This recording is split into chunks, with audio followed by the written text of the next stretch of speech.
Hey guys, welcome back to the show. Welcome back to the channel, Untimely Meditations.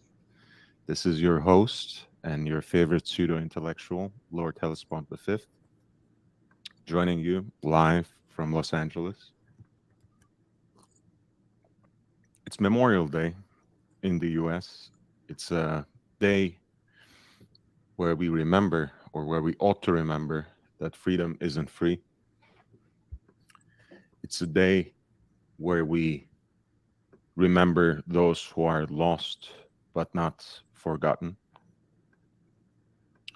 And it's a day to recall the sacrifices people have made in serving this country. I thought it could be a good way and a horologically relevant way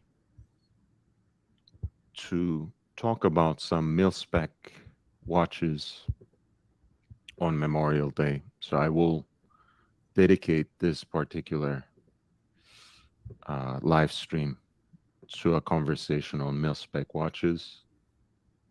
Feel free to join the panel.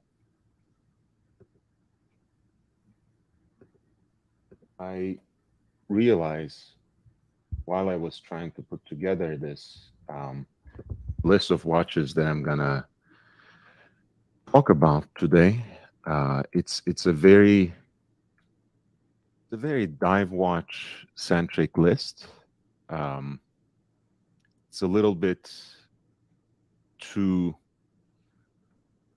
it's one dive watch after another, honestly. So I would love to have someone on the panel who can educate me on other mil spec watches or other watches with military heritage, with service pedigree. And it doesn't even have to be historical, right? If you are someone, if you're a veteran yourself, and uh, you have a daily driver that you want to share with us, uh, that you would like to show uh, and talk about on the show, you are of course always more than welcome in this show. Again, this is your home, so feel free to jump on the panel. So I'll start with some of the usual suspects, some of my personal favorites, and branch out to some others that I know a thing or two about. And then hopefully, with the help of the lovely people in the chat, this committed audience, as well as others who might want to jump on the panel, we can have a more varied and multifaceted discussion. So this is a Rolex advertisement actually from 1967, and you will realize that very painfully if you actually zoom in a little bit to the part where it says the Rolex Submariner runs for 210 US dollars with authentic Rolex bracelets at fine jewelry shops, other waterproof self-winding Rolex chronometers from 175. Um, of course, in this ad, the reference is to three important submariners: USS Skate, USS Shark, and USS Nautilus. If you shipped out on the Skate, the Shark, or the Nautilus, you'd recognize this face. And the face that they're talking about, of course, is the face of 5513 meters first Submariner. The classic look, uh, no date, of course, two lines of writing, riveted bracelet. Unlike, of course, the mil-spec watches, you only have it graduated up to the 15th minute. So it's still configured as a dive watch and dive watch only, whereas most of the dive watch examples that we will be discussing will have an entirely graduated 60-minute bezel, as you will see. You're looking at the Rolex Submariner. For years, it's been standard gear for submariners, frogmen, and all who make their living on the sea. Hey guys, welcome Timber Tramp. George, gorgeous watch on the thumbnail. Yeah, I loved it. We will circle back to that. That's that's the watch that I found 2 days ago, I think, just about on the Instagram account of Rolex Passion Report, and I reposted it earlier today because it was a very unique example. Submariner with a 369 or a so-called Explorer dial that also carries the circle T, which identifies it as a mil spec. So we will circle back to that. Danny Boy mentions the Casio Mudmaster, very, very popular with servicemen today. Timber Tramp says Resco watches, if you want to pull them up, we will circle back to both of these modern military pedigree seals based co and serving in action currently. Aussie Expat says thumbs up. Thank you, Aussie, for reminding everyone to upvote. Jeff Lane, it's lovely to see you, man. Thank you for the thumbs up. Jay Gray Sweater, gotta love fiat currency. The printer goes brr and the value goes down, down, down. That's my kind of dive watch. No date complication. Shh, don't tell Aussie expat.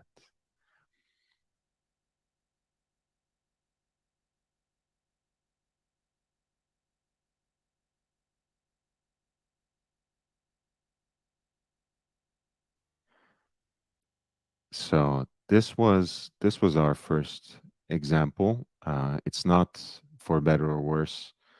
Itself military issued or mil spec watch, uh, but in a way, 5513, as it is advertised on this Rolex ad from 1967, is the godfather, is the grandfather of all Rolex mil spec watches.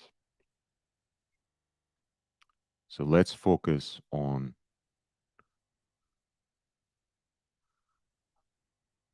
that particular reference and how it came to be very much at the heart of Rolex mil-spec watches. So here we have a Rolex mil-sub, as it is sometimes called. And you might know that already beginning with the first reference in the first half of the 1950s, submariners were supplied to especially the British military. Um, but this particular civilian reference, 5513, became later on to be a double reference, known also as 5513, 5517. And along with 5514, it remains one of those special and specialized Rolex references that were never available for civilian purchase. You can already see its um, birthmarks, its distinctive marks compared to the previous example that we were looking at. First of all, let's focus on smaller nuances. It does have the same maxi dial. It should be a slightly later reference, probably closer to 1970s than 67, possibly 69, 70, who knows. But now we have feet first rather than meters first. The circle T, of course, signifies the luminous material on the dial, generously applied here in what is called a maxi dial configuration, right? An aesthetic that is reflected nowadays on contemporary submariners. Um, and it has these broad sword hands, purportedly for increased visibility, right? Distinctive, uh, especially our hand and the second's hand. And as we mentioned, an entirely graduated bezel for 60 minutes.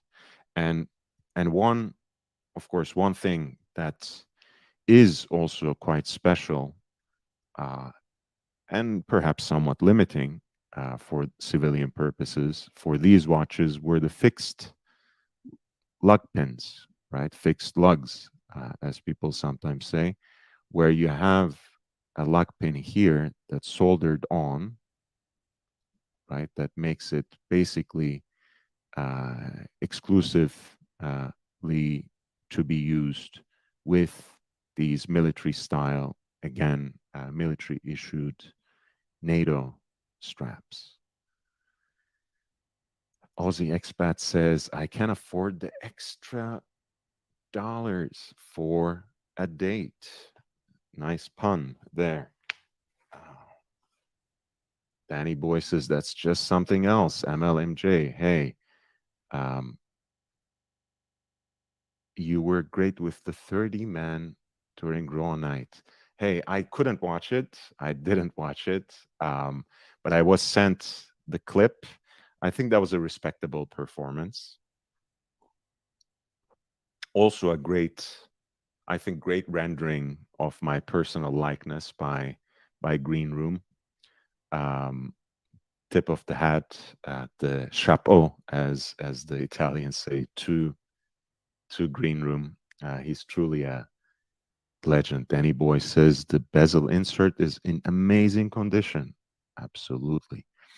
Jay Gray says, even after the big loss, Aussie, no austerity. Good on you. And I was teasing. I love a crystal with a cyclops. Timber Tramp says, man, I wish Tudor will reissue a Tudor sub without the awful rivet bracelet that would be available. No BB scratch the itch.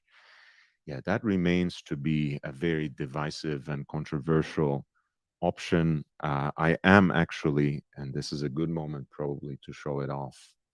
Um, I am wearing my 5513 um, with its genuine riveted bracelet right here, um, which I really cherish. Love it.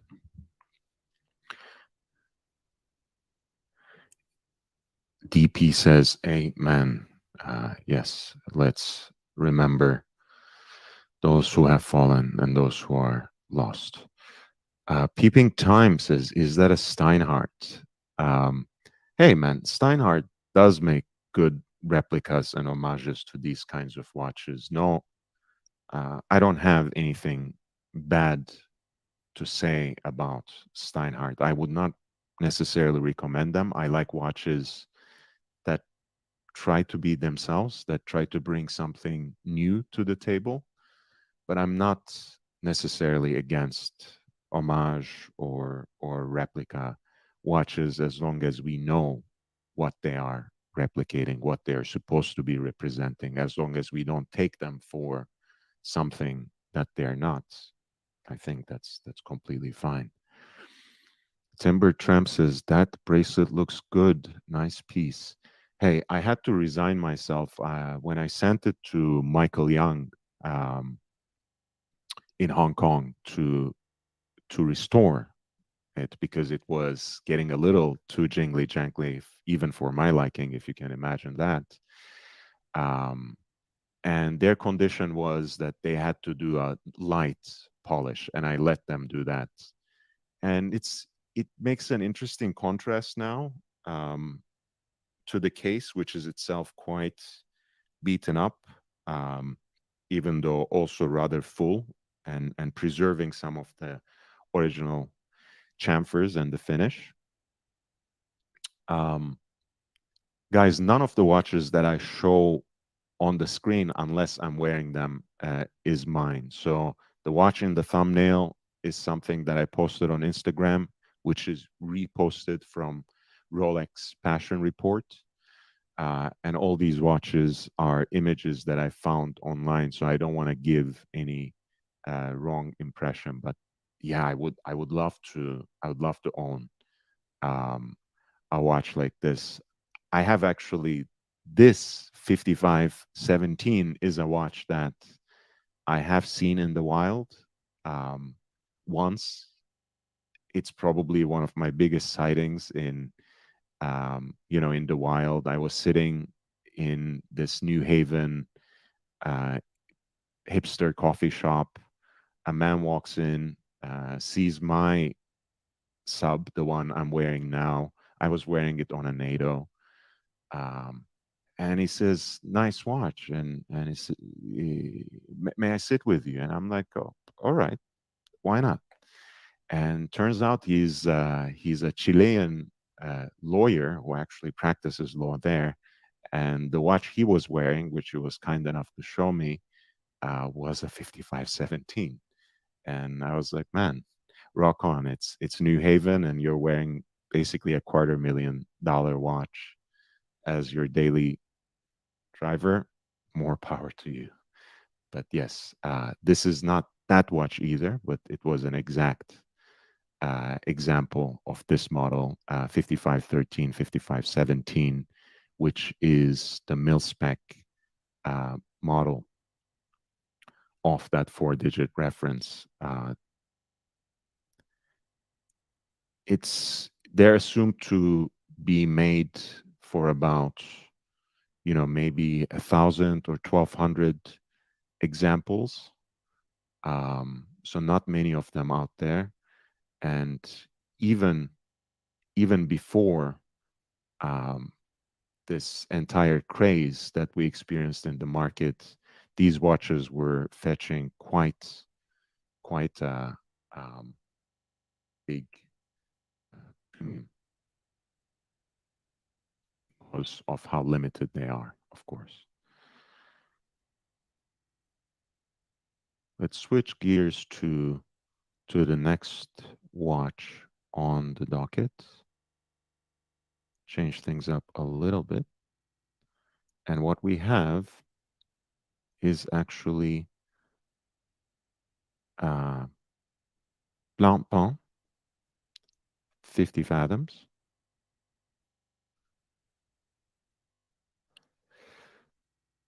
Blancpain, as you might know, is the first modern dive watch, um, engineered, created, invented by Jean-Jacques Fichter, um, at the urging of the French Secret Service agent in 1952, a name by the name Bob Maloubier, um, who worked during the World War II with the Special Operations Executive. So, to long story short, they basically looked all over for the kind of watch that will be fit for use by the frogmen, by the divers, and and all they were finding were these, like, coin-sized small watches that had absolutely no legibility, uh, and that were just not waterproof in any way. So they basically somehow got in touch with the Blancpain executive and all around Renaissance man, Jean-Jacques Fichter, who was a diver himself and who was interested in making an appropriate watch for that activity, and that's what gave birth to this watch that initiated basically an entirely new genre of watches, and that was poetically named 50 Fathoms. Uh, Piruka, hey, welcome to the channel. Jay Gray says, I would like a watchmaker's opinion on Steinhardt. By all means, yes. Um, and Timber Tramp says, also what makes it yours? Yes, my father's and mine. The case itself, it will never be, it'll never be polished. So it's well, whoever inherits it after me can do whatever they want, but I know that I will never polish it. MLMJ says thoughts on tropical isles.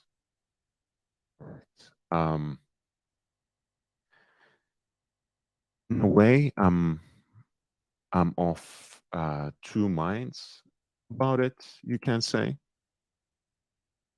right? I can appreciate it aesthetically, um,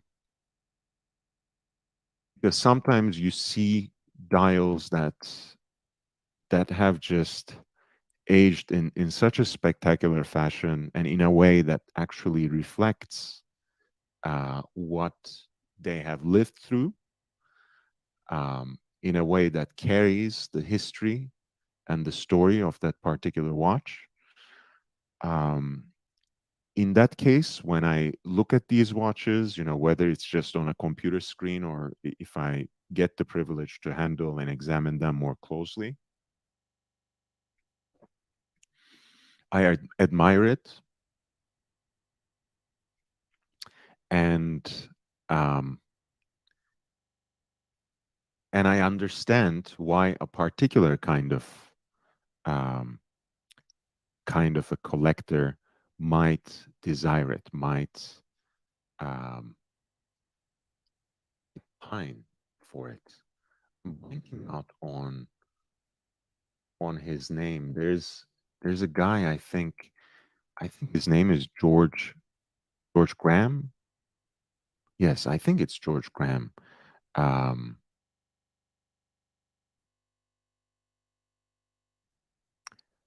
he was interviewed time and again by Odinky and many different outlets. Let me see.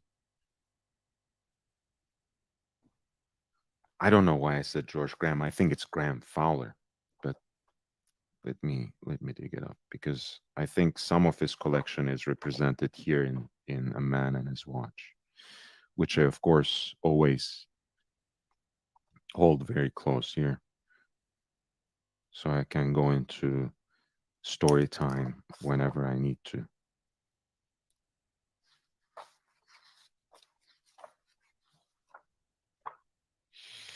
Um,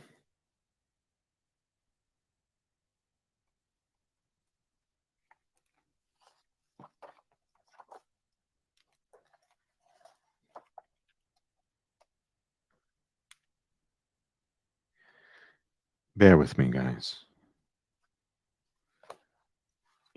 Yes, Graham Fowler. That's it. Like, for example,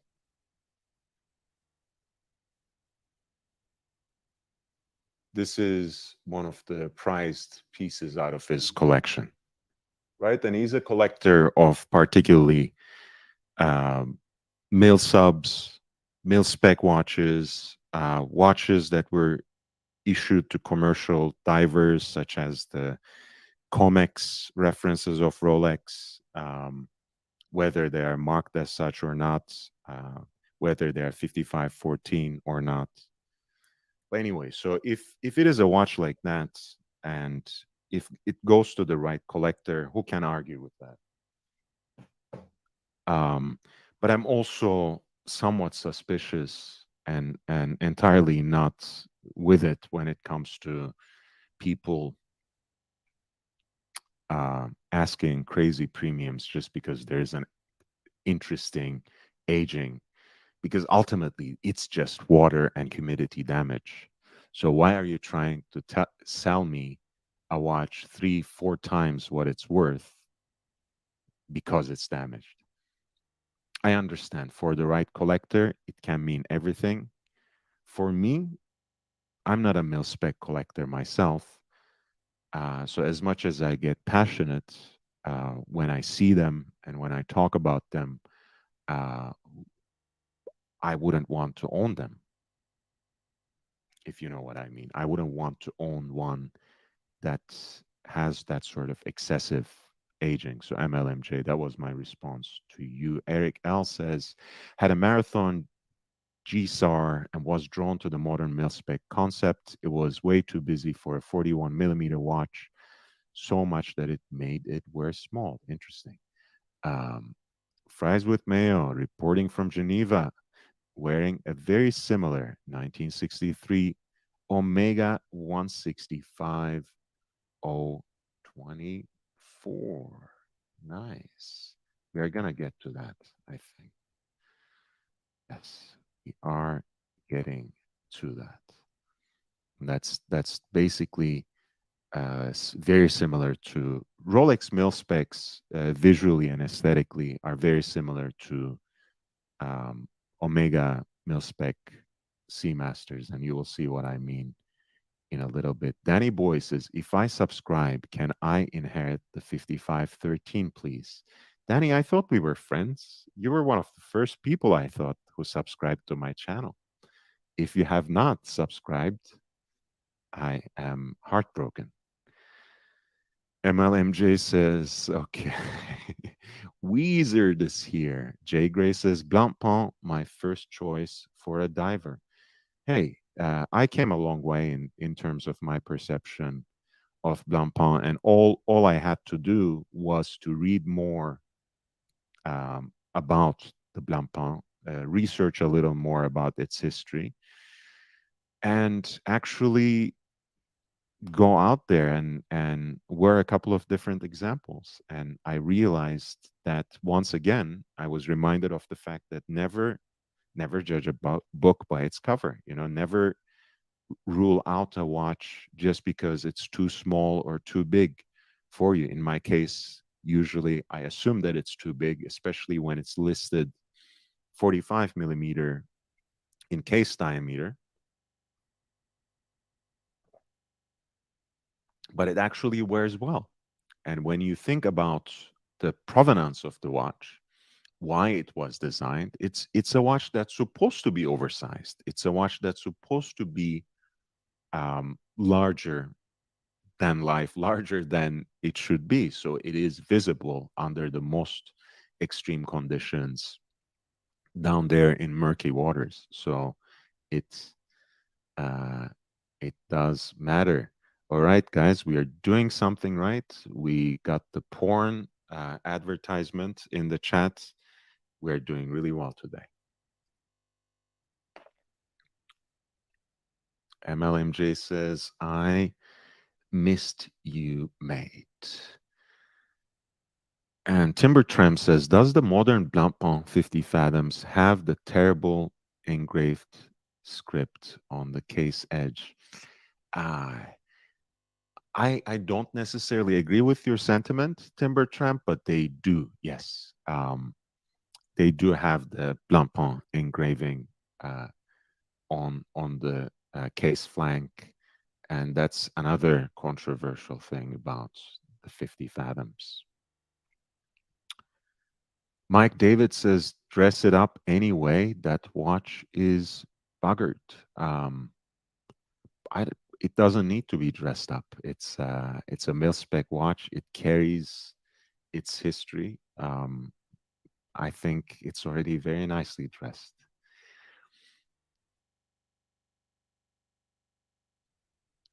MLMJ says, was in Qatar with the missus for a few weeks. Nice. Good for you, man. That sounds like a nice break. The World Cup is happening at the end of the year, of course. Again, no comment on the politics of the situation, but it is exciting. Roar of the Tiger says, then there was the infamous Torek Rayville. I think it's Torek, the winner of a US government contract for the military, which was really a rebranded Swiss Blancpain, although US laws only allowed US made products. There are a few different stories about that rower. I also heard that it coincides with the time where Blancpain could not use the Blancpain name because they didn't have anyone within the corporate structure who actually carried that name. Some uh, somewhat antiquated nuance in the French code, I am told. I might be wrong. Um, but Torek was the US distributor of Blancpain at the time. So that's where that branding comes from. And the watch was basically, like you said, um, rebranded Blancpain 50 Fathoms. So let's bring up quickly a picture of that. So oh oh Tornek. That's right. So we both had a little bit of struggle there to spell it, but there we go. I found an example that was Danny Boy. How's it going, mate? Good man. I thought you were breaking my heart, man. You were saying like, you haven't subscribed to my channel. If Danny Boy Oh, hasn't subscribed, you know I take the piss, mate. it's all right, man. So this is the Tornek Grayville that our audience was talking about. Um, so it is by all means a rebranded Blancpain 50 Fathoms, and you'll know that there is that semi-orange disc at 6 o'clock.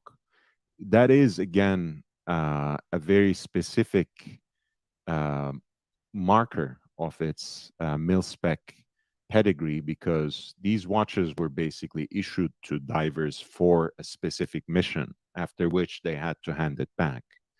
So those those were uh, basically alerting to the quartermaster whether the watch was um, contaminated, leaking any water or humidity, whether it was compromised, I should say, not contaminated. But so it would fill up. The sign would fill up if the watch was in any way compromised, which would allow the quartermaster um, to recognize whether it was watertight or not. Um, Watch Life says, can you address Oshin, please? Absolutely not. We are talking about actual military watches here. We are not going to address shills who are spinning stories on manufactured tales and stolen valor. So we'll dedicate some streams in the future about him, that's for sure, but it's not the place now. Mike David says the damaged Rolex, not the Blancpain. All right. Roar of the Tiger says, LOL SP. Um, Moisture indicator. Yes. Thank you for saving me and coming up with the exact word. That's circle at 6 o'clock that you see in Blancpain 50 Fathoms, the mil-spec versions, and some reissues in modern time as well, is a moisture indicator which allowed for real mil-spec watches um, for the quartermaster to know whether the watch was compromised by any water leaks or any moisture leaks. Watch Live, again, I'm not personally addressing or antagonizing you. I'm just specifically telling you that that subject will not be addressed in this live stream. Shorts bracelet on that 5513. What's up? Shows it a bracelet on that 5513 of yours. The one that I'm wearing. Yeah.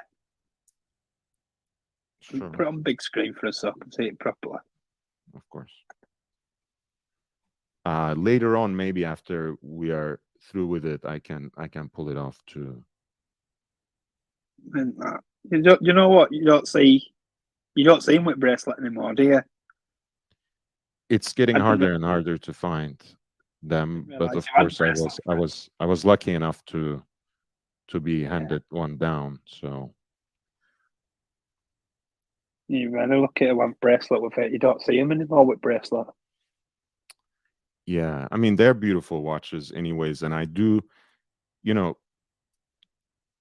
the riveted bracelet makes me appreciate a little more than the average person what Tudor is trying to do. Even though I'm not necessarily on board with just the aesthetic appropriation of it, but I can Mm. understand. You know, it's just one part of the bigger picture that they're trying to establish in terms of their design language. So I can see what they're going for there. Um, what about Breguet Type 20? Hey, Swiss, jump on. You can talk about a little bit of its heritage. That's why I know you don't have to jump on the minute I start the live, but I was saying in the beginning that my selection is very diver watch centric, very much reflective of my own taste. So anyone who wants to talk about chronographs, Flieger watches, you know, pilots watches, and other stuff is feel free to jump on the panel and talk about them and help me learn and help the audience learn a little more about it. Um, the name of the bracelet repairman who actually has a great um, service not only in repairing and restoring um, Rolex bracelets, but vintage restoration and refurbishment. I think he's a dealer himself of vintage watches as well, is Michael Young, and he's based in Hong Kong. Did Uh, you have Did you have GMT done by him? You had one at bracelets done, didn't you? By him. what's up, Danny? Say that again, please. I saying, did you have your GMT bracelet done by him? You had one of them done, didn't you? You did a really good No, job. this is the only brace that I had restored by him. It took quite a while. I might send him my Datejust bracelet, which is a little loose. But then again, you know, when it comes to the Jubilee, I It's feel what like it is, isn't it? it feels better when it's a little more jingly jangly. Whereas the Oyster, I don't enjoy it as much when Yeah. it gets that loose. So I Jubilee might bracelet. send, It's meant yeah, to be banana shaped, isn't it? if I do send something to be restored by him, it would probably be my Datejust bracelet. Um, MLMJ mentioned Strova. Once again, we can get to them in a bit. I have a couple more. Um, so since we were talking about Tudor, maybe we can go and check out this particular watch. Um, as you guys might know, the Tudor Submariners are usually distinguished by that snowflake hand, and at least purportedly, that itself has a military origin because when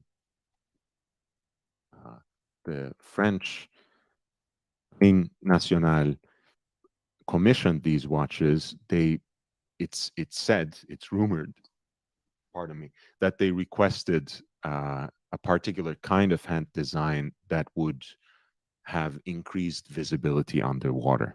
So ultimately, both that snowflake hand and the slightly exaggerated and widened loom plots are understood to reflect the requests of the French Navy. The one you have on your screen right now is 716 slash O, the snowflake. Again, um, something that provides the design language um, of Tudor today. The snowflake hands can be uh, said as one of those distinctive elements of Tudors today. And ultimately, this a similar version of this came out, of course, even before the current resurrection of Tudor as the 9401. Um, and again, this was something that has a 1950s origin, more or What, less. what, what do you think to snowflake hands? Say it again. Says, what do you think to the snowflake hands? Do you like them? I do. I think, like, my problem with modern Rolex and modern Tudor is how the watches have um, bloated up, basically. In every aspect. Bigger, fatter cases, fatter lugs, Dials as thicker, well, Max dials. thicker movements, and even the snowflake hands. For example, I think in this vintage example, um, it actually looks nice. In a lot of modern Tudors, especially if you have too many, like the Black Bay Pro, for example, when you have too many snowflake hands going on, like snowflake GMT hand, snowflake seconds hand, snowflake hour hand, it becomes a little overwhelming to me because they're also, again, outsized a little bit for my taste. That's my little take See, there. that's the thing. That's the thing I don't like about Tudors. The snowflake hand. I was going to get Mm, mine replaced. I was going to get mine replaced for a Mercedes hands. mm. Yeah, I But look. I mean, again, I think that's a nice option. I wish they offered it somehow, but obviously they don't want to compete too closely with their sister brands true. flagship product, right? I Roar could of have the gone down. Tiger. I could have gone down Sardan route though. Yeah, yeah. The Roar of the Tiger says the Bull of Millships, which was a competitor for the same U.S. government contract as Tornek Rayville, also used a moisture indicator on its dial. That's right. Let's go back to those in a minute. So this was the Tudor Snowflake, Tudor um, 716/0. And again, the Black Bay 58, especially in its blue version, might be understood as a descendant of this particular watch, as well as, of course, the Pelagos FXD, perhaps, which uh, is now issued for the Marine Nationale specifically. And we had a question about the Pelagos in the audience. Let's check that out very quickly as I pull up the FXD. Has the original Pelagos been discontinued? Not at all. It still exists, fully titanium, on titanium bracelet. Um, I think even the LHD should be available, or was that discontinued? I think even the LHD is still part of the line. So the Pelagos line is just growing, is getting stronger. Um, Piruka says, I can show you an interesting watch afterwards. Take your time, man. We are here. We're here for a little more than an hour. Timber Tramp says Tudor LHD also has mission spec heritage. Absolutely. Jay Gray says, grazie mille. I have a Rolex bracelet pre 1968 that is showing its age. Yes. Just be careful. It takes a lot of time. So once you trust your bracelet to them, you have to give them at least a couple of months, if not longer, and I'm sure the backlog they have due to the pandemic conditions, which is a very convenient excuse at any rate, um, did not really help with the situation. The original ETA driven Pelagos is no more, same as the ETA Black Bays. Yeah, I think only the ETA movements have been um, taken out. Most of the watches have simply been updated and revised accordingly. The combination of the hour markers and snowflake hands, well, it works. Look, I mean, I'm a big fan of the FXD as well. Don't take me wrong. I just think the version with the full titanium bracelet is a little more attractive to me for the price point as well.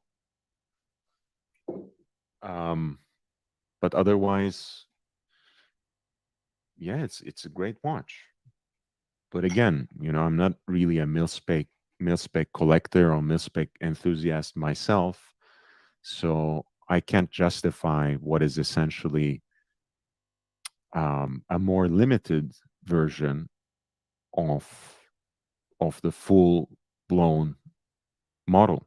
The fixed lugs for me um, are not attractive to me. They're limiting the watch, right? And a modern watch that is for civilian uh, purposes, that is for civilian production.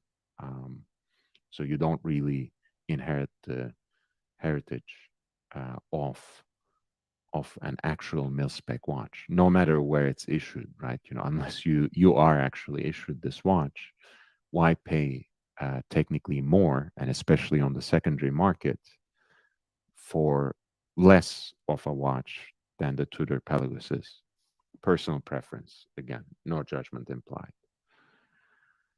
Roar of the Tiger says Bulova at the time was US made. Indeed. Let's pull that up while we are actually at it.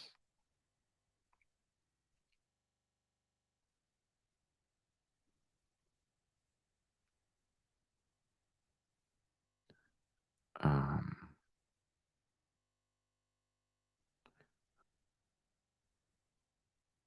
I don't know if this is an actual vintage example or a modern remake, honestly. So,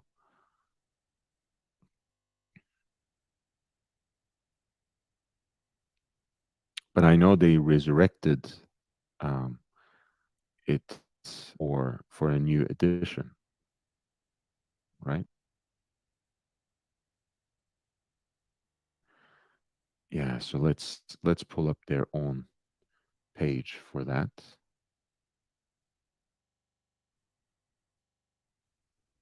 Right.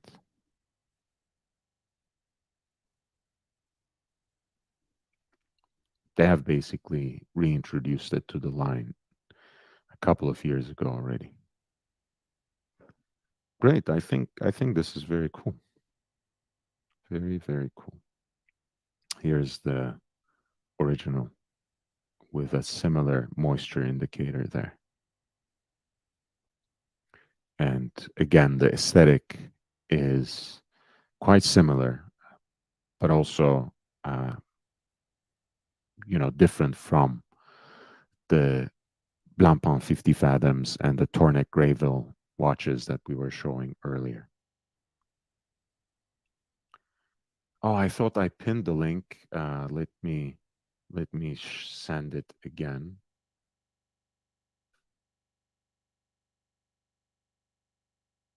Let's see. I am pinning it as well, but I sent it once more. I My connection keeps dropping out. Danny Boy says, "No worries, man."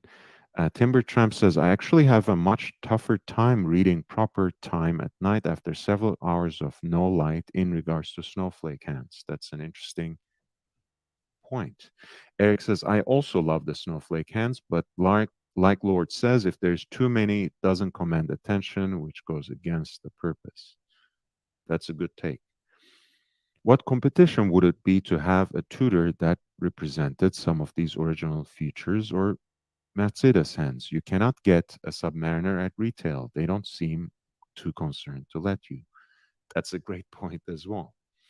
Yeah, maybe it is that time is upon us, Timber Tramp. Maybe, in fact, soon enough, Tudor will take the place of Rolex as Rolex continues to be uh, unavailable or otherwise inaccessible to most who can even afford it at retail, at least. Paul Wee reminds everyone to upvote and subscribe, guys. Thank you. Uh, yeah, Roar says, I'm afraid you will only find the resurrected clone. No worries. Uh, Eric L says, I love that Boulevard reedition, except the lug width, lollipopping. The older gen is General Omar Bradley of World War II fame. Hey, Swiss, how are you? Hello, Lord. How are you? Welcome to the show. Hey, thank you, man. So, you wanted to talk about the Type 20. So, not really. The thing is, I really know very little when it comes to vintage watches. But I think there is a cool military watch that doesn't get mentioned too often. I have a little game. I have a photo of it. I'm going to send the link in the chat, and maybe you can try and find out what it is. Mhm. Send it in the private Yeah, chat because yeah, I yeah, don't yeah. think it will. Right there. Okay. All right. Ooh, I have no clue. So let's see if anyone in the audience will Yes. know. I want to say this is a Friga, but hmm I'm Yeah, it not has sure. it has that big onion crown. So Yeah. from the photo you cannot say, but it is actually a 48 millimeter watch Mm. from the 40s. Oh wow. Yeah, and I think it's one of the most beautiful vintage fliegers that exists. So let's just give 1 minute to the people in the audience Mm. if they can find out what this particular watch is. And I love that coin edge bezel as well. Yeah, I think the dial is really beautiful. I don't know, the proportions are just so well done. Right. I really love it. Yeah. And the hands look like Breguet hands, even though they're not exactly that. Yes, yes, It's very it's very interesting. Interesting aesthetic. absolutely. Someone is saying a converted pocket watch. Actually, I don't think it is. I think that watch was custom made for whatever military was using it. I'm not spoiling anything. So yeah. Uh, so shall I reveal what it is? And I can Please, send you the Swiss. link to whatever. Up, I'm gonna send you the link. That watch was sold in the Philips auctions in Mm. 2018. I have it. I have sent you the link. So this is actually a Japanese watch. It is a Japanese watch from World War II. It is called the Seikosha. And the model name, I have it right there. It is called the Tensoku Dokei, which means the watch from the sky, or they say here the celestial watch. So military watch from the Wow. 40s, a Flieger from Japan. You might know where this goes. So this is actually the watch that they gave to the kamikaze that would Jesus. run their planes into the navy ships. Manufactured And by Seiko Sha, the present watch is yeah. an incredibly rare historical relic of the 1940s. I guess that explains why there are not many Yes, remaining absolutely. examples. God, man. Swiss, you really came with with the watch to end all discussion. Interesting. Conceived as a pilot's watch, Tensoku Doke or celestial watch is also known as the kamikaze, as it was originally worn by kamikaze pilots in World War II. Not only were very few made, but most examples have all but disappeared. I wonder why. Mm. Those salvaged from the embers have been ravaged by the explosions. To discover an example still intact, let alone in the excellent condition presented here, is nothing short of extraordinary. Research from the Seiko Museum shows this model was produced in 2 generations. Early examples feature the hand-wound 19 ligne movement with 15 jewels and display the detailed finishing on bridge and plate. The present watch is a later example with 9 jewels. The Japanese Navy also used these timepieces as a navigation instrument, which could also be worn on the soldier's thigh. Interesting. Fascinating. By the way, I only learned this very recently, but actually when they say like right there, they said 19 ligne. So ligne is actually a unit of measurement. I never understood that before until a watchmaker told me, a old school watchmaker, because it was like the old style, measurement tool that you would use. Yeah. They would talk in ligne. And I don't remember. I think one ligne is 2.25 millimeters, or it's some kind of small measurements like that. Oh, And Marco is in the chat. Interesting. JJ, come back. Didn't know about your channel till Alex shared it with me. First time watching live. Hey, Swiss. hey, Marco. So yeah, so that watch then sold in 2018 in the At Philips Philips auction. Auctions, Yeah. Geneva, I'm assuming. I Or think it was, yeah, Geneva, and it sold for 23,000 Swiss francs, which is a good amount. But 3 years later, I have a second link that I sent. There was another one in even better condition that came up, and this one sold for more than $40,000, which is I think it's really cool. That yeah, look at that. Oof. Yeah, it looks That's a cool watch. even better preserved. Yeah. Oops, sorry, I should really be clicking on the actual watch. Yeah. The case back especially looked exceptionally crisp. Oh yeah. I don't know what it means. If anyone knows, please tell us. Yeah, it has the same catalog essay, Yes. period. I mean, it Yeah. doesn't add any examples. Oh no, they didn't do. they just took what was from the other article. Yeah, but impressive. And we don't really talk about those.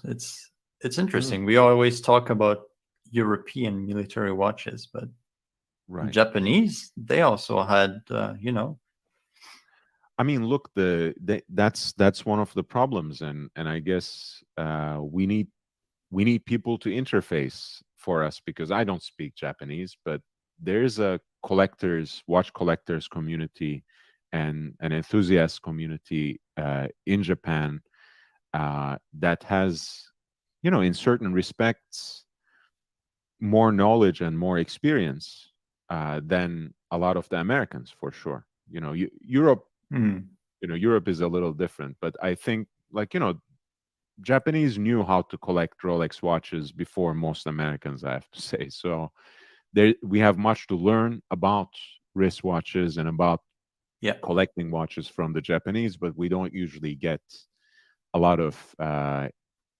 Japanese people in the audience for one reason or another. So language is a barrier, of course, for us. And Timber Tramp says in quotations, "Death to enemies and defense." Is that what it actually means? Could be believable. Yeah. Death to enemies and defense. Let's see. I mean, I guess considering the purpose of the watch, that does make sense, but fascinating. JK. Okay. No, Yeah, or maybe it was the family name of the soldier who was actually wearing it. it could be that Could that be. that could be it, or it could be like a lot of the mil-spec watches. It could be simply something that was engraved Yeah, by I the I can producers. see in the middle 136. Is it 136? I think. So maybe that's the number 1360. I don't know. Mm. Interesting. Yeah, I will maybe send it to a friend who does know Japanese, and we will figure it out over time. But I have no resources now to Oh, really. that would be cool. Could be the date of their death, like the day they get deployed. Mm, Oh my god, that's yeah. Who knows? Who knows? yeah. Who Because knows? there's But that also is a grim thing to think about. it really is, and there's an entire genre of poetry. For example, there's an entire literary genre of poems that people wrote as they approached their death as well, and Mm. that maybe it's like a little verse. Who knows? I have no clue. So we'll have to take a look at some point. Watch Life says, is that why there are so many vintage Rolex on Chrono 24 from Japan? Yeah, Japan to this day has a thriving um, vintage Rolex and vintage watch market. They're usually very honest in how they list the watches, which is great if you can't actually see them and explore them um, in person. But then again, since they're so honest, expect also to pay a hefty and appropriate customs fee as they arrive Yeah. too. So Eric B says death poems are a samurai tradition. Um, Absolutely. But for example, Mishima himself wrote a poem um, when he tried to stage his coup so many years ago. So um, it's something that's taken on by others later, and who knows? Maybe these pilots did something similar as well. Again, I did not mean to. I was just speculating. I don't know enough about Japanese culture and much less about Japanese language to figure that out. Well, and about Type 20, did you have something to say or add, Swiss? Not really. It's just, and I think because we had this discussion with Marco a lot, and he agrees. So Breguet used to do those beautiful Type 20s, military style with just two sub dials, Mhm. most beautiful things, and they don't do them anymore. And they go for they are hard to find, and they go for a hefty price on second hand. And Mm. they always do that troll move. So Breguet as a company for only watch, and it's the second time now that I Yeah. see them releasing one of those beautiful old style Type 20s. Maybe I can bring up a photo. Yes. Yeah. Okay, yeah. Type 20. That's a vintage keyboard that you have, I think, Swiss, as much as I Yeah, can. it's from 2010. Okay, I have a beautiful image right there. Da-da-da-dum. Oh, Marco, they don't even have Type 20 anymore. I mean, you have to dig dig deep in the website, it's not even listed. Yeah, And in the they just boutiques, don't do it. And as Marco always says, they have that beautiful watch and they don't do anything with it. I think they should totally bring them up once again. I did send a link all right. to yeah. Honestly, I think they are just. It must be a swatch thing, you know. I think Probably. it's probably too cheap of a watch for the image, for the brand image they want to project. So they now have just Type 21s and Type 22s Man, in look precious at that metals. watch. Oh my god. Yeah, This is beautiful. the chocolate brown dial, the two register chronograph configuration. It's beautiful. Yeah, and they did that for Only Watch in 2019. And they did another Type 20 for 2021, right? If I'm Yeah. not mistaken. Oh, I found the photo of the historical watch. Let's Please do share. up. Tac. There I have it. From 1954 to the French Army. Tac. Where's StreamYard? There we go. Private chat. Up. There we go. You can bring that up. It's. I'm struggling really. I don't know what's happening with my computer. Now we are back.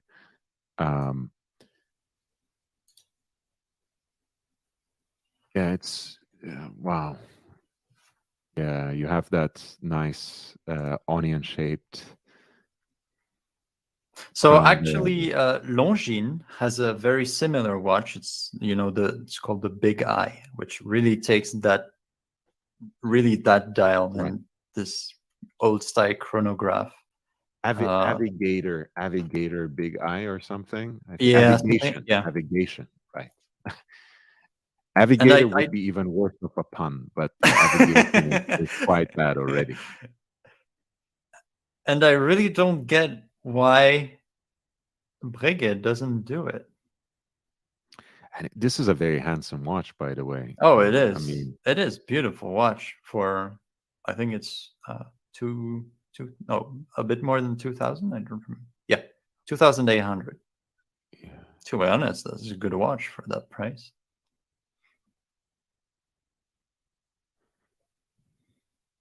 And is it like a bead blasted finish on the case, or is it just the angle of the? I think that's the rendering. I yeah. think. Oh, to be honest, I'm not so sure about that. Let me find out.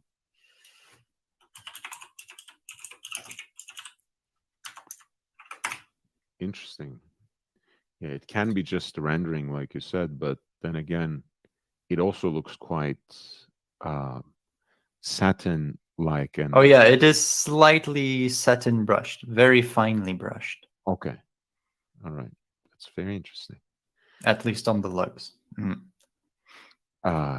Even worse, as it's not even a column wheel chrono. Yeah, well, at least it's flyback, but still, yeah, it should be. Anyway, I'm not gonna get too hyped up about it. And it is flyback to the extent that they have to also write it on the dial. Retour Yes. en vol. It's funny.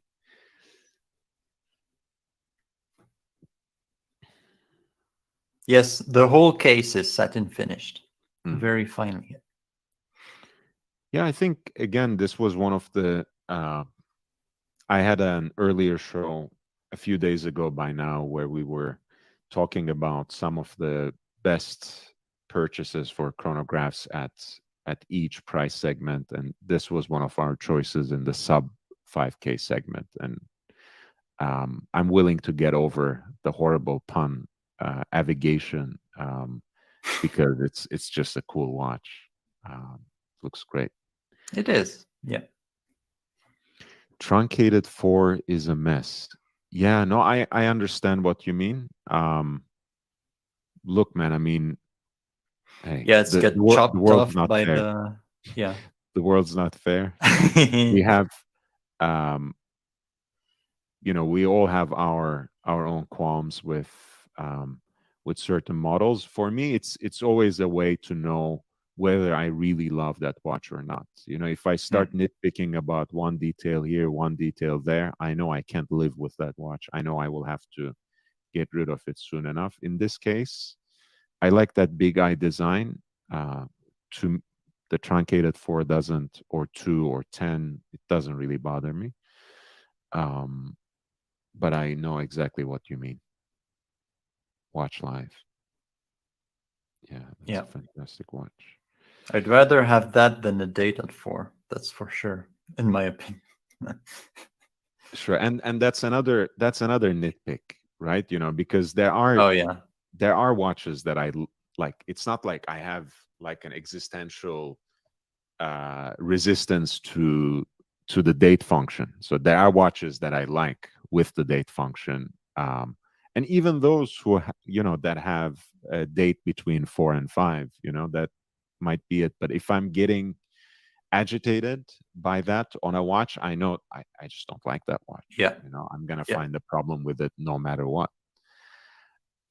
So next up on the docket, we actually have our Omega Seamaster 300 mil spec. I did tell you guys that it is very dive watch centric, but I wanted to for sure go through Omega because, as you see, the aesthetic is very similar. You have the big triangle, of course, um, the broad sword hands again, especially the hour hand, and an entirely graduated bezel, all 60 minutes of it, fixed lugs again, um, mounted here on the NATO strap, that itself at least has the aesthetic of those mil spec slash PX straps. So I have a question. I'm really a rookie when it comes to vintage, but I can distinguish a slight miscoloration on the hands compared to the dial. Mm-hmm. Would that indicate that, for example, the dial has been replaced, or maybe the hands? Not always, and I'm Not gonna I'm always. gonna tell you why. Hmm. So just one more word about this. So this watch basically replaced, took over the British contract after the Submariners. I think around 1967. But you probably know this, even if you don't know much about vintage watches. That in fact, we talked about this, right? Not everything was in house. In fact, most of the prestigious watchmakers had the best supplier for Mm. every single thing. The hands, the dials, the movements, the cases, right? All they did was really finishing, modifying, modulating, and assembling. And they all had their own standards, and they had all their own touch. And a lot of times this is a reflection of different sources for different dials, and hands. The hands might be coming from one supplier, and the dial would be coming from another supplier. And at the end of the day, they both had their own unique mixes for the tritium, so it ages differently. Hmm. Okay, So it very good doesn't explanation. it Yeah. doesn't always mean um, it doesn't always mean that something is replaced necessarily. Uh, if you see, of course, Luminova hands on a tritium dial watch, you know that it's been replaced, right, Yes. in Yeah. service. If Hmm. you see, if you look closely with the loop and uh, the dial is refinished, the loom plots are perhaps refilled, you can notice those sorts of things. But in this image, I don't necessarily see anything problematic, except of course, for me, if I'm noticing any difference, it's the seconds hand doesn't match the hands and minutes. So maybe that is replaced potentially. Um, but even that, I have to look closely, and I have to actually do a little bit more research about the particular era and what kind of suppliers they used. But yeah, I wouldn't always worry about that, and I don't always consider that a deal breaker as long as they are period correct hands Hmm. and Hmm. dials. Um, the dial matches the bezel plots. That's also true, because I think those that graduated bezel itself is filled with loom, if I'm not mistaken. Timber Tramp, correct me or confirm. Eric L. Okay, love this. Sword hands, explorer dial, fully graduated bezel, and twisted lug case. Such a sharp look. Um, Marco, yes, we will return to this, but thanks for saying it's an interesting choice. I want to take that as a compliment.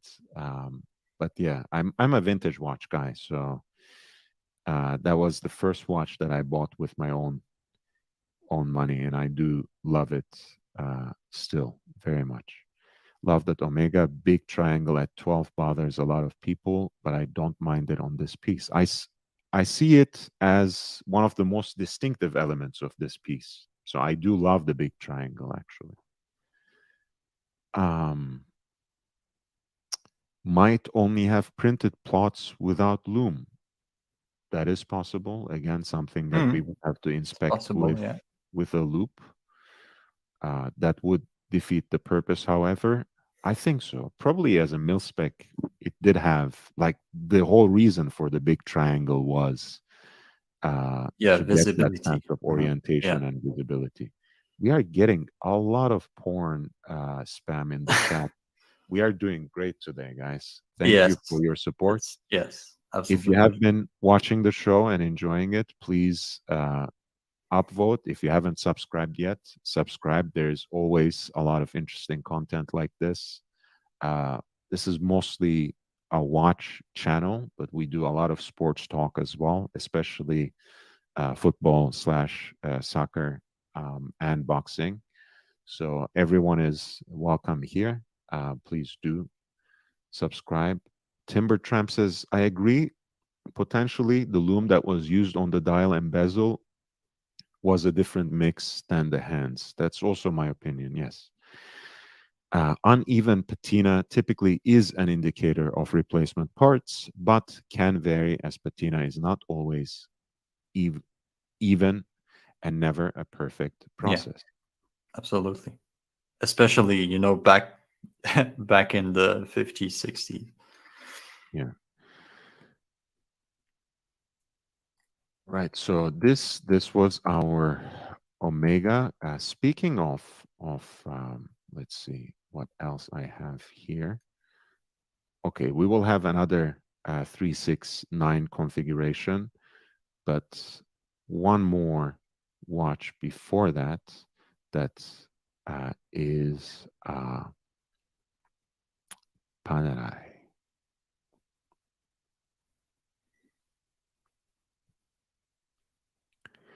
And by the way, fries with mayo. That was the Omega was more or less for you because you were talking about your reference 165024, and that was nicely reflected in that mil spec we have just discussed. So as you know, Panerai was itself basically a Florence-based supplier for Marina Militare, the Royal Italian Navy, And ultimately, this was a watch that was put together uh, Hmm. for them uh, by Rolex. You can recognize that the case reflects the shape of early Rolex Oyster Yeah. cases. Um, and of course, the movement itself was a Rolex movement, specifically a movement made by uh, Cortebert um, for Rolex and supplied then to Panerai. More or less, they you can say they only made the dials. The Radiomir illuminated their specific and very um, very visible sandwich style dials. Um, and again, this is something being issued to a Frogman specifically in the Italian Navy remains still a very important example of a watch with a military heritage or provenance. Eric B says the Panerai workshop was asset stripped for Junghans during the war. Interesting. I didn't know this detail. Panerai started off building depth gauges for subs. Nice detail. Thank you. Dirk Diggler says, upvote, please. Thank you. Thank you, Dirk, for reminding everyone. Hey, guys, everything counts. All votes count. It helps me gain a little more exposure um, as I try to make my way to 1,000 subscribers. And ultimately, my goal is to get this channel monetized. So all your help in giving me a little more exposure, spreading the word, sharing the link with everyone else is invaluable.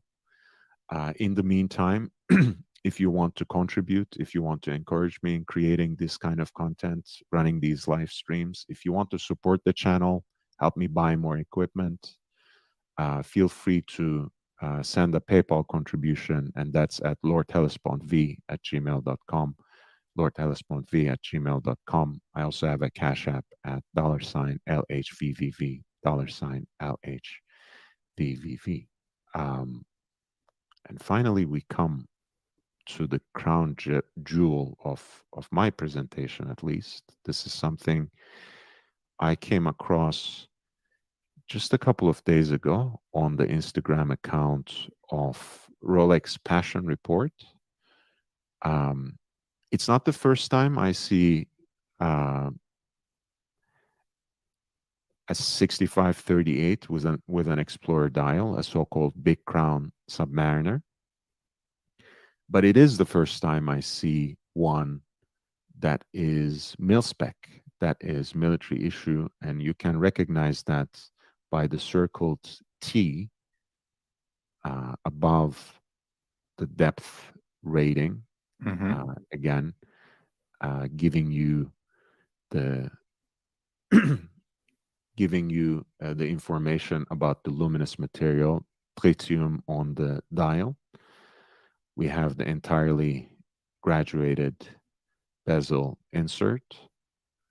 We have that wonderfully and uniquely shaped coronet. I don't think I have seen one that's so maxi before.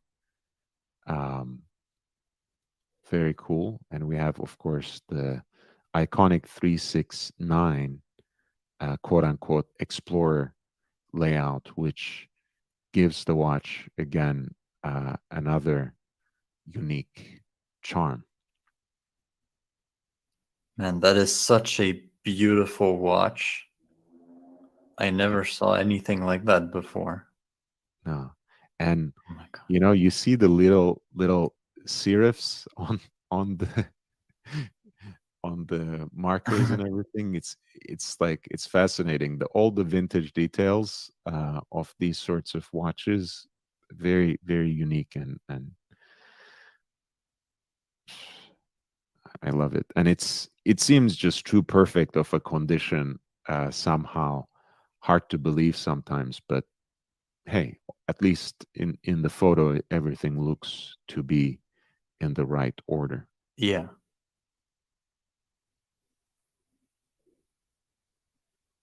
And again, as you see, the aging is more or less uniform. But if you ask me, it might just be the angle. Is it the same from the hands and the dial? Maybe not, but everything looks right otherwise. So I'm not necessarily always um, turned off by something like that. I think some of it is just our modern OCD. We want everything to match a certain way. Um, that just wasn't the case. Dirk Diggler says that watch has some stories like If These Walls Can Talk. Jimmy says, Totally. Yeah. wonder what story that sub has to tell. And Eric B says, Strap should be pussers at Admiralty Grey for true pedants. Absolutely. Um, yeah, and also, by the way, it's too light of a color for me. Anyways, I think even if I went with a green, um, I would probably choose something darker. I'm assuming the person who has the watch or who has listed the watch perhaps wanted to match the patina, perhaps. Yeah. That's what I think. And I think it looks really nice. I really like it. Oh, J617 has a interesting comment right at the bottom. J617 always has very strong opinions, 99% substantiated, 1% he just sticks to it for no reason whatsoever.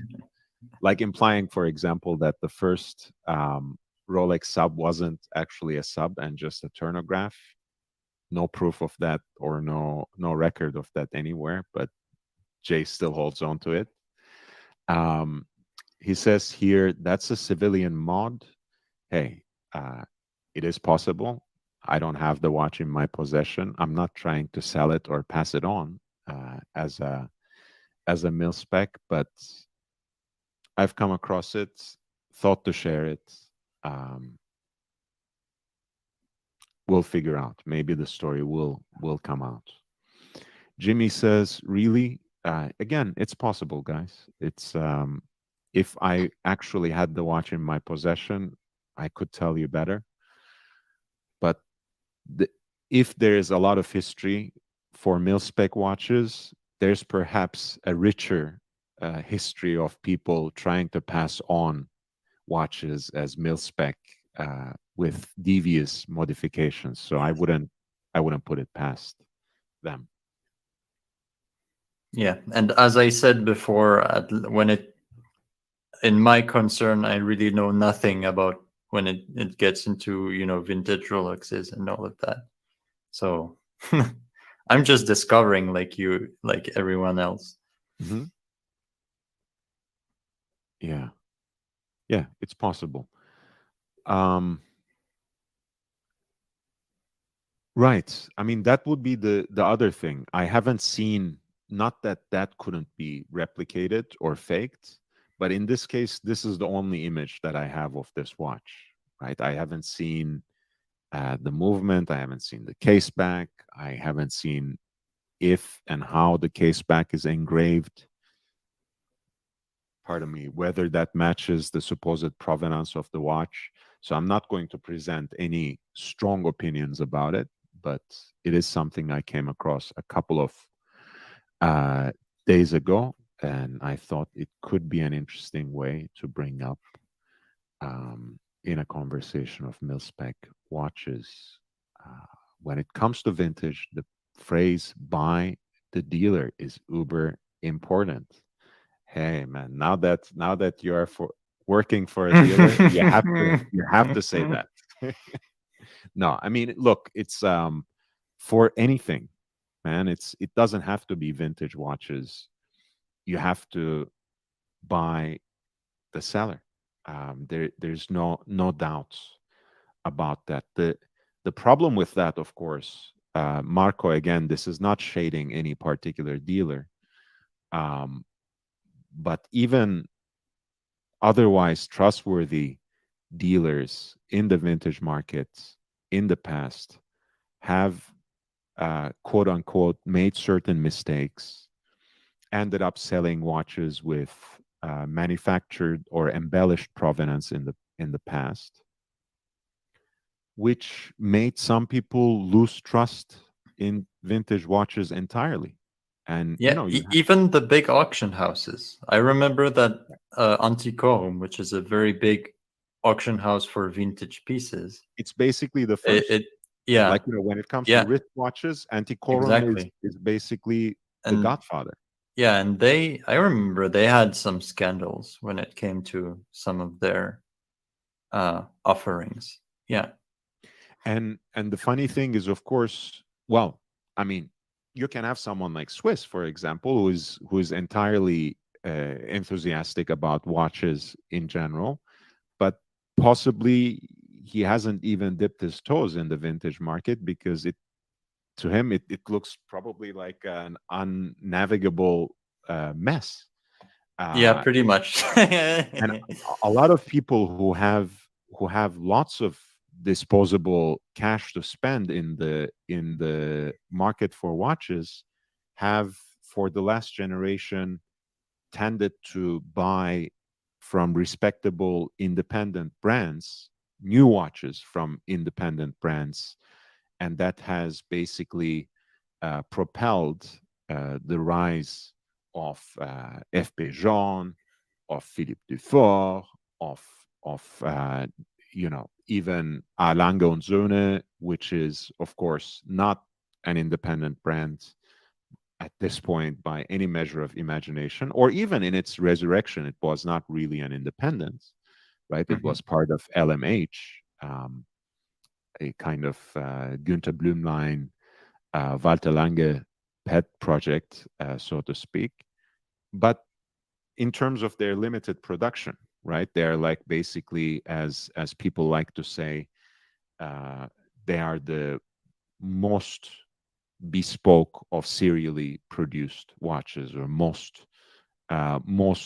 independent like of serially produced watches. Anyway, so people have basically navigated towards these sorts of brands, and now toward Laurent Ferrier, now toward Chapek, then vintage Rolex, because they don't know who to trust anymore. They can't even trust the big established auction houses that have uh, globalized and propagated this industry at a global level since mid 70s. Um, so it's an interesting market, and you have to take certain risks, and you have to take those risks in a very calculated and educated manner. Um, and not everyone is cut out for that. Marco says, true, but almost impossible to be always perfect. Yes, and I would not write off, Yeah, again, I'm a true. vintage collector, so I don't write off the vintage market altogether just because there have been instances in the past where they are wrong, at fault, or simply mistaken. Don't forget, there are no records when it comes to vintage Rolex for the most part. So most of what we know is speculation, conjecture, turn to truth. GB Vol says, you got this. Thank you for being here, GB Vol. JB says, great discussion going. Certainly highlights what to look for when evaluating a vintage piece. Nice point, GB. JJ, come back. JJ is here. Look at that. I just want to talk about watches. I did have REG before, but never JJ and Marco in the chat.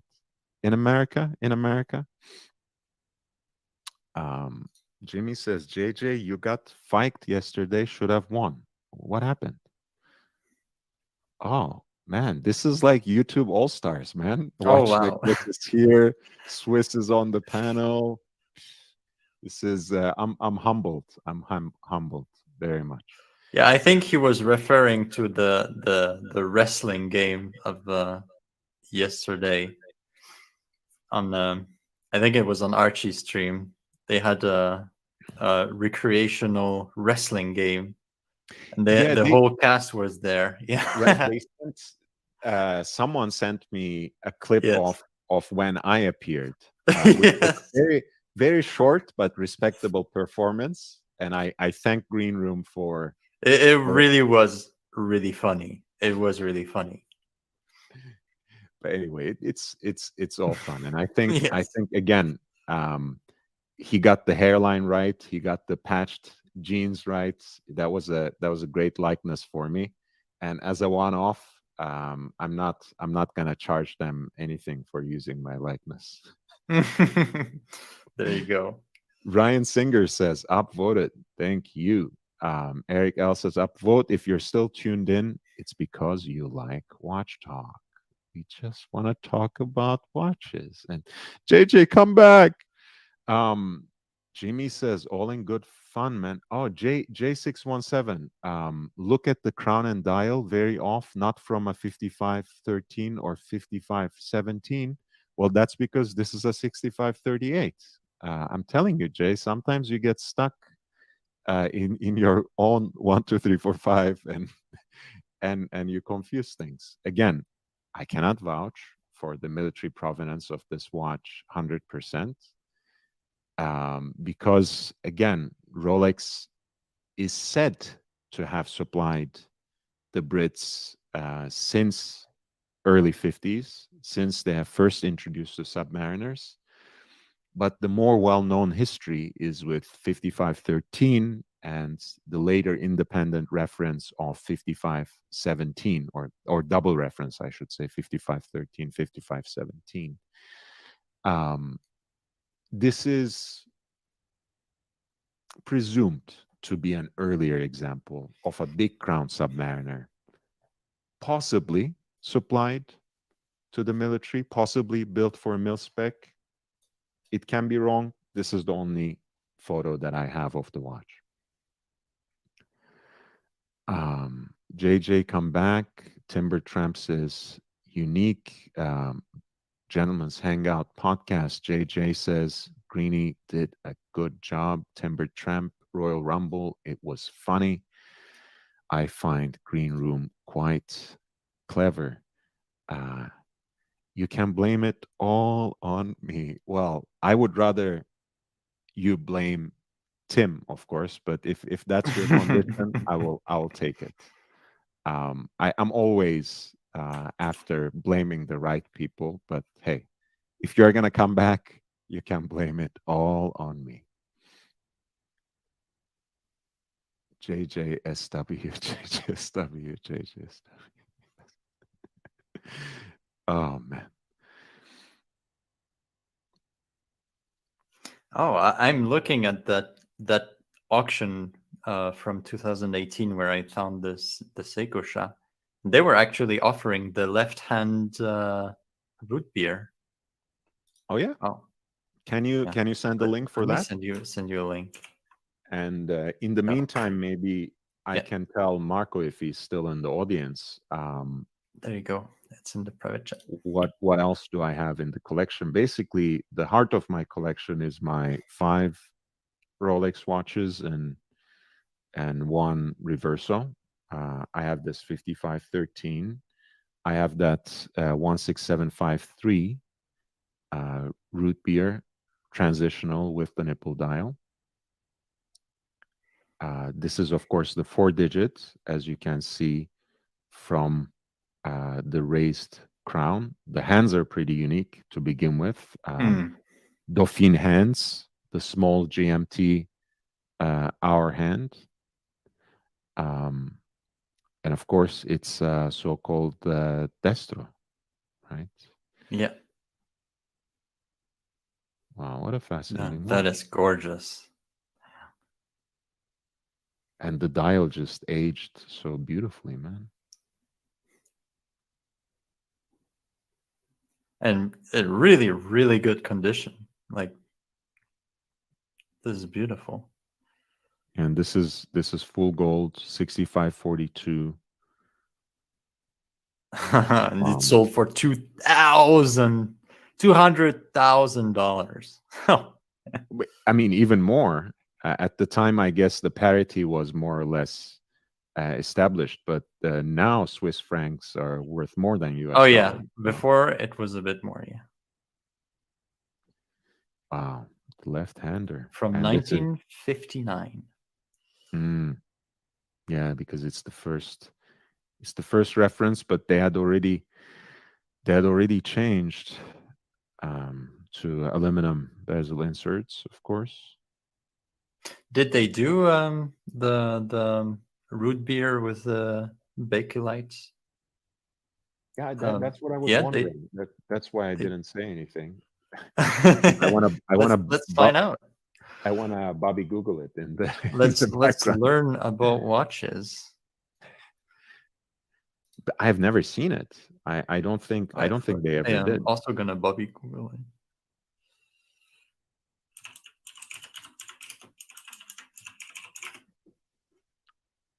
Oh yes, they did apparently. Apparently they did. Must Oh be no. for a very, very small period. Man, and the watch that I found now for a representative photo is fucking incredible. Um, almost as gorgeous as the one you just showed. I can only find Seiko mods. So many Seiko mods. Oh my Do, god, this is really good. do you see it? It, yeah, I can see it on your. Oh my god, that's really good. It's almost like a burgundy color now. Mm, Oh, with the full gold. Oh, this yeah. is really rich. And a full gold riveted Yeah, yeah. Look at bracelet as that. well. Fantastic condition. The top hat crystal, of course, you see how it's raised. Yeah. Slightly different execution of the hands. It's more like alpha, maybe, than altogether Dauphine, like the Yeah. other one, but I think just as beautiful and distinctive. Man, what a watch. Yeah. Yeah. Eric L. I agree. That's a winner. Yeah. A beautiful, beautiful watch. Baron von Müller, welcome to the channel. Good morning from a very wet, very sultry Launceston, Australia. I think the Baron lives in Tasmania. That's what I remember. So Launceston is probably a town in Tasmania. Correct me if I'm wrong, Baron. Or maybe we should say Launceston. I don't know. Okay, I don't know. I don't know, but yeah. It's probably like a lot of Americans saying Brisbane rather than Brisbane. But hey, I don't know how to pronounce that. Jimmy, pull it up, Lord. What up? What up? What up? Am I the one who dislikes all the left-hand GMTs because they look weird? We are not. We're not shaming left-handers here, Marco. You know, our friend Swiss here is a left-hander himself. So, Yeah, that is true. and he's not weird. I mean, the crown on the left, to me, it's okay, but on the modern, green and black they just came out with, they also changed the date, and Right. this really looks backwards. It really does. It almost gives me like motion sickness when I look at it. I look at it like, I completely agree because the thing here's the thing to me moving the crown there basically represents something functional, right? In a way that either one makes it makes it on the makes something that you can wear on the right hand, and like you reminded us last time, something that you can wind with your left hand. Mhm. It can be worn on the left hand to allow you maybe a little more wrist movement if you need without the crown digging into your bones. So you can justify it from a functional standpoint in more than one way. the only justification for Rolex moving the date function as well to 9 o'clock in the new model is because they're lazy and they didn't want to build a new movement from the ground up, so they just flipped around the movement. I mean, that's the only explanation. Could be. Um, Eric L says that's a winner, but I wouldn't give 200K plus for an example. But wow, yeah, it's really Well, maybe not you, but a collector that has a tiny museum, he could totally do that. right. Maybe And expose it.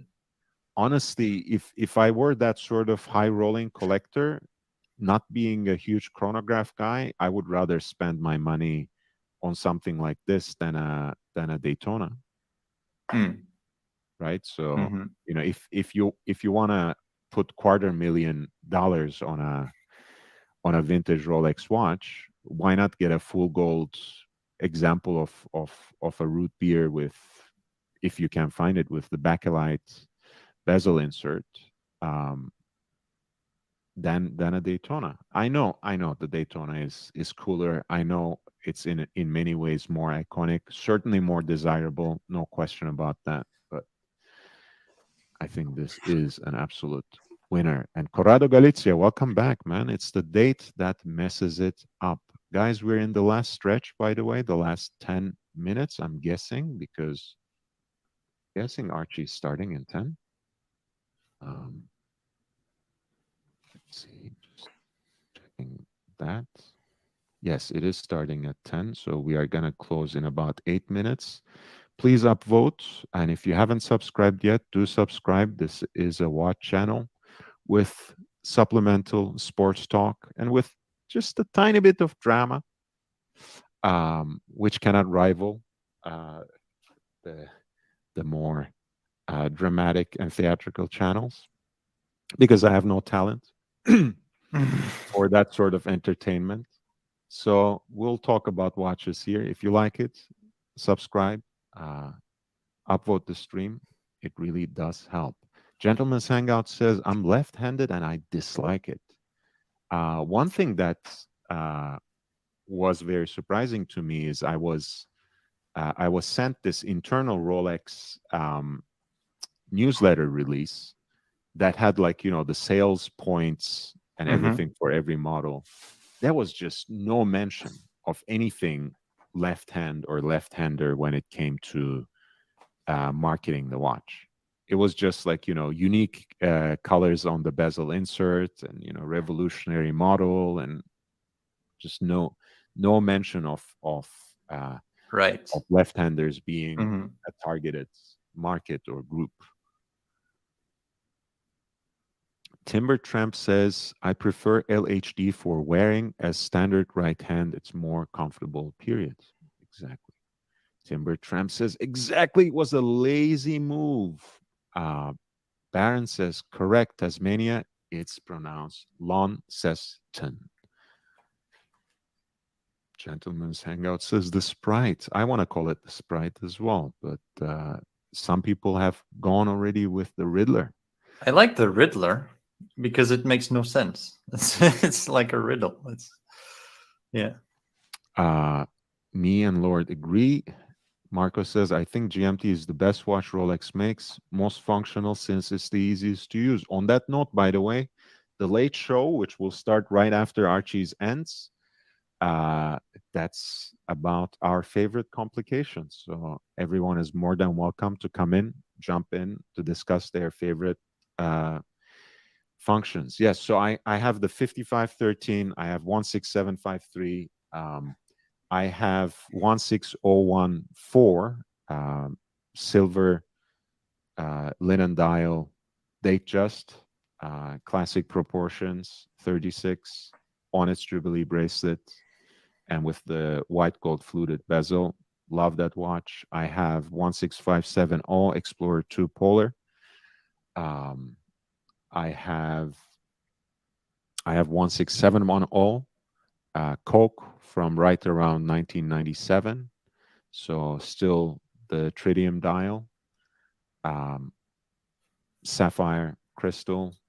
Um, Not the solid end link bracelet, still the Hulse case, which I really appreciate because I like putting shit on leather bands.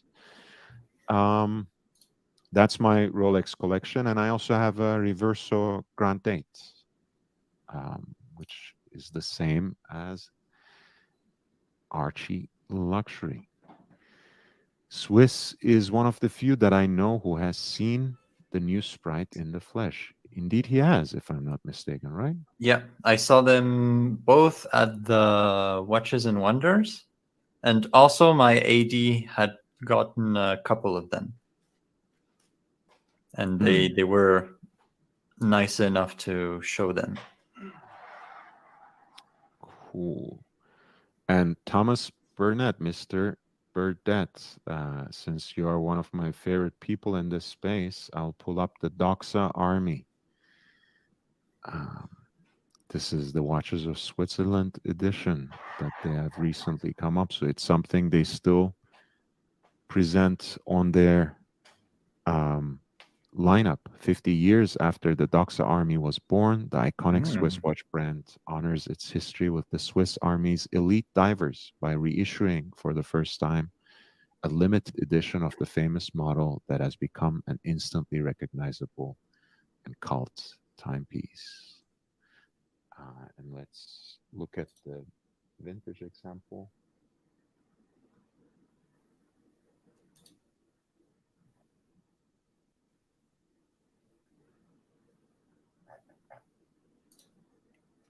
Very, very cool. That is a fun watch. Pretty fun. Timber Tramp, a GMT with bidirectional bezel checks a lot of boxes for me. JJ, I know, but it's nice to have villains. Marco is it. Hey, I think, yeah, I'm not sure if I agree with that necessarily, but I do understand that he is, an outcast from the Archieverse, and I understand that. JJ says, Paulie, there seems to be a lot of villains lately. Indeed. People who are exiled and outcast for several reasons. Indeed. Timber Tramp says, nah. JJ, yes, Ocean and Baggins. Looks Eastern Euro. Guys, we're closing in about 2 minutes. Again, if you have enjoyed the watch talk, please upvote, like the stream. It helps a great deal. Spread the word. Send the link out on other platforms. Help me reach 1,000 subs. In the meantime, if you want to contribute, if you want to encourage and support the channel, help it become self-sustaining, feel free to consider a PayPal contribution at lordhellespontv@gmail.com, lordhellespontv@gmail.com, and the Cash App is $LHVVV, $LHVVV.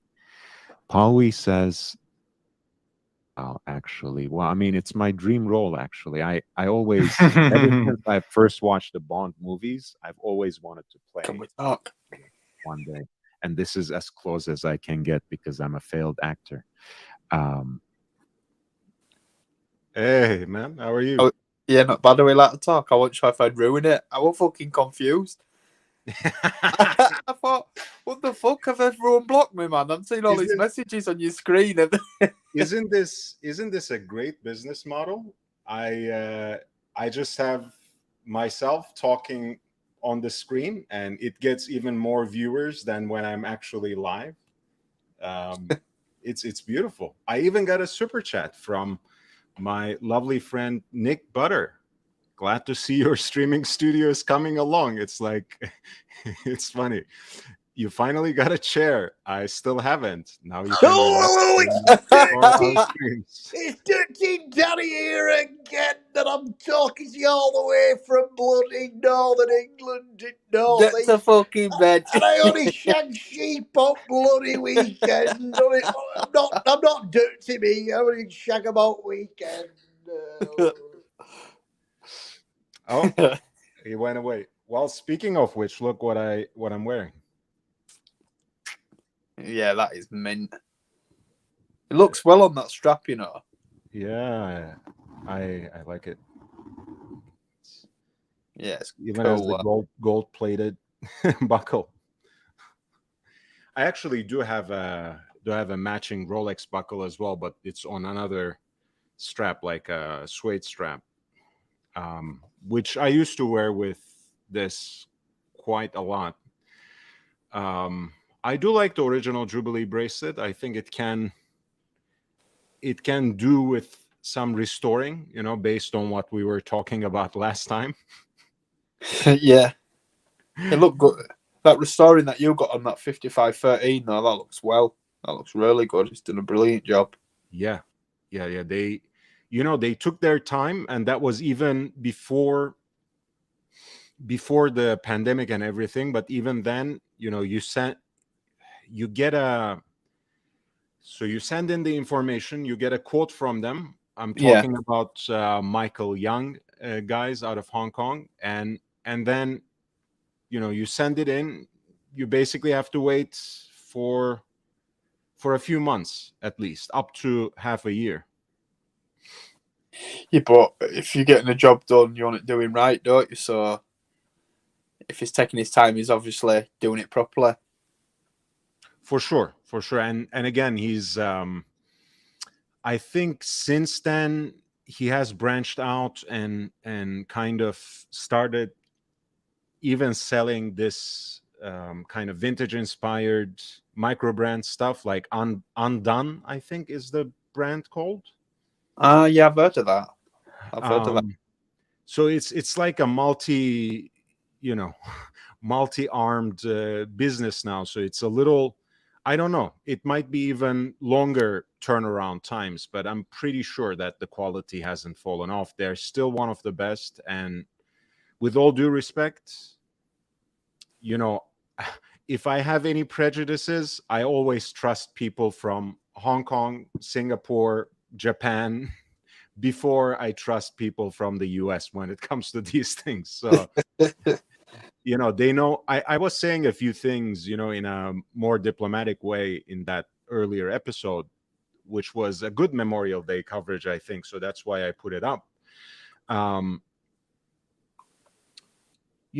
Japanese people have been collecting Rolex watches more widely and for a more extended period of time than most Americans. Americans, yes, of course, also had collectors, for decades on end. But, you have to respect people out of Japan. You have to respect people out of Italy, people out of Germany, who have had this consciousness, for quite a while. People from the UK as well, of course. Americans have a tendency to kind of get very exceptionalist very quickly, and sometimes in a way that's not necessarily deserved and earned. But yeah, JJ, this has been good. I'm heading to bed. It's been a long day. Happy Memorial Day. Happy Memorial Day. As I mentioned earlier, this is the day when we remember those who have fallen, who have made the ultimate sacrifice for the country. Much respect to them. Thank you for joining in, JJ. How you been, man? I like that. I love your chain there. That looks like some heavy stuff. Yeah, it weighs over half a kilo. Can you actually, does it help building up your neck? Do you know what? I've had chains since I've been about 14, 15, 16, so I'm used to having them on. But it's the thing is, when you put a jacket on over the top, it digs in. Well, I mean, I don't know, honestly. In the US, in big cities these days, it's become a little vicious. So you don't really get to. I mean, I'm sure you would take certain precautions, but here, a lot of people who don't know what they're doing, they wear that kind of jewelry and some expensive watches, and they get it snatched, and they get embarrassed for for no reason. People have tried and failed, but must have just been lucky. Yes, you're a very, very lucky guy indeed, Danny. So you getting something new coming soon, aren't you? I do, and I've given three hints. Do you Right, want to give me- take a guess? I won't entertain unless you get it completely right. Then I will say okay. But Give me the hints, please. so the three hints was, it's not Rolex. It's a bracelet watch. And what else did I say? It's a complication that I don't have in my collection. It's a breguet. No.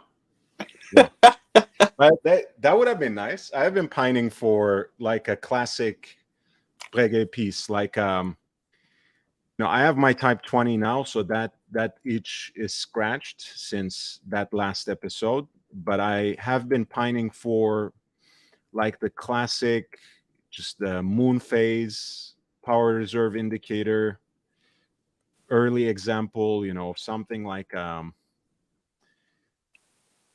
think the reference number is 3130. Let me see. So it's not a GP Lorato. Yeah, 3130. No, not that either. Not a huge fan of that. And You're not? Huh? You're not a fan of that? Of the Laureato? No, I'm not. Quite like it. It looks too much like the real thing.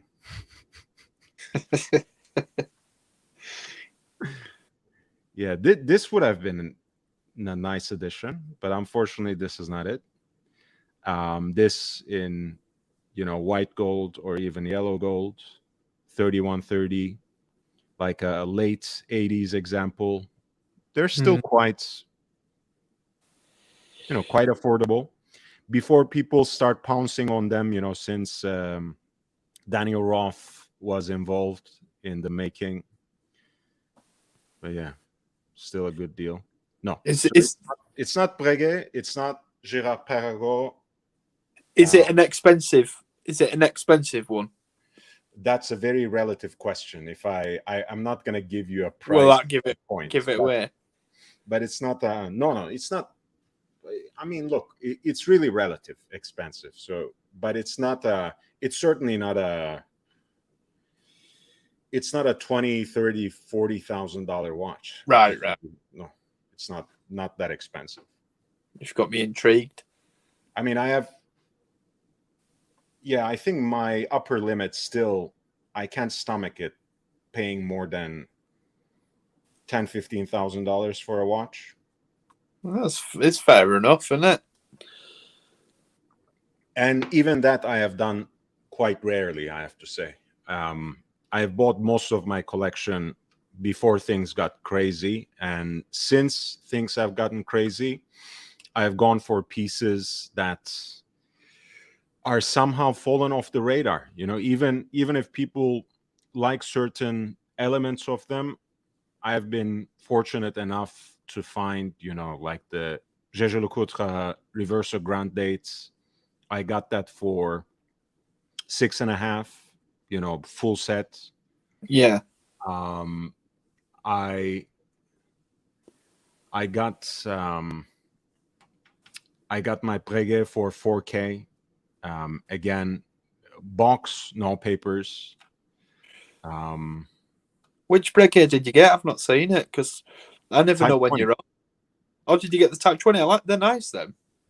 Yeah, they're very nice. And I got one that's like right from around 2001. So it's post-swatch slightly, and it has the Luminova on the dial. So it's still actually, it kind of shines. Yeah. I do like them. They're nice. It has the bracelet as well, but I strongly prefer wearing it on a leather strap. It ends up being way too shiny as a watch on that. I price. think that watch suits a leather strap better than the bracelet, the Type 20. I think so. Kind of like the pilot cosplay, so to speak. Yeah, Nice calfskin kind of action. Yeah. Let me see. I have a few shorts. I don't have it with me. I don't have it in this place, but I do have a few shorts with it, if I'm not mistaken, on my channel. So I have it on a NATO strap here. Christian Warden and NATO strap, mate. That's what you're buying next, isn't it? It's a complicated watch. Bel Canto. I tried to hold back because I thought I'm not going to ruin your stream.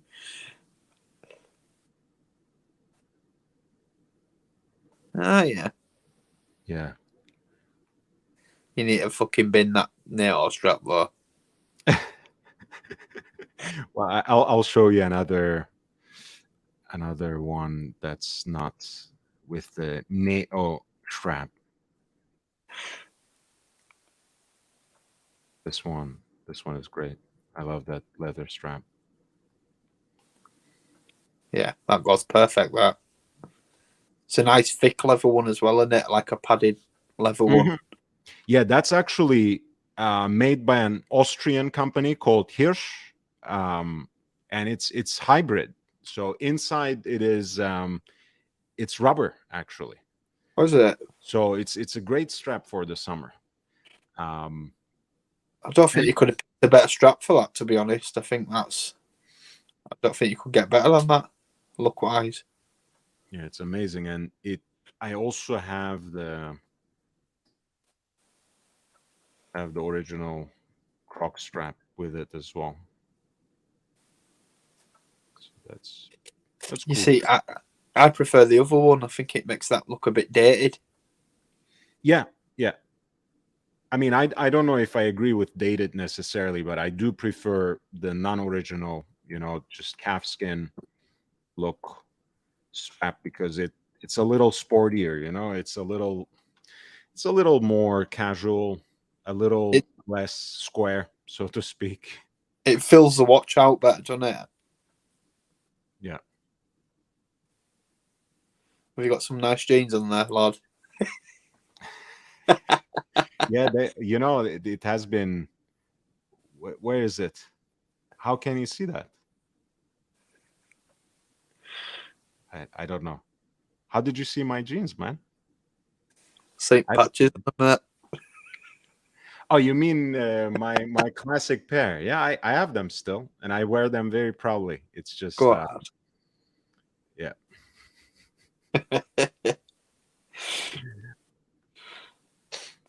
Yeah, so I have that, and I love it. I don't, as you see, at that time I didn't have my Breguet, but whatever I counted then, I have it, and I've had my Rolexes for a while anyway, so I'm pretty single-minded. I take a lot of time choosing the watches that I want to buy, and once I buy them, I don't move them, at all, and certainly not quickly. Was so that 5513? Was that your dad's? That Yeah. I got that right. Yeah, I wasn't sure I forgot that right. That's the one. That's a hand-me-down. It's not a bad one, is it? No. Fucking hell, I get half a packet of crisps. I'm doing that to me. I don't. But think of it this way, Danny. If it weren't for that watch, I wouldn't have to spend so much money on watches. I wouldn't be addicted like this. So it does come with a certain burden, so to speak. I don't know though. It's an hard one to say because you might have thought, well, I'll have this watch and then one day I'll buy a Rolex. So I don't know. It's hard to say, innit? Yeah. Yeah. No, I love that watch. I think that's also, it was very important for my taste in watches as well. I still, to this day, I like most time only, simplified, balanced designs. More and more I go for complications, but if I can find a watch that's complicated, but that expresses it in a way that's simplified, in a way that doesn't crowd the dial, I like it even better. Yeah, the less is more factor. Yeah, and I think that has a lot to do with the fact that the 5513 is the core of my collection.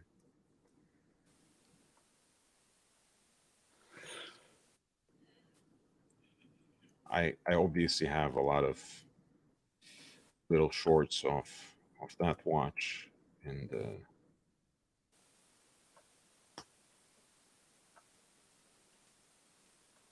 Submariner. What do you think to Patek Philippe Calatravas, just the free-handers? I mean, look, I do like them in the sense that you have seen my homage piece, basically, right? The one that I recently got, the French one. Merci Archie watch. Right. That's a Calatrava style piece, but obviously, modern watch, generic Celita hand wound movement. But yeah, I do like Calatravas, but I think for me, the last good Calatrava was the 5127. I like those, the 5127G. You know what I'm talking about? The one that has crown guards. Yeah. They did that on a bracelet as well, didn't they? They did the gold one on a bracelet, a yellow gold one. I'm almost certain. I think rarely there are some bracelet versions, but they're very hard to find. That's lovely, that. I'm pretty sure there are a few. Let's see. If we look at the highest priced ones, we might see, but I might be getting mixed up with references, though. Let's see. What the fuck was that Raymond Wheel thing that you just pulled up? The same reference number. Look, I mean, but yeah, these exist in white gold, yellow gold, pink gold. I think more rarely in platinum. I just love like that. I've barely seen any on sale when it comes to platinum. The hallmark of Geneva on the caliber still, because it's pre 2009.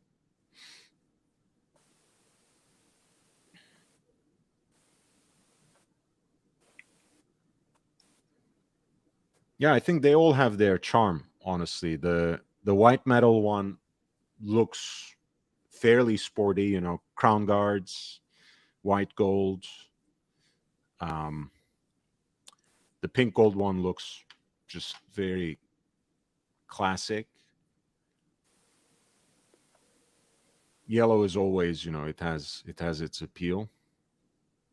Well, yeah, look, I mean, there are examples of it that are right under 20,000, which is not too bad for a Calatrava, honestly. Uh-huh.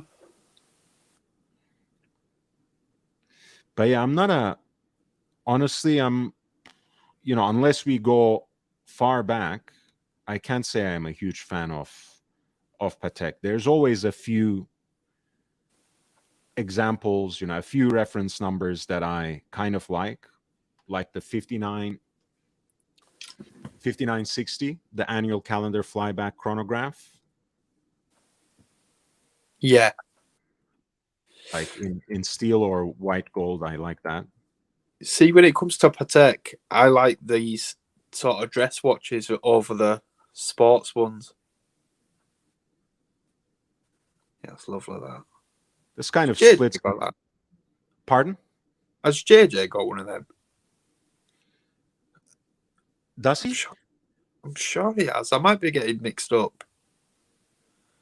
I mean, he has changed his collection around recently, so I kind of lose track. But he might. You're right.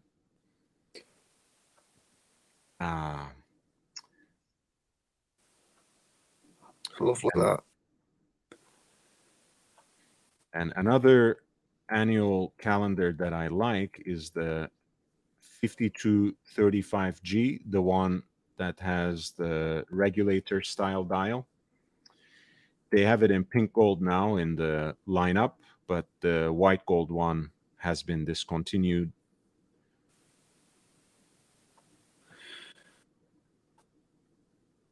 This kind of has the frying pan look, like the large dial, relatively short lugs. I like how it has Patek engraved. Yeah, it's a very, very old school kind of buckle. And on dial as well, how it's engraved rather than standing out. You see, barely. See what I mean? Yeah, rather than like the printed on. vertical brush. Yeah, it's very beautiful.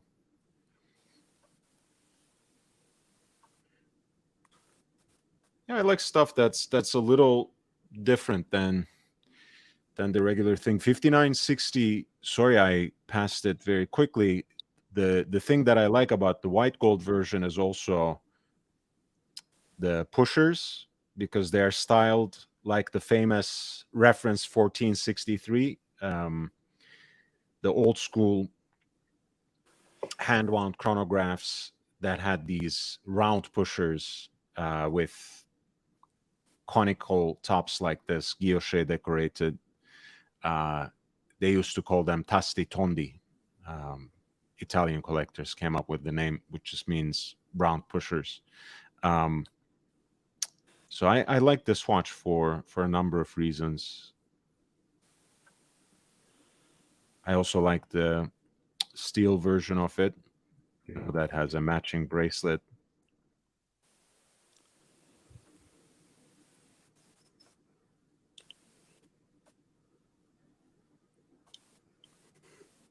Where is it? Huh.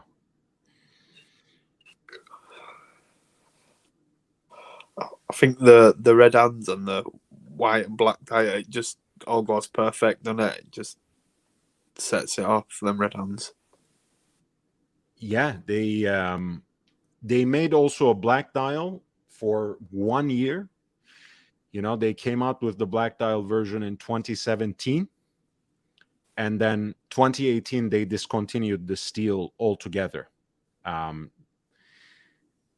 So the black dial is kind of rare and unreasonably expensive. But let me pull it up. There's also a much more rare one.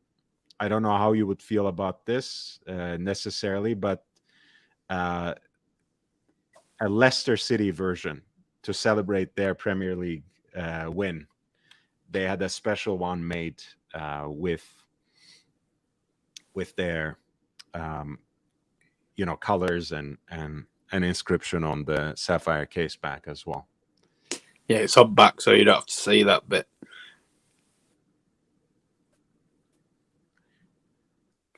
Let's see. Well, they have been relegated now, so I guess that's why they're on back. That's why you don't see it. Yeah, they spent all their money on Pateks rather than recruiting the right players. So this is it.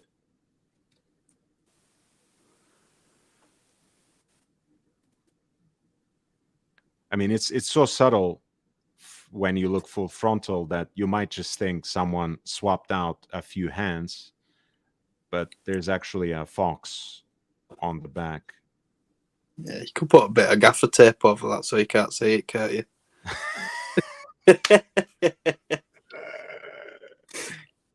Did you say that you used to be a Reading fan? Is that what it was? Or am I? No, not City. City. Which city? There's Bradford. there's Bradford a city City fan. Bradford. Okay, right. That's it. I forget. You're miles apart from me. I just say City like I'm talking to one of the lads. Does Bradford and Leicester have a history at all, or No, not really. No, not really? different leagues. Who are the traditional rivals of Bradford? Leeds. Ah, okay. So it's been a good year for you still. Yeah. Bradford fans hate Leeds fans, and Leeds fans hate Bradford fans. It's just the way it is. It's Mark Hughes who is the coach now. Okay. Do you know what? Yeah, I've not, like I say, I've not been following it for a while because I've not been going. Yeah, I remember that story pretty vividly, and I'm sorry again, for your friends. Well, we're all adults and make our own decisions in life. We know what it can, what it can bring. So it's on your own. It's on your own head, I suppose. When was the last time Bradford was in the Premier League? Because they were for a little bit, right? Yeah, there was. I'm just trying to think when it was. Recently enough. I mean, it's not it's not like ancient history. No. About fucking I lose track of time. Probably about 5 years ago. I think maybe at the turn of the century or something. They're doing right well, and like beating the like Arsenal and stuff like that. And then they've got a shit team and lost. And I just think, what the fuck are you doing? Beat all these like top teams and that, that have got players that cost them millions, and then we play just a normal shitty team and get beat.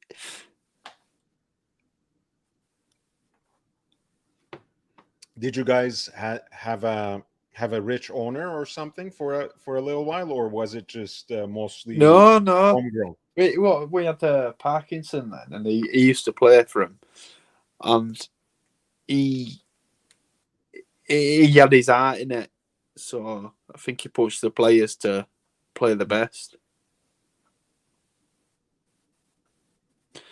But I don't know. We won't get proper far because we haven't got the money for it. And if we get someone that starts getting half decent, they get like scouted like another team. Yeah, I mean, things have changed quite a bit. I think, Premier League has been founded in the early '90s, but it's much more powerful and richer than it's ever been in the last 5-6 years or so. Yeah. And I think some of the teams that get relegated from the Premier League make more money than some of the most elite European teams elsewhere. It's all about money, in it. Like a lot of Arab owners, and sheikhs and stuff that have the money and they can throw it into it.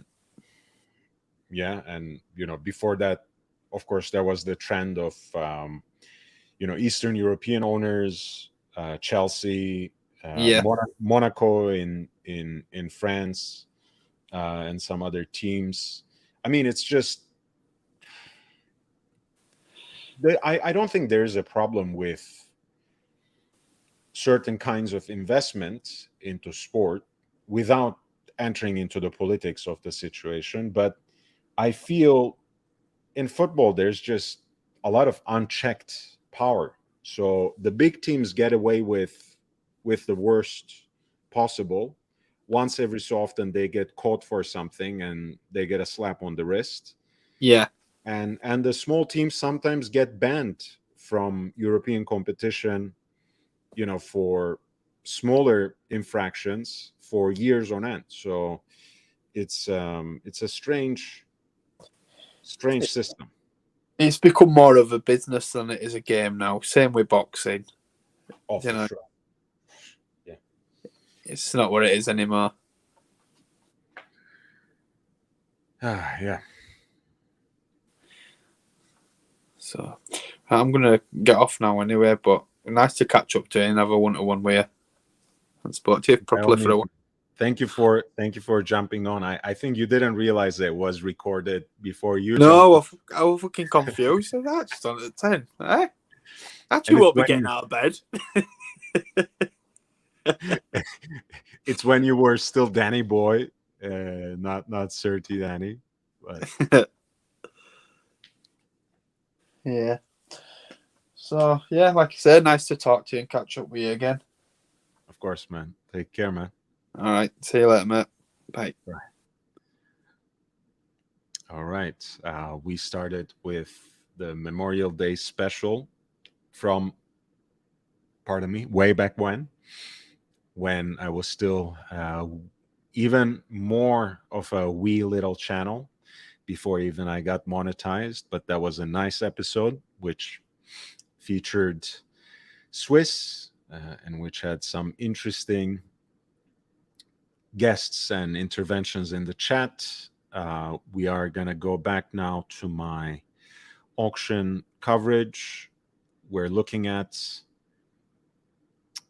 the Fine Watches auction that's curated by Sotheby's.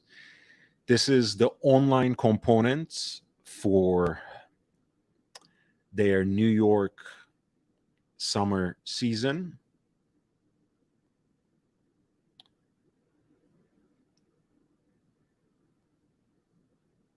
There is also a live event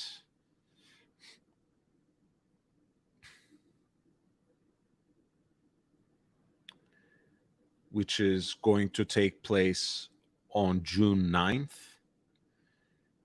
But this one is opening for bidding in about a day. So I thought we might as well take a quick look. And there are almost 300 different lots. So I'm going to send the link into the chat if you want me to. Hey JB, how are you doing, man? Yeah, Vardy was great, but I mean he has gotten quite old by now. If you would like me to pay attention to any particular lot, dive deep, and regale you with some historical and horological details, feel free to send in a super chat. I'm going to start with the very first. This is 200, lot 200, a Rolex day date reference 228239. White gold with a fluted bezel and a matching presidential bracelet, the olive green dial, which was all the rage before the mint green and some other new dial colors came out, like the Eisenkiesel, etc. I think this dial looks way better with the Everrose version, with the pink gold version. But nevertheless, this is a pretty cool piece.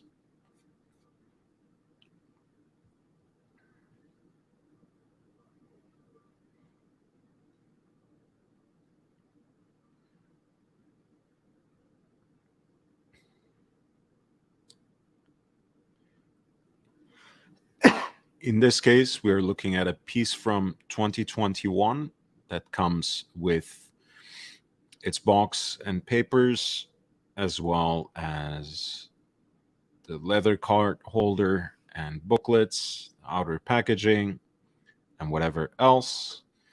At lot 200, the pre-auction estimate is 15,000 to 25,000 in US dollars. I like the convenience of not having to calculate each time. So I appreciate that. I appreciate we are back to the US. 204 is a precious metal Daytona from the now discontinued 116500 family. This is reference 11651 5 LN, the Rolex Cosmograph Daytona in pink gold with a white dial and a black Cerachrome tachometer bezel. The outer rings of the chronograph registers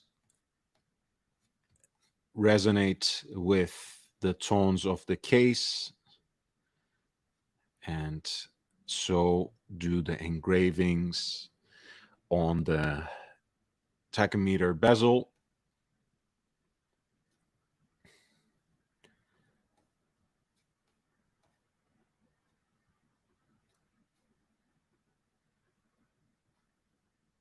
Once again, we have a piece from 2013, but one that has been well preserved.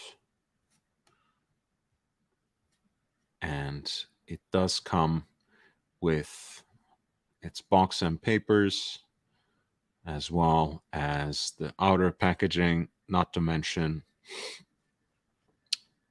the other accompanying documents. This particular piece has an estimate of 25,000 to 45,000 US dollars. Hey, Meech. Hey, what's going on, Lord? I actually have a very short question for you here as I try and What's do going on in the things here background? forms. Don't worry about it. Don't worry about it. Question, Lord, here. Given that the vintage prices have kind of matched the, like, let's take the Submariner for example. Vintage subs are kind of on the same par as a quote-unquote modern sub.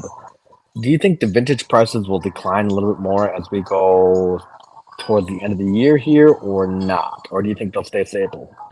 Stable, excuse me. I know you have a very strange concept of vintage because you don't Neo vintage. Let's cut like right. what reference are you talking about? If I 6 remember my neo vintage correctly, you're like a 1650. Like that would be a vintage sub if I remember correctly. I might be way off on the reference number there. I'll admit, but like let's just say like a sub from 2005 and up. They're about on the average of about 10 Submariner grand. date? Submariner date? Date, no date, it doesn't really matter. They're So sitting around the same price. I think the prices for those kinds of watches, the 5-digit Rolexes, 4-digit Rolexes are relatively stable by now. They might still dip a tiny bit, but so my suggestion would always be to sit on your hands if you are not in a particular hurry. But I think the most radical loss in terms of that hyped up value, price point, speculative, increases were with models that were very modern and contemporary. So 5-digit has been pretty stable, actually, even though there have been small dips, as you probably have observed yourself. It's been much more stable. So I would say Right, and I see the question commonly asked throughout various Facebook group platforms. And the question is this: should I be pursuing a vintage sub at current prices right now, which is about 10,000 on average, or should I pursue the quote unquote 40 mil discontinued reference at about the same price point? And as a guy who really kind of shuns the vintage stuff, I mean, you know how I am. If it's not new, it's not worth it. Basic logic tells me to pursue the newer stuff, but I can't help but wonder if the vintage stuff won't decline here a little bit more in price, or the neo vintage, etc., won't decline a little bit more in price because it just seems like it's too much of a close price difference for people to kind of really swing one way or another. Wouldn't you agree? I'll say this. I know you generally look for, even when you're looking for pieces from that time period, I know your tendency is to go after stuff that's like a full set, basically, like documents and box and whatever else. Am I right to assume that? Correct. Yep. Nope. You're correct. those pieces always have a slight premium anyways, and those pieces are pretty stable in terms of the price. They don't crash like that. um, so look, I mean, if you really want to scratch that itch and you have set your sights on a particular example that fulfills all your criteria, um, I'd go for it. I wouldn't wait around for no reason at all. If you are saying, "Hey, I am penny pinching," and I understand that. I do that all the time. It's my Right. best habit. I would say, okay, wait until we go past the summer and look again. And you might save yourself maybe $500 here, 1,000 there, but I don't expect the value to crash so much when it comes to those type of watches. So you Um, really don't think neo vintage will, or vintage? I guess maybe more or less neo vintage, because that's what people are really going to be, in my opinion, really going to be looking at. You really don't think neo vintage will hit 8? Is what I'm trying to gather here. Look, I mean, that's almost, for the kind of package you're talking about. If you're saying you want a full set 14060 or 16610, um, that's like pre-pandemic price. So it's I don't think that will happen before the end of the year. I think that would be too rosy a picture. I would like that to happen, but I think the larger economic conditions would have to be pretty terrible for something like that to hit this year. I don't know. I mean, not to get too far out of the realm of things here, but I just, as we look at the economy, the potential replacement of the U.S. dollar here come July, um, to me it seems slightly possible. But then again, what do I know? And again, that's an entirely separate conversation itself. I gather that, but I just see a lot of people in the forums just saying like, "Oh, I'm just gonna wait another 3 to 4 months to get my hands on a neo vintage sub, no holds case sub, because it's gonna be cheaper at like 8K." And I don't know. I don't know. And like I said, I don't put my pulse or put my fingers on the pulse of the vintage market that much. So I figured you'd have a better insight on that than anyone Look, else. I mean, again, it's on forums, people will say any number of things, and I also have my own wishful thinking, when it comes to certain pieces that I'm going for. I would love to get um, a 14790, reduced size Royal Oak for 5K, which was, which is how it was in 2017, but that's Right. not coming back. That's not ever coming back.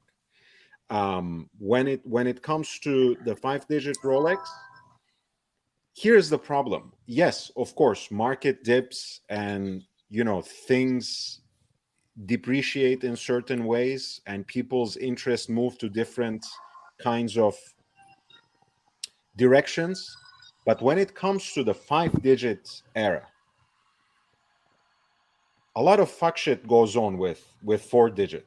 A lot of fuck shit goes with genuinely vintage Rolex watches. Oh, So 100%. I agree. That's why I don't like people, them. one, one second though, listen. So people have, unless you are really knowledgeable or unless you have a very good dealer who can source you that kind of stuff, people have moved away from that. People who haven't moved away and people who still want to collect them are priced out of a lot of the most desirable stuff. So if they remain Rolex fans, 5-digit seems to be the next hot thing. Now, I'm not saying the prices will explode before the end of the year, so feel free to take that risk. But honestly, 5-digit Rolex is not a category of watch that is in the short term going to see depreciation. If anything, it will retain and slowly continue to ascend, as stainless steel Rolex sports watches have always done. So, Right. of course, I mean, look, if the dollar disappears, that's another scenario. That, like you said, that's another discussion. But as I said, if you have an example in mind that is a price you can swing, just get it. If it's not urgent, wait until the end of the summer. You know the basic rule. for sports watches, summer is the worst time. Summer is when you buy dress watches. So wait until the summer ends and then go back again. Maybe not 8, but you can find perhaps a better deal. Maybe you'll save yourself 500 or something like that. Right. Well, like I said, it's just as someone who prides himself on being within the vintage market here. I just want to get your quote unquote professional opinion. And yeah, we'll see what happens because I know a lot of people are really gliding towards. It seems like just in general here, not when it just comes to Rolex, but just in general when it comes to Hmm. watches in general, people are really gliding to the vintage Seamasters, the neo vintage Submariners, the neo vintage. It just everything because it's cheaper, and I understand that. I mean, look, people's budgets are what people's budgets are, and I understand that they want to get their foot in the door. And what better way than neo vintage, I guess. So Look, I will tell you also this. Here's the quote unquote the problem when it comes to seeking deals in 5 digit. Now, a lot of people, a lot of younger collectors or newer collectors have been educated in and socialized into collecting these kinds of watches by way of Tudor, which is Tudor's aesthetic is closer to 5 digit Rolex in terms of how it feels on the wrist than contemporary Rolex, than Rolex of today. right, And then again, you have the global explosion of the number of people who can not only afford, but who desire and aspire to owning these kinds of watches. So if they come by way of Tudor, the next thing that they might go to is not modern Rolex, but possibly neo vintage Rolex. So a lot of interesting things going on, and if anything, I think over midterm, 5 digit is going to increase. I'm not saying explode, but it's easier to assess, right? There are still a lot of complete sets that are pretty impeccable and very easy to certify, comparatively speaking. Um, and when you come to the no holes case era, you have a lot of the features of a modern Rolex, just without the ceramic bezels, just with a kind of more classic lines. Um, hollow the- center link still. I mean, look, I mean, yeah. So it's we've it's we, we've been into this conversation, you and I, off the record here, or maybe off the stream, I suppose would be a better way of describing it. And look, I like neo vintage. I find it charming. I love. I don't know. This might be a bit of a tongue-in-cheek way of putting it, but I like the junky feel of it. I mean, after having so much modern stuff for a while, I do kind of find the junky feel of a vintage neon sub, GMT, whatever it may be. I find it quite charming because it's not something I deal with daily, quite frankly. yeah. And you know what?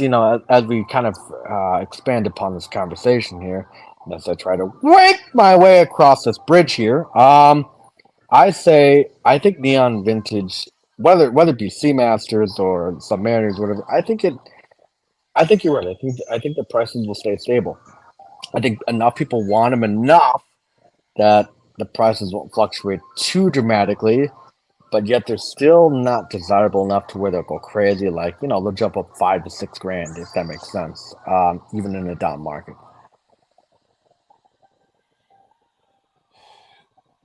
Yeah, look, I think again, some of these things are so recognized and so recognizable now, and Tudor, the existence of Tudor, the resurgence of Tudor has been a boon for the equity of vintage Rolex. Um, so I don't see pre-pandemic days coming back for 5 digit. That's my take on it. Um, but stranger things have happened, of course. You never know. Um, and if the world is going to hell in a handbasket, we can see a lot worse. So we can always hold out for that option, for the nuclear option, so to speak. But no one hopes for that, I'm sure. Oh yeah, for sure. I mean, I mean, if we hit that point, I mean, I don't think anybody's gonna be having this conversation. To be frank with you, but no, I get what you mean. No, I mean, I don't know. It'll be interesting to see how the neon vintage prices kind of, if at all, fluctuate. I mean, I know everyone's looking at it right now, but yeah, no, I just wanted your insight on it for the most part, and yeah. Well, thanks for dropping by. Um, whatever video game you are playing in the back. I don't know what you're talking about, Lord. I've been engaged in this conversation 100%. God damn it. I've been engaged 100%. I don't know what Are you're talking you about. are you playing are you playing with your friend on your side or just on your own? No, on my own. I'm trying to compete against the Chinese here, and they're just absolutely vicious here. They're mean, nasty, and vicious. But I mean, I am in their home turf, so I mean, what do you expect? Wait, why are you saying them? Aren't you Chinese, Mitch? Well, I mean, more or less Japanese. I identify as Japanese, but I understand, Lord. I mean, I suppose we all look the same. That was a nice response. I have to say. Woo! Okay. All right. I'll leave you to it. All right. See ya. Quite frankly, you look more Vietnamese than Japanese, but we'll take that as read. All 29 says Reset Part 2 will occur as some of the best watches ever made come out and the number of active collectors drops while staying above pre-pandemic levels. That's always possible. It's not, again, um, we can't take anything for granted. The only thing, again, barring a nightmare scenario for the world beyond watches, um, is just the undeniable fact that the size of the collectors community has grown exponentially in the last 2 decades. And barring a global economic crisis, that's not going to go back to what it was in late 20th century. Which means, with inflation, basically, which is a fancy way of saying how worthless our money has become, um, certain kinds of watches will never go back to the price point they were. I mean, Universal Genève is not going to go back to price points that it was at before Eric Wind and Ben Clymer started gushing over them in public on Hodinky, right? Um, Stainless steel Rolex sports watches are not going back. Established Royal Oak models, um, even when they are reduced size, 35, 36, 37, are much more desirable now than they have ever been, um, especially as people migrate towards iconic designs that are perhaps a little more compact on the wrist. So there's always something new to discover. I think that's always my mentality. There's always a watch out there that no one talks about every day, that the mainstream hasn't necessarily pounced on. Um, so that's my consolation. I can always find something else if certain pieces become unaffordable and unobtainable for me. But let's continue this. This is speaking of the 20th century. This is the 16518. The basically the precursor to Oysterflex pieces, but also from the 5-digit era. So running on the caliber 4030 based on the Zenit El Primero caliber 400. white gold on a leather strap and the matching déployant buckle. As you can see, there are fixed end links. So this doesn't actually accommodate a full bracelet. Opaline white dial with gilt outer rings.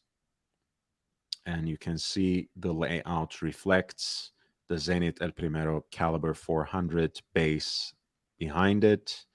Arabic numerals, not quite in the same way, in the same oversized, radially placed way that the racing dials are in the 6-digit generation, but still quite cool.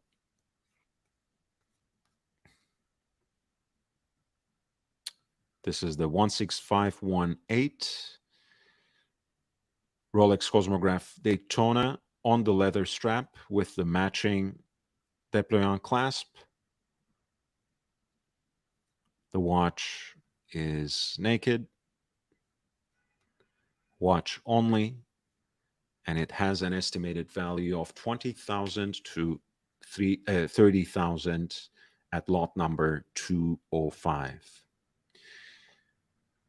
We're looking at the Sotheby's fine watches auction.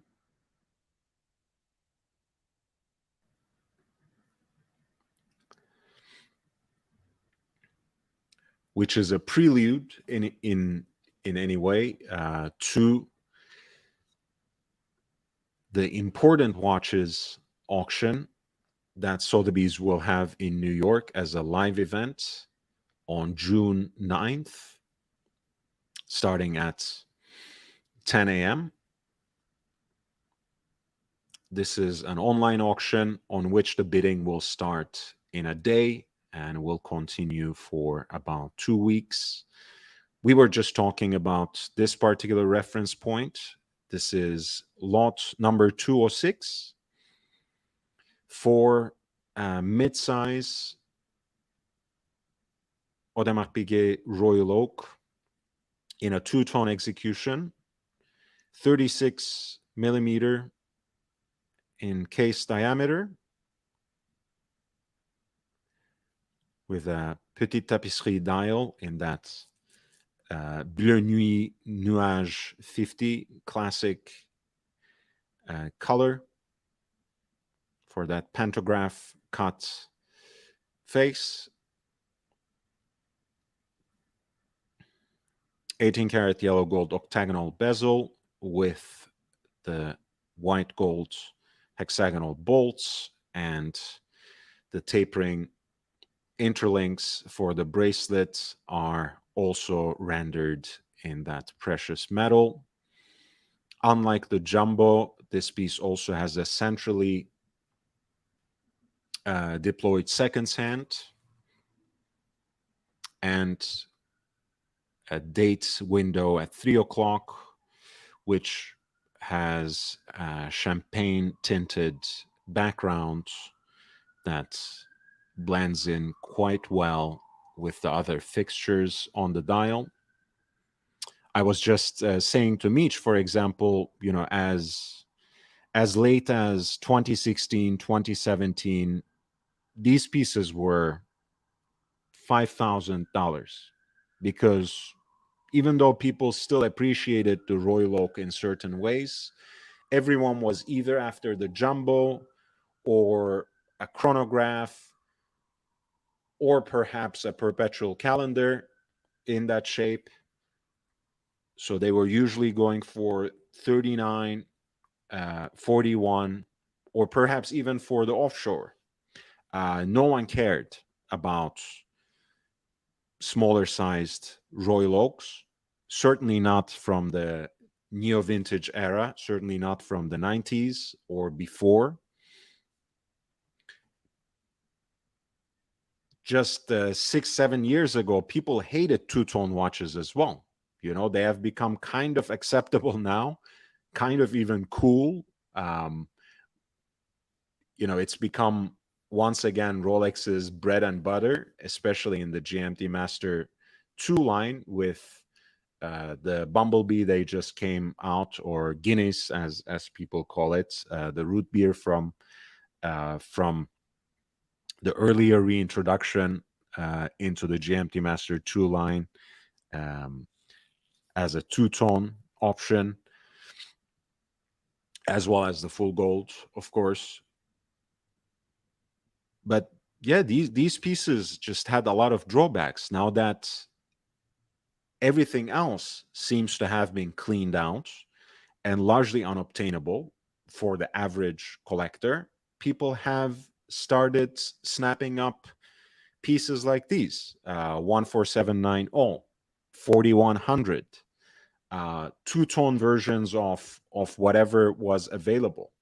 Um, Even the 33 millimeter quartz operated versions, like the 56 175, for example, even those references, some of the complicated um, pieces that used to come in the reduced size, like the day dates moon phase 25594 ST or SA, again, in the two-tone version.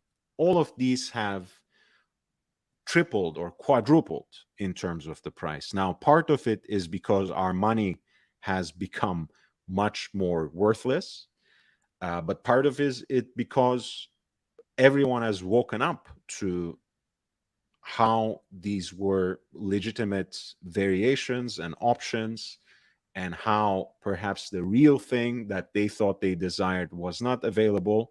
They went to the next best thing, and they suddenly discovered that this is actually pretty good, right? Just like people have discovered certain brands the minute they introduced or the minute their already existing stainless steel integrated bracelet wristwatch took off. This particular example comes with an AP travel case, and it has had a recent service at AP, apparently in 2022, last year in September. So it comes with a receipt that documents that.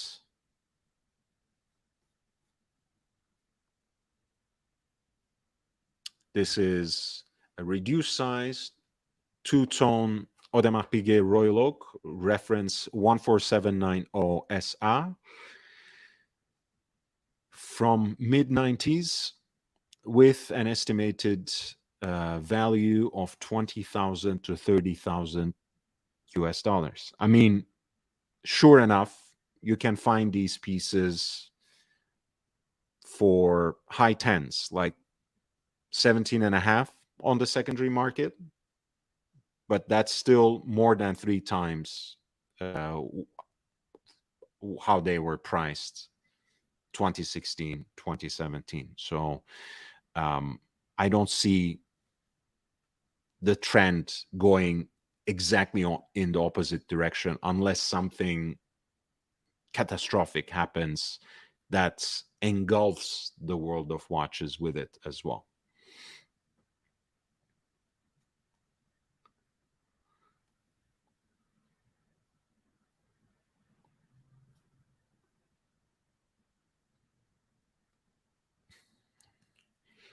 Lot number 210 is an FP Jaune chronomètre résonance in pink gold.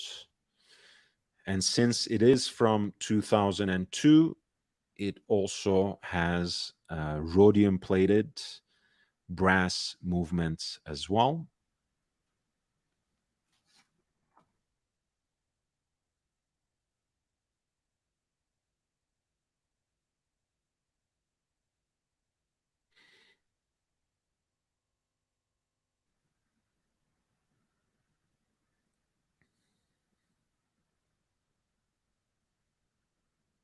The transition to the pink gold movements with movements crafted, whose bridges and base plates were crafted out of 18 karat pink gold, started in 2004. And before that, the movements were fashioned largely out of brass, which was then rhodium plated.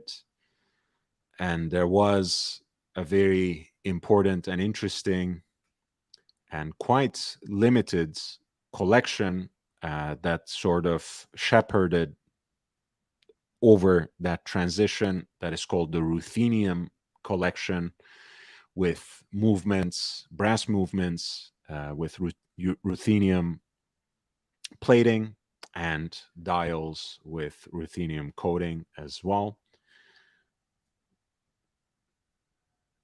That being said, this is a pink gold 38 millimeter version of the chronomètre à résonance, the watch that essentially has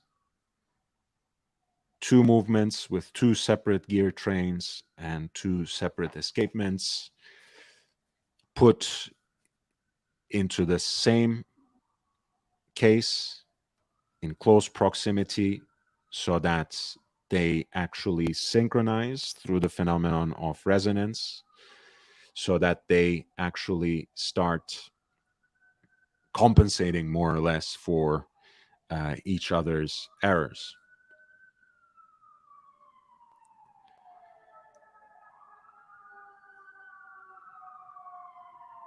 Since these watches are no longer made in this way, and are by now quite limited, of course, their value has risen exponentially, especially after everyone has woken up to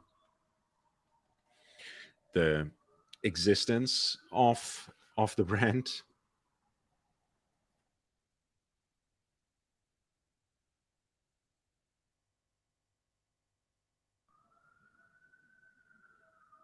And this is very interesting because I think the piece has been bought in 2004 from a boutique in Saint-Barthélemy, which is a French island in the Caribbean, if I'm not mistaken.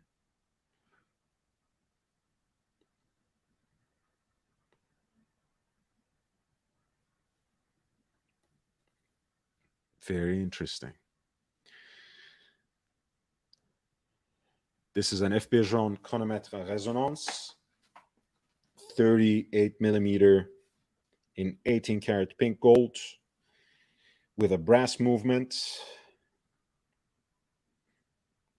from the manufacturer being from around 2002 and the purchase of the watch from 2004. As you can see, it is presented with its original presentation box, instruction manual, warranty card, and outer packaging. Lot number 210 comes with a pre-auction estimate of 100,000 to 200,000 in US dollars.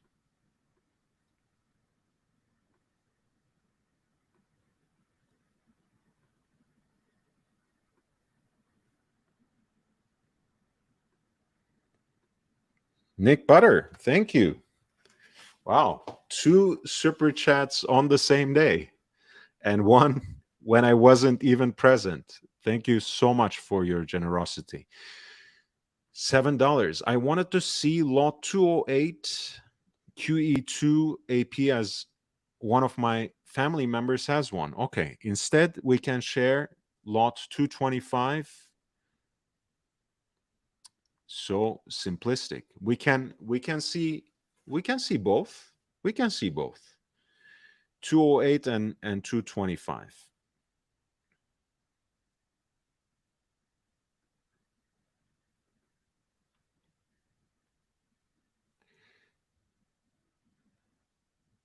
.208 is reference 26400. This is a stainless steel Royal Oak offshore chronograph.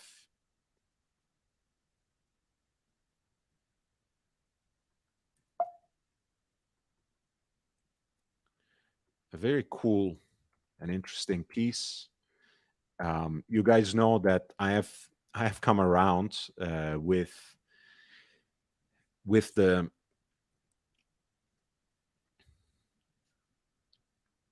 offshore Royal Oak offshore models for sure. I have mostly realized, at least, that their aesthetic depended on having to find a way of reinvigorating what was so revolutionary about the Royal Oak design in the first place. And since that initial design, that original design um, by Gerard Janta was already such a good balance between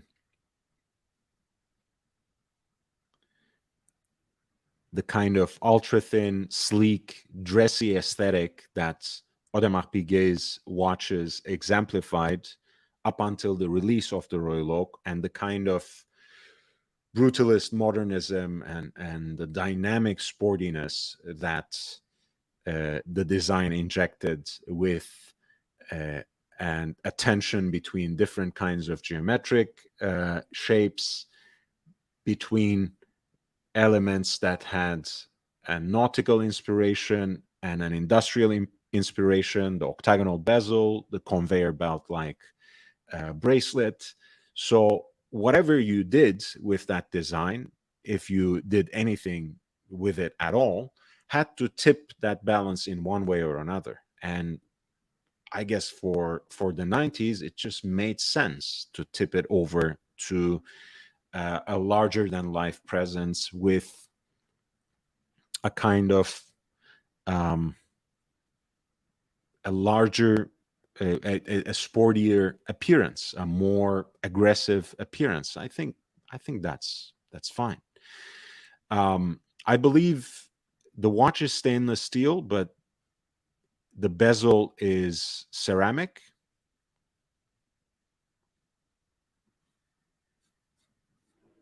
And it has the mega tapisserie dial, kind of a panda look, 12-hour counter at 6 o'clock, 30-minute totalizer at 9, and continuous running seconds at 12, with dates through a porthole-like window at 3. These were still based on the Frédéric Piguet 1185 caliber number. I like the white and blue execution with the tachometer on the chapter ring.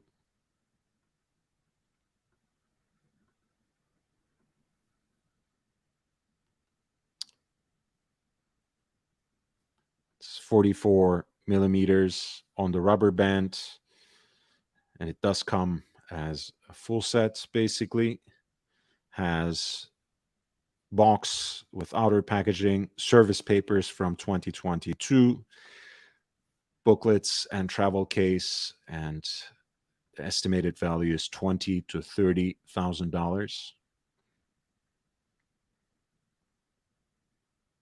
Yeah, I know the look. I mean, the design of the offshore, especially, but just an integrated bracelet watch overall, is larger usually than what the number indicates. And here you have those pushers, which are far from flush with the case. So between the very design of the case, which is very extended with the lug to lug width, you also have the intensely protruding crown and chronograph pushers. So that's a big watch.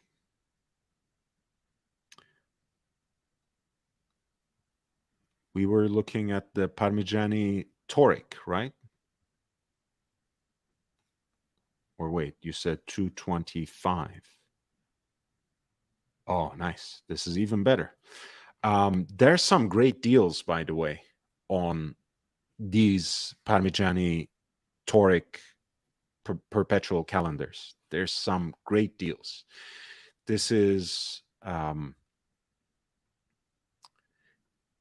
the toric was one of the original case designs by Michel Parmigiani, very much influenced by elements of ancient Greek architecture.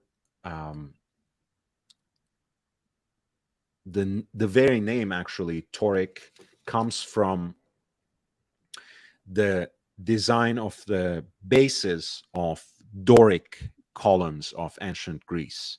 So this stepped bezel structure actually is used to resemble the foundation of a column. Of course, the fine coin edging on those two stacked bezels have stayed with the brand and can be seen even as an element now on their integrated bracelet Sports Chic watch, Tonda PF. But here they are much more finely executed. And, I mean, by finely, I mean, I'm not saying that the quality has necessarily fallen off. I'm just saying here they are dressier in a way. They are more delicate. They are daintier. Again, you have those slightly extended and drooping lugs and a black center dial, which has the grain d'orge pattern, the barley corn pattern that they have once again preserved and they use very widely in the Tonda PF line as well, especially using shades of blue and gray, which has given them a great canvas to build on. You have a fan-like scale for the dates in the upper half of the watch face. And the date has a retrograde expression, which means that this arrow hand that is heat blued, just like the second hand, actually snaps back at the beginning of the month. You have the moon phase through an opening at 6 o'clock. You have a porthole-like window for the leap year indication at 12 o'clock. And finally, you have the two aperture for day of the week at 9 o'clock and the month at 3 o'clock. A small sapphire cabochon sits on the crown on this platinum piece, which is 40 millimeters, just the ideal modern dress watch size.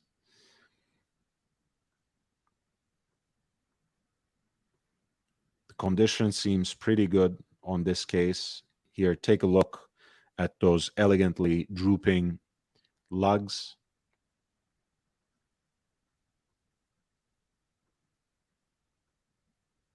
It's just such a beautiful design.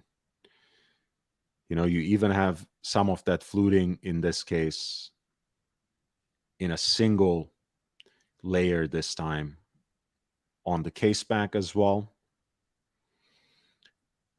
A bigger version of that barley corn motif on the full gold rotor.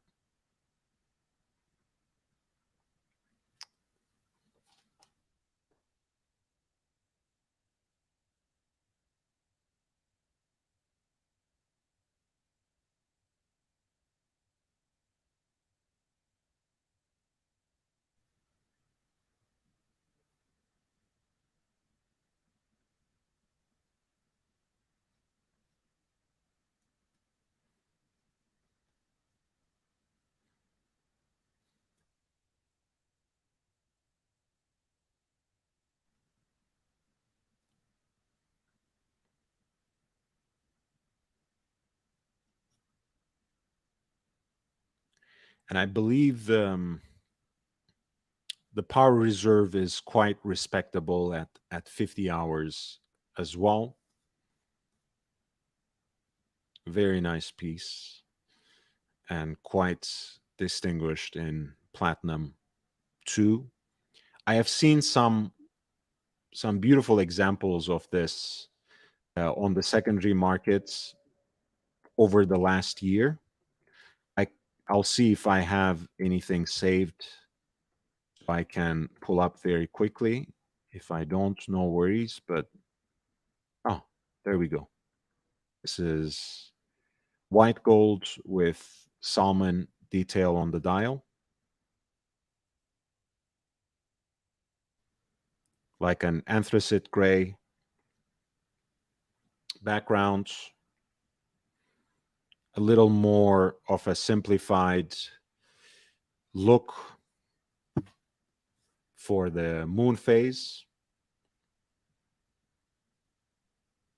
and the leap year indicator, as well as the retrograde date as well.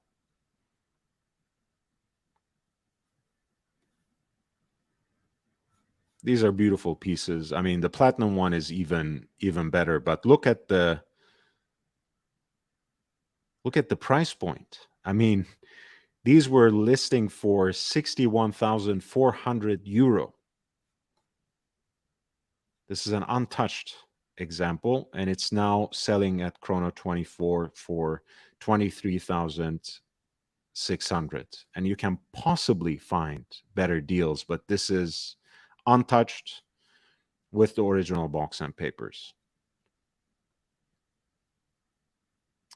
Lot number 225, which honestly, I don't expect to actually go within that estimate, but the pre-auction estimate for the piece, which is in platinum and which in a way is even more beautiful, and an earlier example of Parmigiano Fleurier, which is more intensely desired, 8,000 to 12,000 US dollars. I expect it to go for a little more than that, but we can check up on it for sure.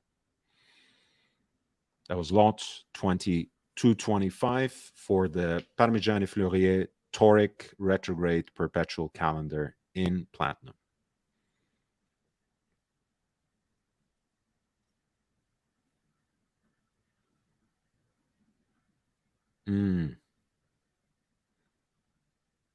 Oh yeah, amazing. That's an amazing design. You know, it's been a big hit at least since Daniel Roth made Breguet great again in the late 70s and 80s with those teardrop lugs. By no means did he invent it, of course, but I think his dress watch designs for Breguet were really foundational for a lot of the time only, especially pieces coming out of the high horological makers these days. Like the silver dials that are produced from gold blanks and guilloche decorated, the teardrop lug design for the cases, the asymmetric dials, with power reserve indicator and a moon phase. Everyone talks about Lange 1 and the revolution it caused. No one talks about the Breguet Classique and what it brought to the table. But anyway, let's talk about the Lange 1. This is lot number 211, reference number 101031 for an A. Lange und Söhne, Lange 1 in pink gold.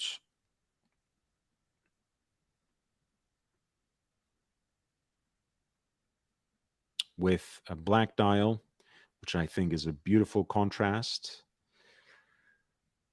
You have otherwise a very austere look, a non-luminous style with fixtures to match the pink tones of the case. course, the oversized date at 2 o'clock, the off-center dial for the hour and minutes, the second subdial at 4 o'clock, and the power reserve indicator by the crown of the watch.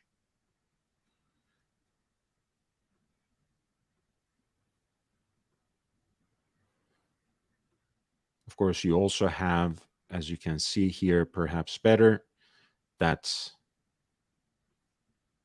by now iconic pusher to quickly correct the date that is displayed through a double guichet expression. And one of my favorite parts, of course, which is an aesthetic element derived from Saxonian pocket watches, is the 3/4 plate in German silver. The peculiar alloy of nickel, copper, and zinc already begins its life with a kind of yellowish hue, but over the years, it actually takes on an extra patina, which makes it look even more champagne tinted as time passes. And that's a look that I really like. As you can see from the islands on the movement, this is the older version of the L901, which was built on JLC gear trains. Nevertheless, the finishing is as masterful as ever. The lovely glacute ribbings, the heat-blued screws, the rubies that are set in gold chaton, which have countersinks that are mirror polished.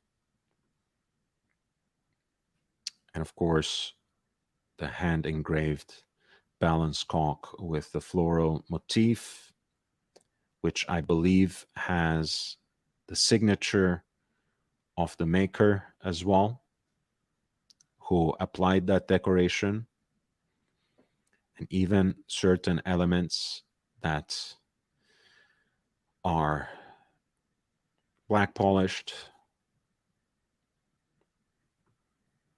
It's a classic. This particular example is from around 2008. It does come with a presentation box and some accessories, but not the original papers. And the estimated value is $20,000 to $30,000 for this Langa 1 in pink gold at lot number 211.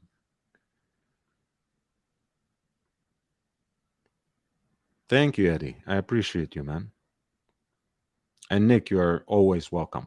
Thank you so much for your support. I really appreciate you. At 212, we have one of the rectangular watches that A. Lange & Söhne produced in its time. This is the Cabaret. As you know, they also had the Arcade, which was part of the original quartet that the brand was revived with in 1994, and which was, at least initially, designed to have a certain feminine appeal, although I think that's pretty limiting when it comes to looking at these watches, because they are quite gorgeous. The Cabaret has more of a rectangular aesthetic and certain angular lines that make it, I think, pardon me, more resolutely Lange in the way that we know to recognize it. This particular example has a certain balance too on the dial, with the oversized date at 12 o'clock and the subsidiary dial for the seconds at 6 o'clock, counterbalancing, counteracting each other. You have the Roman numerals at the quarters and diamond-shaped indices for some of the rest of the hours. The subsidiary dial for the seconds has a kind of opaline white look for some contrast. The signature alpha hands of the brand, I think, play well with the diamond indices as well as the angles of these lugs. The brand's technical director, Tony Haas, has previously said that it is hard for any other brand to sell a rectangular watch when Cartier and Jaeger-LeCoultre has such a strong record and such a great catalog.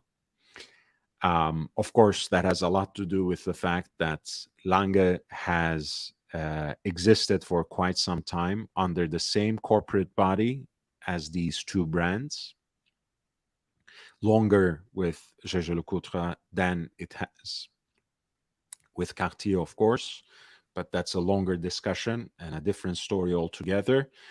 But that simply means that there are not many of these differently shaped Lange watches to go around, comparatively speaking, relatively speaking.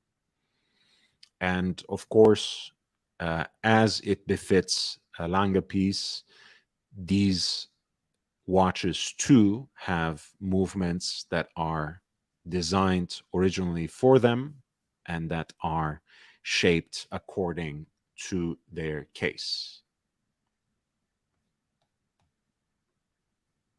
It's a beautiful time and date Cabaret, reference 107031, in pink gold from 1997.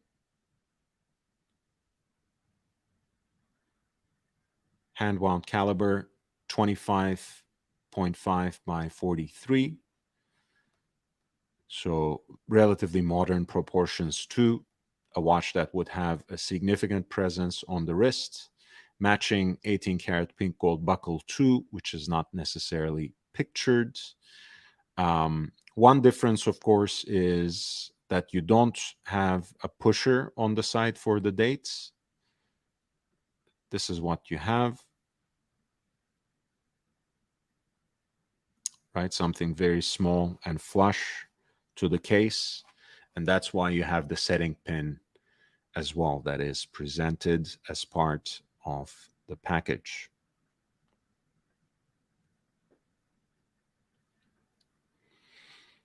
This is lot 212 for an A. Lange und Söhne Cabaret in pink gold from around 1997.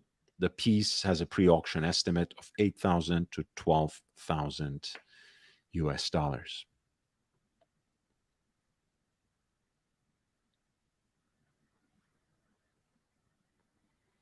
A lot of unusual pieces which I really enjoy in this curation. Again, since it is in conjunction with the live event on June 9th, I think they had their chance to shift some pieces here that are perhaps a little more off the beaten path. The Cellini Prince is, of course, one such piece.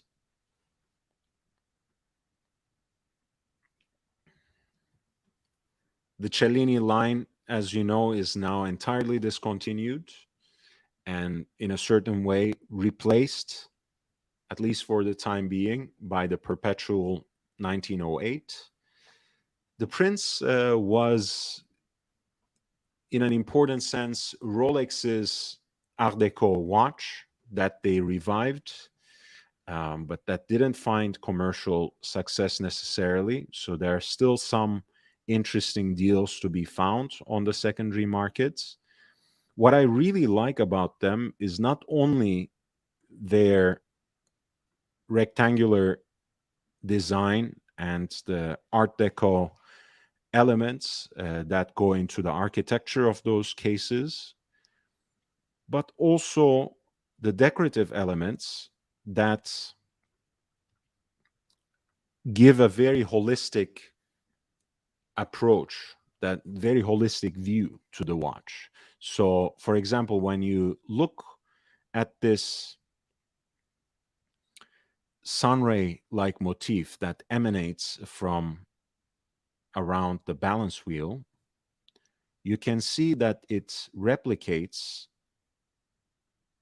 what was actually represented on the very dial, as if it were emanating from that seconds hand in the at the subsidiary dial at 6 o'clock. So not only did these pieces have exhibition casebacks, but they also had a decoration on the bridge plates of the movement that echoed the designs on the face of the watch. So it was not for nothing. And the piece also has a very unique déployant buckle. In this case, you have practically a full set.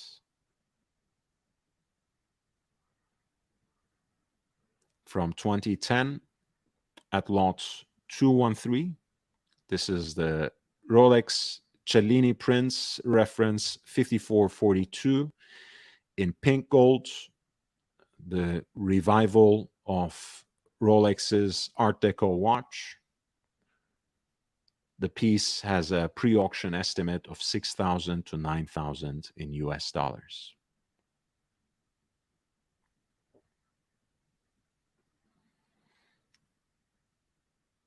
At 215, we have Patek's millenary watch. This is a version of the gondola that people call the manta ray due to its unique case shape, due to the unique shape of the flanks of the case.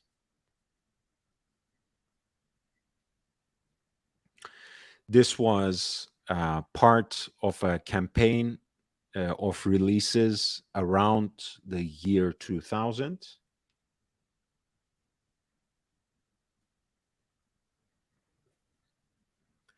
And the particular example that you are seeing there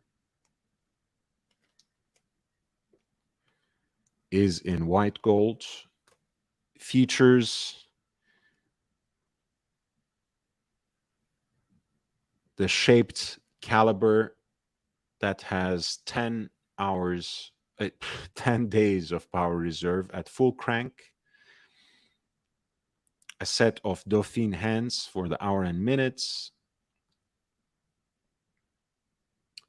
with Arabic numerals that alternate with arrow-like indices for the hour markers, and a subsidiary dial for seconds at 6 o'clock, a blue sunburst dial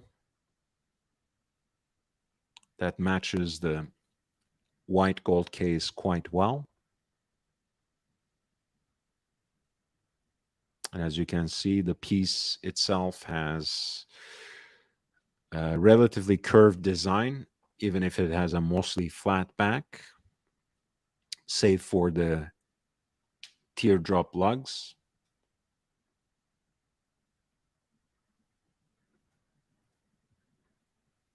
And there you go for a detail of the shaped movement. The 10-day movement that was fit perfectly into this case 5100,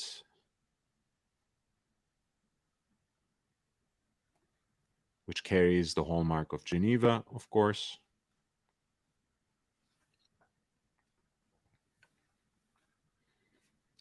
This is the Patek Philippe Gondolo Manta Ray, a limited edition piece from around 2000, made in a total of 300 pieces, 3,000 pieces around the new millennium, 1,500 in yellow gold, 750 in pink gold, 450 in white gold, and 300 in platinum.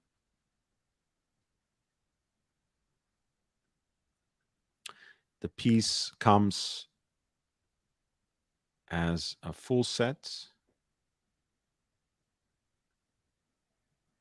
with a Geneva seal, attestation, and a chronometer certification as well.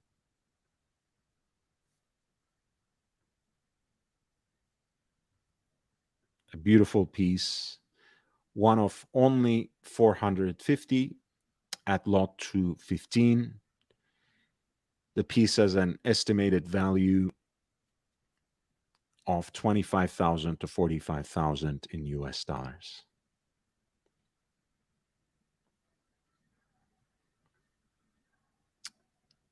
I'm going to take a quick break now to get a quick drink of water.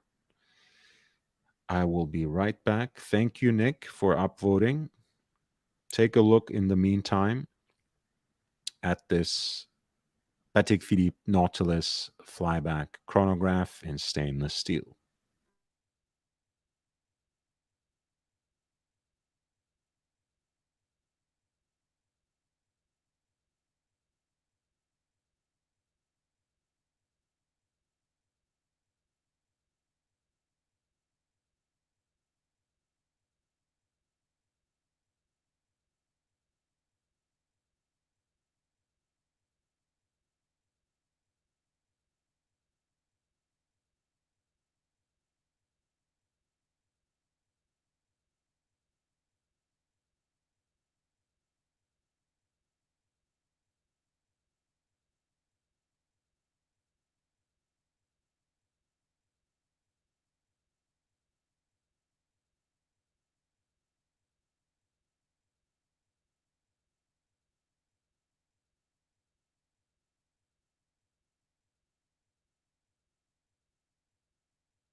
All right, I'm back. We are covering the fine watches curation by Sotheby's New York. This is going to be an online auction for which the bidding will open in about a day, and it will continue for about 2 weeks. It is in conjunction with a live event that's going to take place on June 9th in New York called Important Watches, that is featuring the two special Daytonas that once belonged to one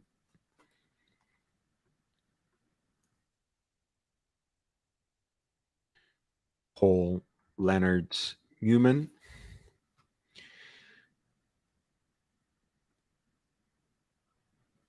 I'm going to cover the important watches as well, but since this is going to start soon and has some sort of urgency, I wanted to go with that. Lot number 217 is a reference 5980 line 1A dash, pardon me, 001, which means that this is the stainless steel Patek Philippe Nautilus flyback chronograph on its integrated bracelet with the blue gradient dial with its classic horizontally ribbed decoration.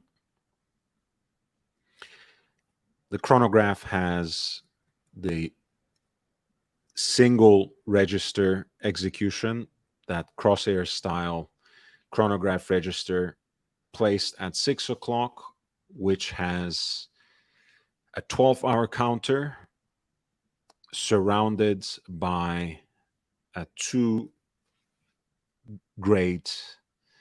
or two-level 60-minute totalizer, which represents two scales that are concentrically placed. Of course, there's a date at 3 o'clock.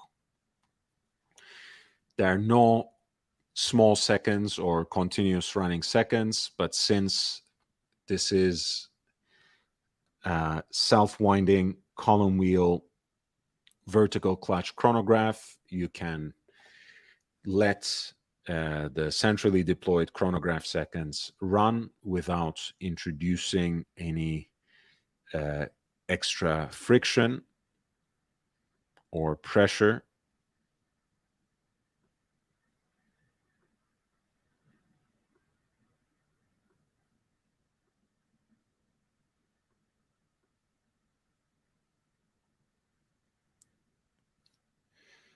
Since this is relatively early, it still carries the Geneva seal hallmark.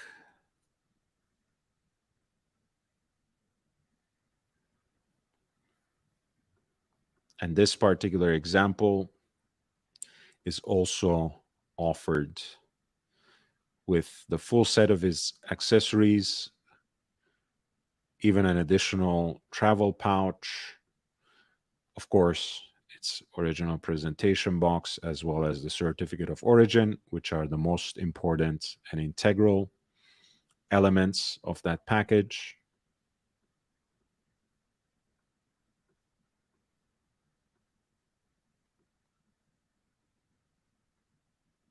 This piece was apparently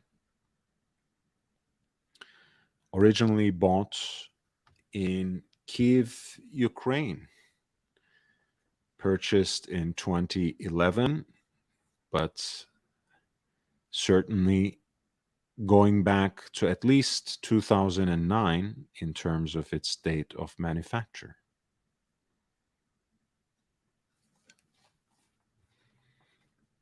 Since the piece has the Geneva seal.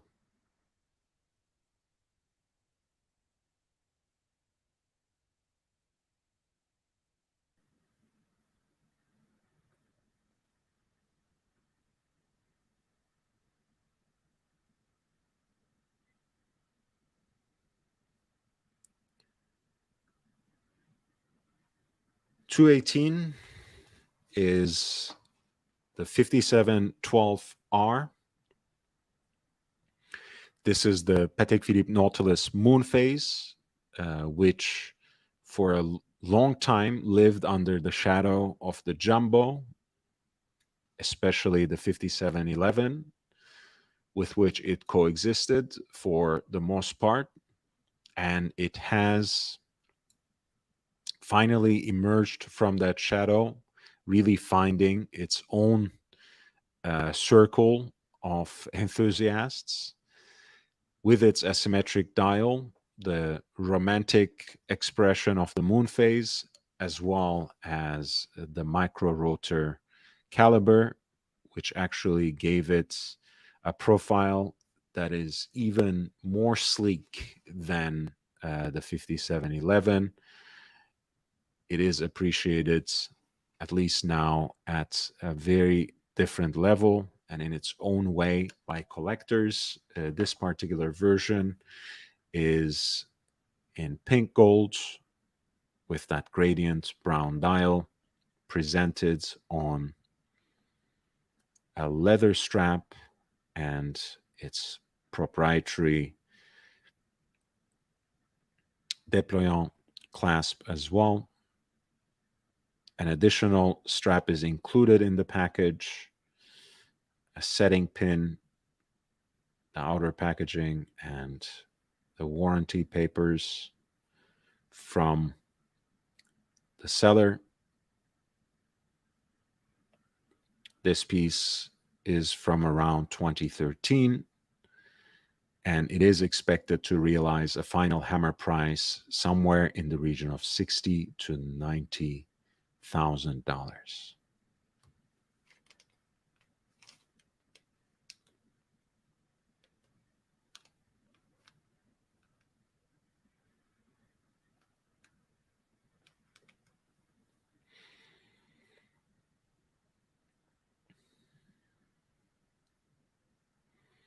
Again, if you have any requests, because I'm skipping over some interesting watches, feel free to send in a super chat so I can check it out. There's some very interesting pieces.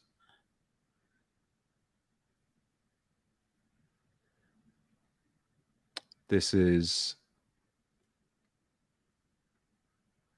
what followed in the footsteps of the first annual calendar by Patek Philippe that was released in 1996 with the reference number 5035. This is 5036 line 1G, which means that it's not only in white gold, but that it actually comes on a 5-link bracelet in matching 48 carats. What the hell am I talking? In matching 18 carats white gold. The leaf-shaped hands are generously filled with lume, so are the applied Roman numerals. There's a sweep center seconds. The date at 6 is counterbalanced by a power reserve indicator at 12 o'clock. And at the focal point of the watch, you have very legible subdials for the indication at around 9 o'clock for the day of the week and at around 3 o'clock for the month. And of course, the classic expression of the moon phase through an aperture at around 6 o'clock, right above the signature of the brand. I think these pieces look just great on the leather strap, but some people genuinely enjoy bracelet watches, so it's good to have that option.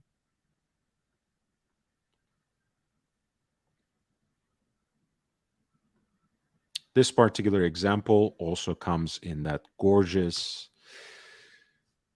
burgundy colored wooden presentation box, the old school.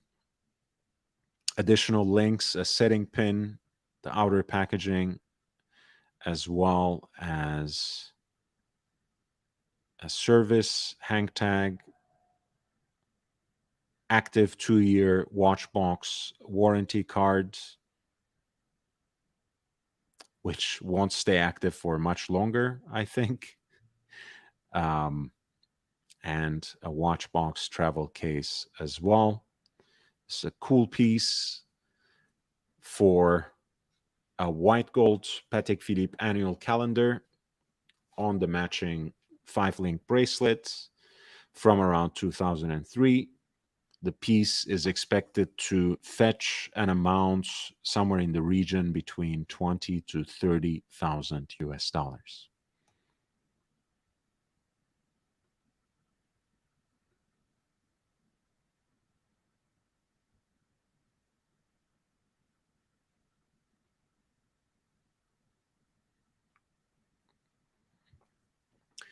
At 223, we have another classic Genevan watchmaker, namely Roger Dubuis.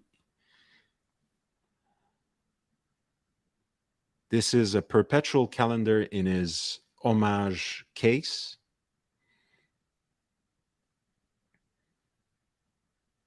You have a beautiful setting of Breguet numerals, prominent leaf-shaped hands, center sweep seconds. A pointer date at around 4 o'clock, 4 and 5 o'clock. Between 7 and 8 o'clock, you have an opening for a moon phase indicator. 2 windows for the indication of the day of the week and the month above the signature of the brand at 12 o'clock, and a leap year indicator as well, right above 3 o'clock through a porthole-like opening.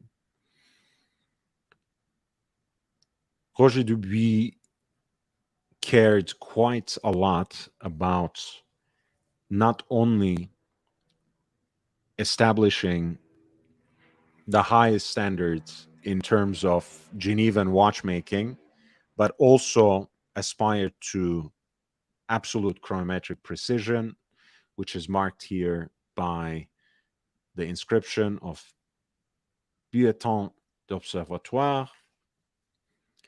So hopefully this piece, as you will see, includes all these documents. It has an additional solid case back in matching 18 karat pink gold, extra strap,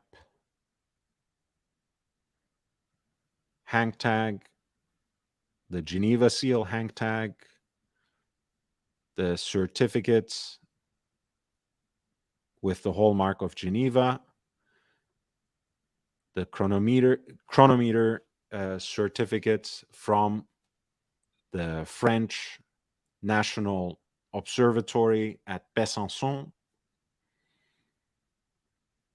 As you see, an absolute full set for this gem of a watch, which has a self-winding caliber with the hallmark of Geneva.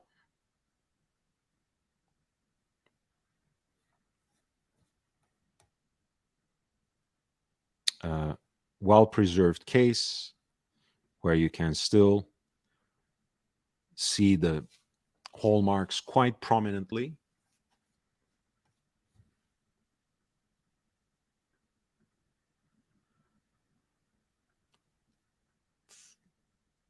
The piece has that beautiful concave bezel design that gives it an even more elegant appearance with its sleek dimensions.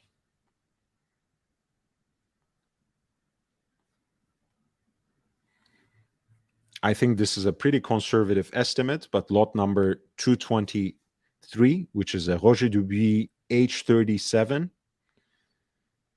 37 millimeter pink gold homage case for this perpetual calendar with the moon phase and leap year indication. The estimated value is $7,000 to $10,000. No, I blocked him. But it's okay, really. I mean, ultimately, it's okay. I mean, that guy clearly has a mind that's left in the 17th century. And he's kind of confusing categories there, right? You know, either I'm gay or I'm a simp. It can't be both, right? If I'm gay, how am I going to simp for a woman? It just doesn't make sense. If you're going to troll me from the chat, make it make sense. Come up with something intelligent. I beg you. This is lot 224, which is an annual calendar piece from Roger Dubuis. This is a 40 millimeter version, if I'm not mistaken, of the homage case. Yes. So a little larger. And you can see the opaline white dial once again has those applied Breguet numerals, which are slightly larger, a little more prominent. This time you have alpha hands that are a little more aggressive and match really well with those arrow indices that alternate with the Arabic numerals.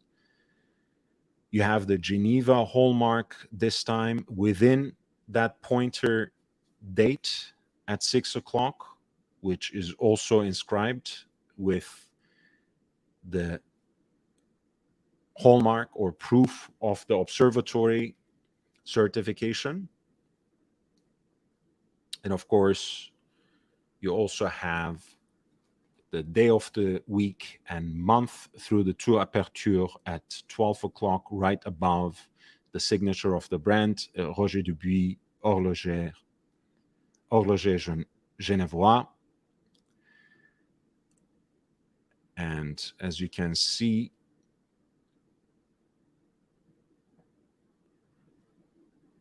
the piece again has that elegant, sleek design with the concave bezel that not only draws the focus to the dial, but also goes a long way in making the case seem very elegant and dressy.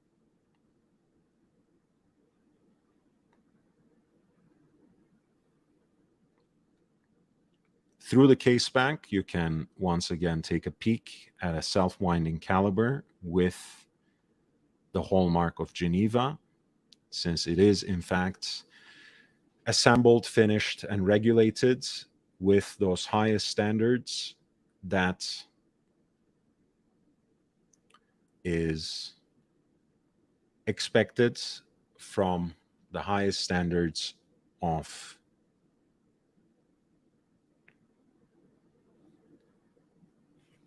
the Canton of Geneva.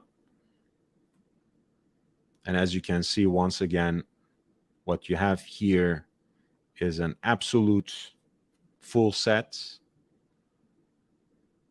with the additional solid case back for that heft.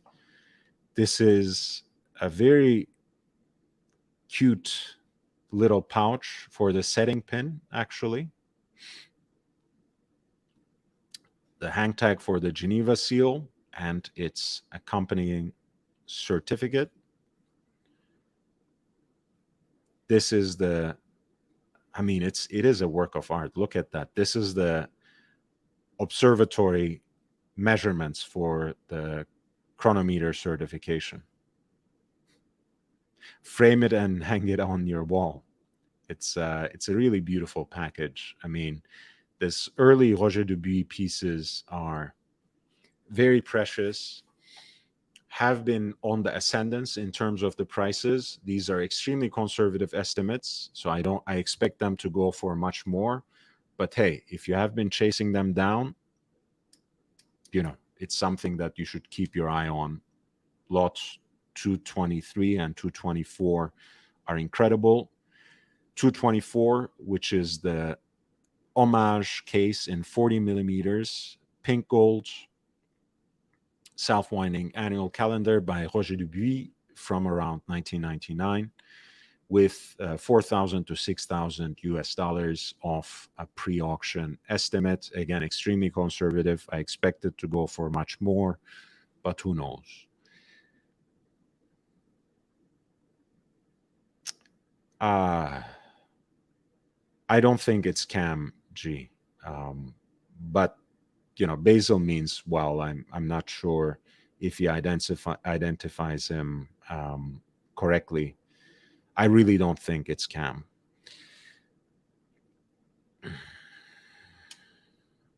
Buenas noches, Che. Yeah, it's fine. GD, how are you doing, man? And Basil, yeah, I don't know who it is, nor do I care. You know, it's really okay. Speaking of early examples of independent watchmakers, we were just looking at Parmigiani Fleurier watch, but there's something even more bare bones, even more essential, which is a time and date piece in that toric case in white gold. Again, you have that multi-tiered design the stepped bezel with both layers finely fluted. Once again, that Grand d'Orge guilloche decoration on the dial in black. The barley corn motif, that's very fine. So it gives a very nice depth to the face of the watch without necessarily stealing the show, still remaining, pardon me, quite subtle. You have a silvered and circularly brushed track for the hours with an opening for the date at 3 o'clock, a heat blued stainless steel hand for sweep center seconds, and these beautiful hour and minute hands. Once again, a sapphire cabochon on the crown, the slightly extended and drooping lugs. It's a very, very elegant, very slim piece, even though it has a self-winding movement with a full rotor, as you can see, replicating that barley corn guilloche motif on the full gold rotor.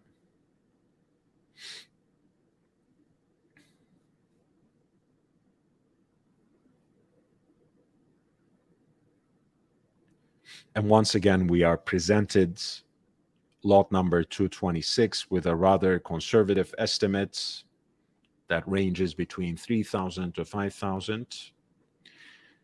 And this piece additionally is going to be auctioned off without reserve. So bidding will start at a very attractive $1. I expect it to go for much more than that 5K upper ceiling in the estimate.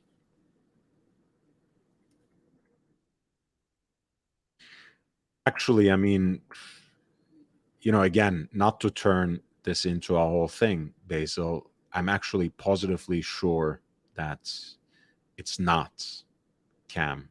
I have a very specific suspect for these attacks, but I'm not going to divulge it here.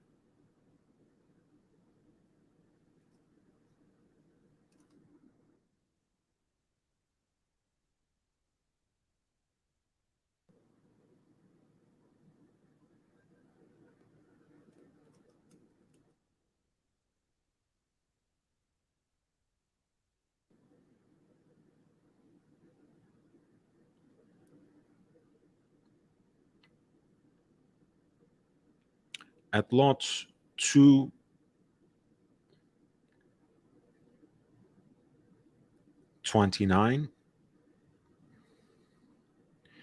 we have a classic Breguet 3130 BA.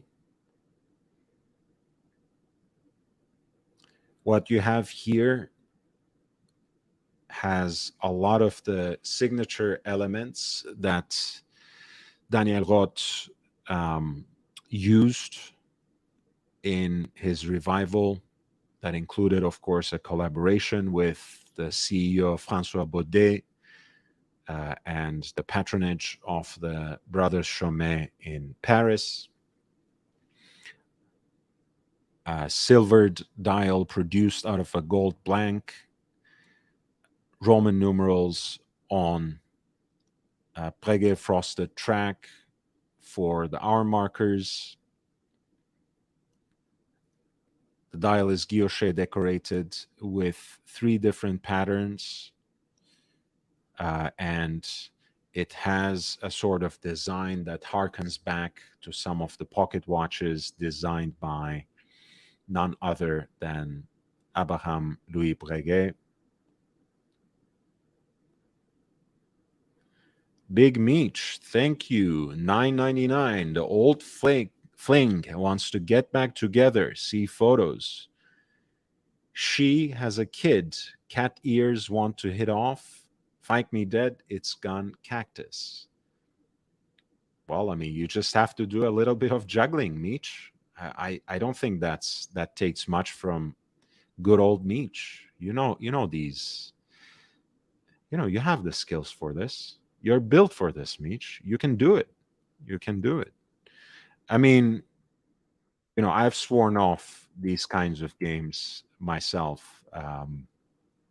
I try to go one at a time, but it's it's difficult. It's difficult. It reminds me of that meme. Let me see if I can find it.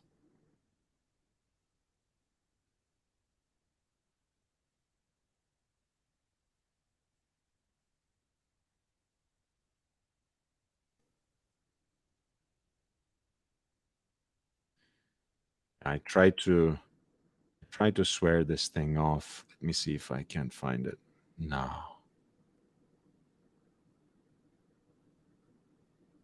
Man, I can't. Anyways, but yeah, you can do it, Mitch. I think they both look great. They both look great.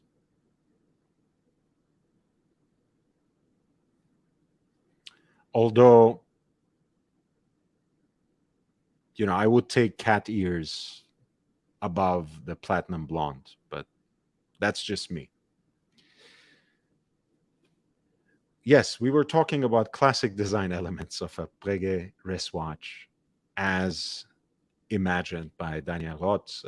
Of course, the heat blued stainless steel hands against the backdrop of that silver dial produced out of a gold blank, the house style apple shaped hands, what the French call pomme, and what we today recognize as simply Breguet. A sapphire cabochon on the crown complements the watch quite well, since it is actually a very subtle tip of the hat to the rest of the blue elements on the dial, including the night sky of the moon phase indicator. The watch is absolutely thin with that coin edge decoration along the entirety of the case band and those extended teardrop lugs. It has a certain presence on the wrist that belies its 36 millimeter diameter. And this particular version has an exhibition case back, which exposes the beautifully decorated, florally engraved caliber with a skeletonized rotor that is deployed in an off-center fashion.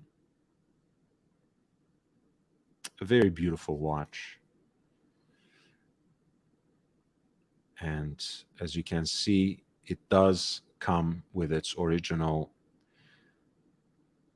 green presentation case, some product literature, as well as a certificate of origin, which certifies the date of purchase as December 28th, 1993, from Cellini, New York.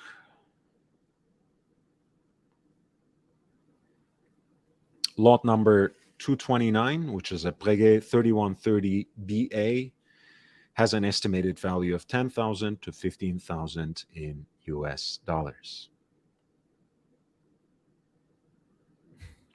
Meech says, told the platinum blonde the Meech is like a shark when it comes to the young, although in a comical way, she should have taken the same applies. Okay. I didn't get that, but hey. All right.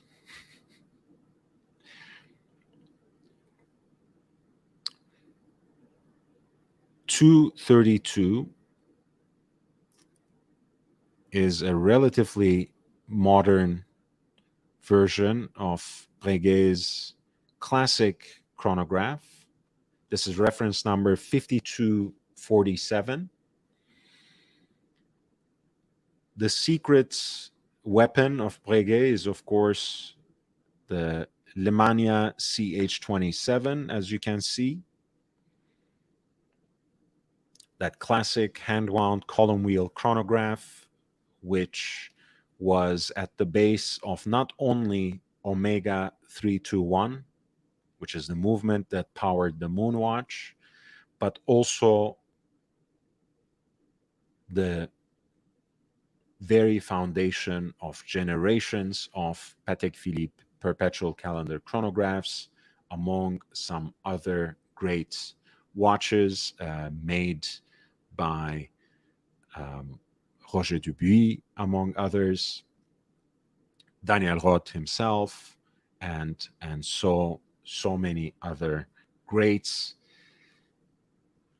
Breguet, of course, during its revival, already had a very important relationship with the movement maker Lemania, which, after the Chomet brothers lost it, Breguet was bought by this Bahrain-based investment company called Investcorp, who had the good sense to actually buy Nouvelle Lemania and integrate it with the Breguet manufacture. In fact, today, Breguet's manufacture is in Nouvelle Lemania, merged with Nouvelle Lemania. And here you can see that the movement is beautifully decorated and has a swan neck regulator as well. In this particular case, you have a pink gold case in 40 millimeters, a beautiful guilloche decorated dial that is produced out of a silvered gold blank, and you have your Breguet hands in heat blued stainless steel, as well as the chronograph hands in the 30-minute totalizer at 3, not to mention the continuously running seconds at 9.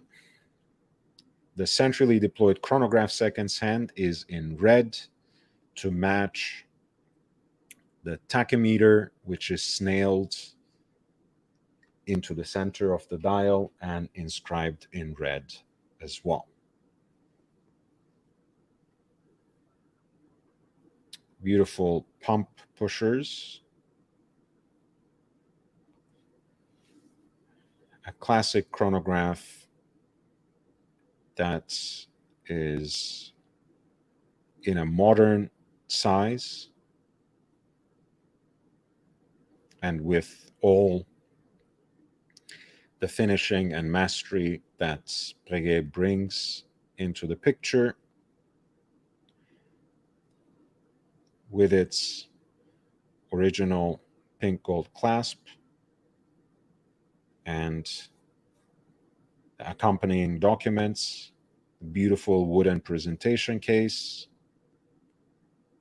The certificate of origin is included as well, which dates the watch to August 29th, 2016.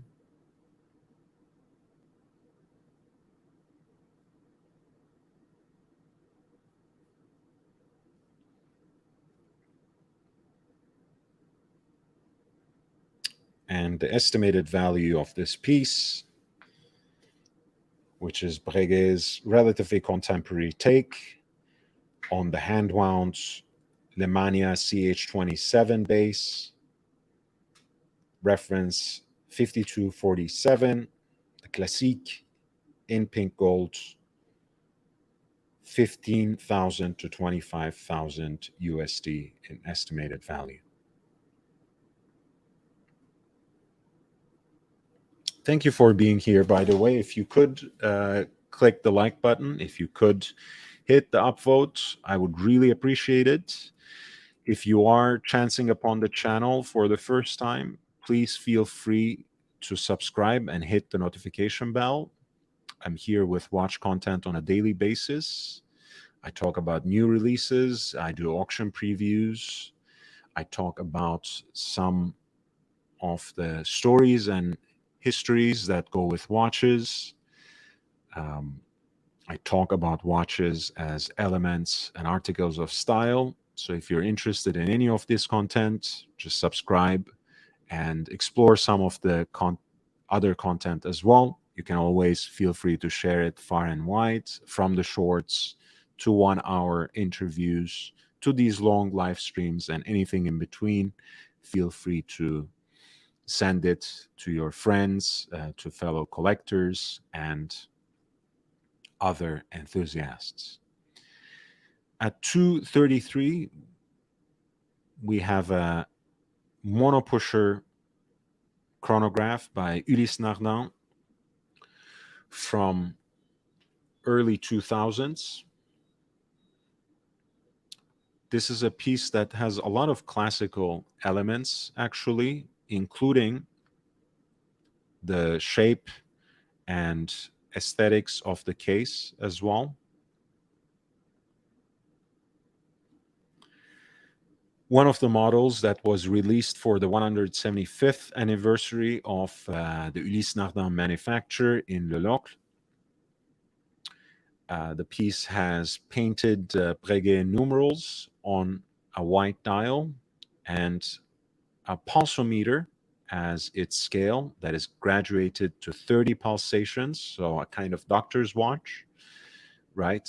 You basically engage the chronograph, count up to 30 pulses, stop, and where the centrally deployed chronograph seconds hand lands is the heart rate of your patient.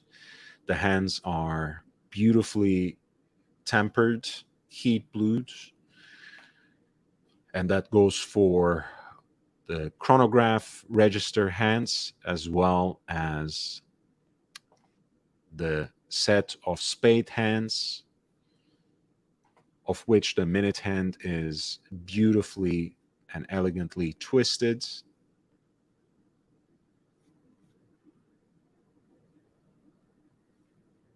The pulsometer scale is inscribed in red, which matches the dedication for the 175th anniversary at 6 o'clock. A very nice pink gold chronograph in a classic expression and in absolutely classic proportions, 37 millimeters. A case back engraved with a portrait of Ulysse Nardin and the date 1823, number 21 of 175 examples. The piece has a onion crown that's topped off with that single button, which serves all the chronograph functions in sequence, of course: start, stop, and reset.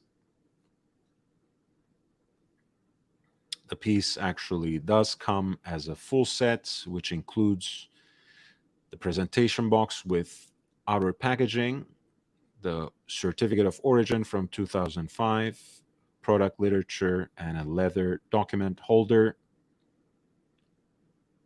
This Ulysse Nardin monopusher chronograph at lot number 233 has an estimated value of $8,000 to $12,000 in US dollars.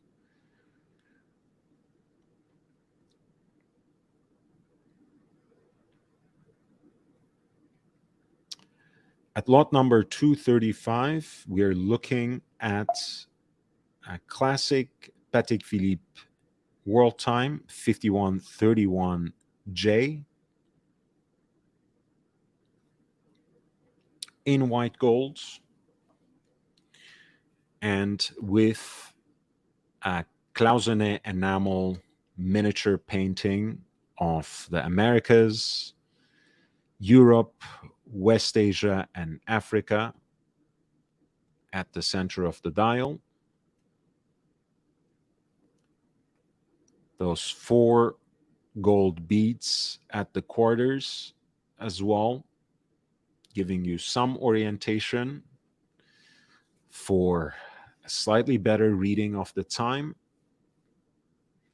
A ring sets off, a gold ring sets off as a frame that center of the dial from the rest. It is encircled, after all, by a 24-hour ring, which has the sun and a silvered background for the day hours and a navy background represented also by the crescent for the night hours. The 24-hour cities ring, or rather the 24 time zone cities ring, which you can cycle through with the pusher at 10 o'clock.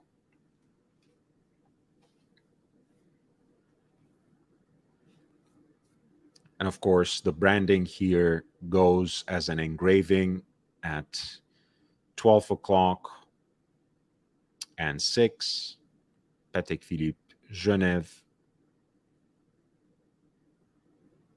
39.5 millimeter case, and a nice slim classic profile thanks to the micro rotor caliber base 240. 2 important elements of this watch that I really like. The micro rotor caliber that we are looking at right now, which of course allows 2 things. Aesthetically speaking, of course, it allows you to take in specifically the Geneva stripes on the bridge plates, but also overall the decorative elements of the movement when you contemplate it through the case back. But technically speaking, the importance of a micro rotor caliber lies in its ability to sink the rotor in to the level of the bridge plates, which of course gives it a profile that is more akin to a hand-wound watch movement rather than an automatic movement with a full rotor, which obviously had that added height when the full-sized rotor is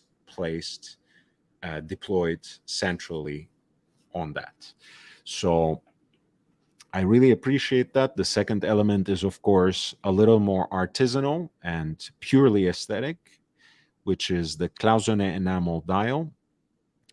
This is an old art, which is not necessarily limited in terms of its expressions to the world of horology, but perhaps acquires a certain kind of importance in horology, since the scale that you're working with can be really small. It involves the tracing of the outlines of the work with very fine gold threads that are in some instances thinner than a thread of hair, and enamel powder for the colors. And this involves a firing process of usually multiple times until the image settles into the right color.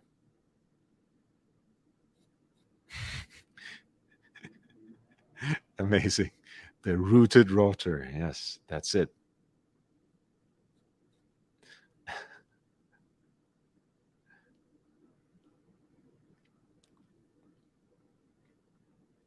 And of course, you get the observatoire style hour hand.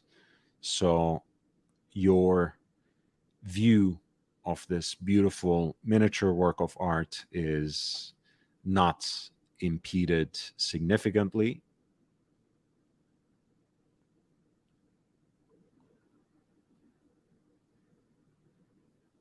This piece does come with its boxes and papers and accessories from around 2011. This 5131J at lot number 235, the Patek Philippe World Time with a cloisonné enamel dial in yellow gold has an estimated value of 100,000 to 200,000 in US dollars. We're entering the last hour of the live stream. Please hit the like button if you have enjoyed the stream so far and if you have learned something from it. If you have any special requests, any watch related questions whatsoever, if you would like me to look more carefully and in more detail into any of these particular pieces in even more historical and horological detail, please feel free to send in the lot number with a super chat. You're looking at Hoya Altavia Panda in a reissue. This is the version of the watch that is very closely associated with Ziffert. Josef Ziffert was a Swiss racing driver, a Swiss race car driver who wore an Altavia Panda that looked very much like this watch. This is the modern reissue, of course, from 2008. 3-register chronograph with continuous running seconds at 6, a 30-minute totalizer at 3 o'clock, and a 12-minute counter at 9. You have a blue centrally deployed chronograph seconds hand and blue pips behind the hour markers to complement that, and a rotational bezel that's graduated both for 60 minutes and 12 hours. This was a very interesting limited edition reissue from already a few years ago. It does come as a full set with the Tag Heuer presentation materials.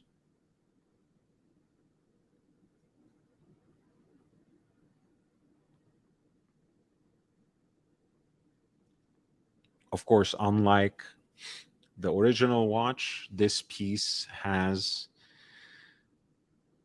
a smoked sapphire crystal that serves to exhibit the movement, which in this case is Hoya O2, the modernized version of caliber 11.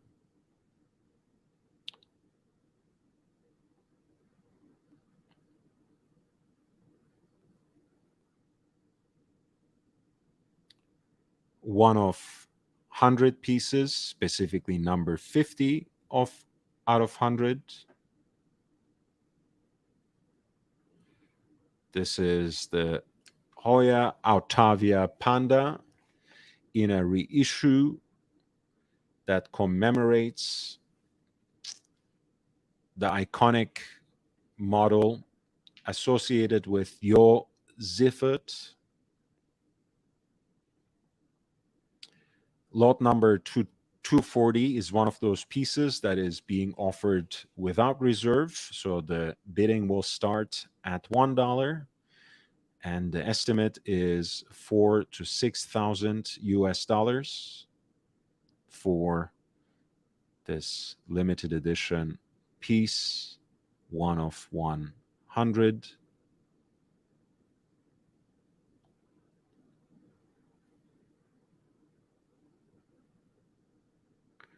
We have a watch, once again, that has recently become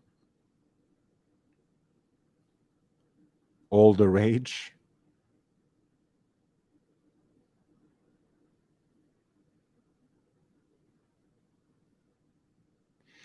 This is the Tudor Black Bay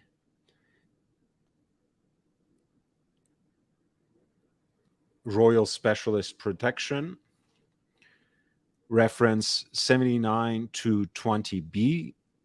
We have seen already a number of the Black Bay 58 versions of this being sold in the auction circuit. This is a 41 millimeter that is here presented on a black canvas strap.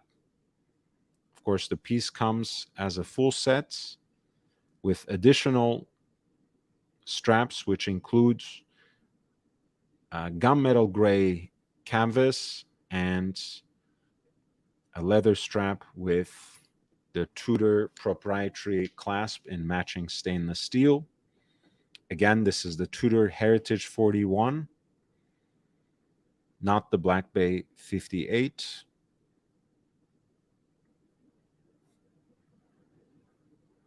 Which is very interesting because the other pieces that I have seen in this series and that I have already presented on that were made for the Platinum Jubilee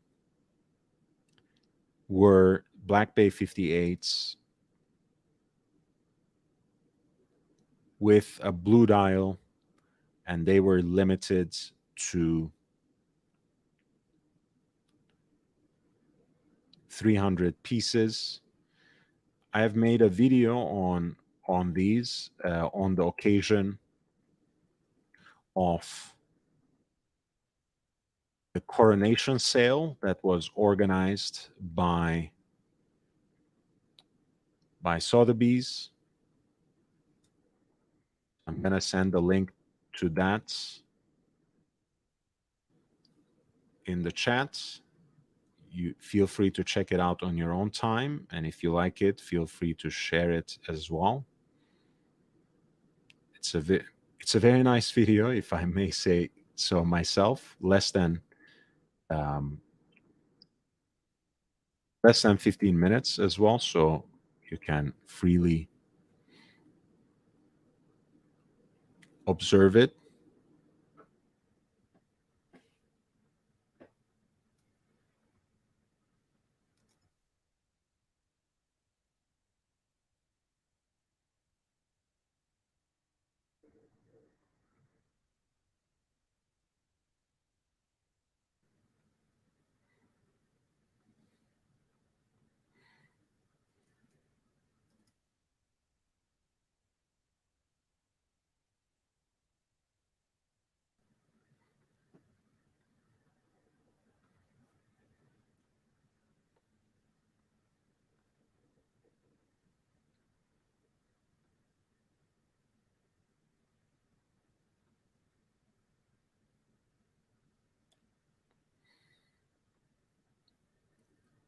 Unfortunately, this particular piece does not include a good shot of the case back or an additional detail of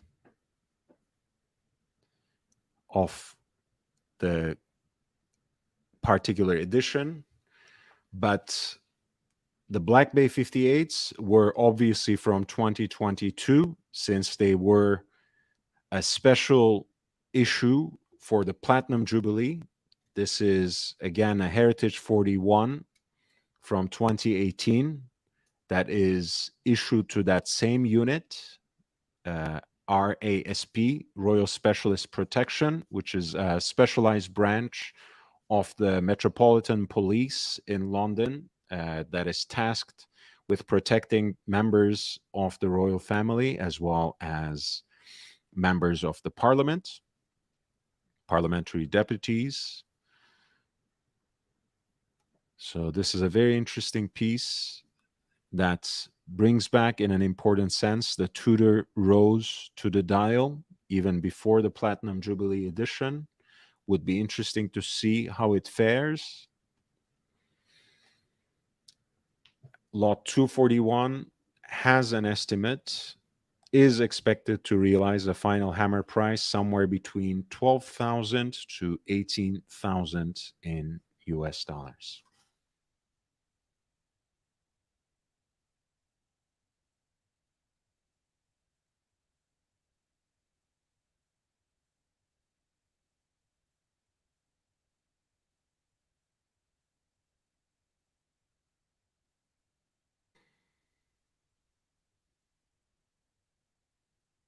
Very interesting piece to keep an eye out on.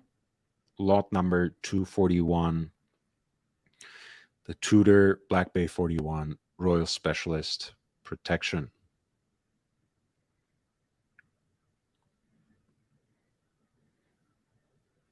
Lot 242 is a pre-Oyster Flex white gold Rolex Cosmograph Daytona with the meteorite dial. This piece is from roughly around 2008, and as you can see, has all the elements of those meteorite dial Daytonas with the applied Arabic numerals and a galvanized meteorite dial that is largely rendered in this grayscale neutral, pardon me, coloring with fiery red hands that match the red of the Daytona writing right above the continuous seconds subdial at 6. The chronograph registers are further framed by white gold circles, which of course resonate with the white gold tachymeter bezel that matches the rest of the case. This piece is again presented on a leather strap and with those fixed end links, so it does not accommodate a bracelet. It has a different reference number as well, as you can see, 116519.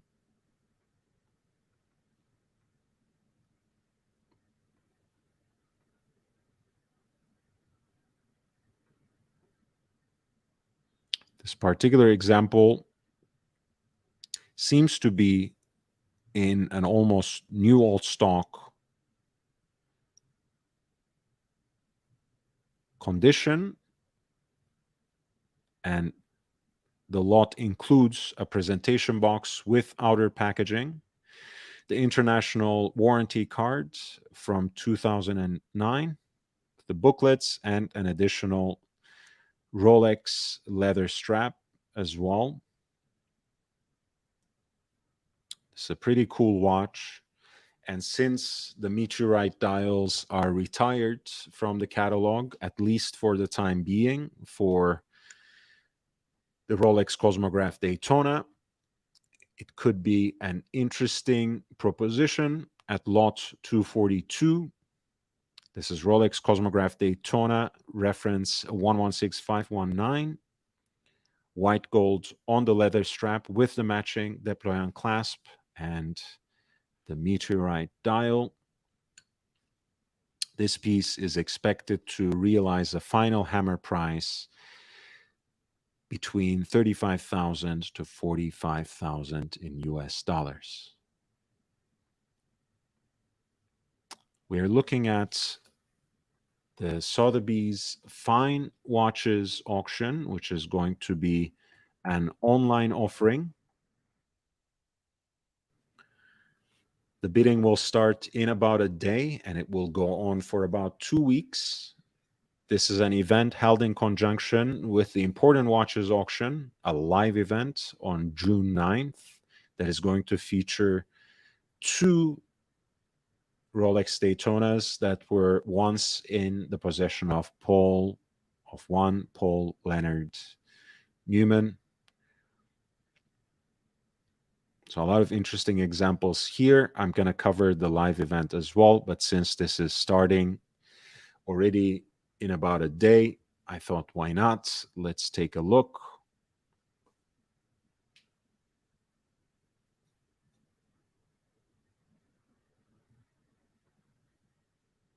If you want me to take a look at any particular watches that I skipped over, that I didn't get to yet, you can always feel free to let me know, and I will happily dive right in and discuss them with some significant historical detail. We were just talking about the shaped watches by Erlang und Söhne.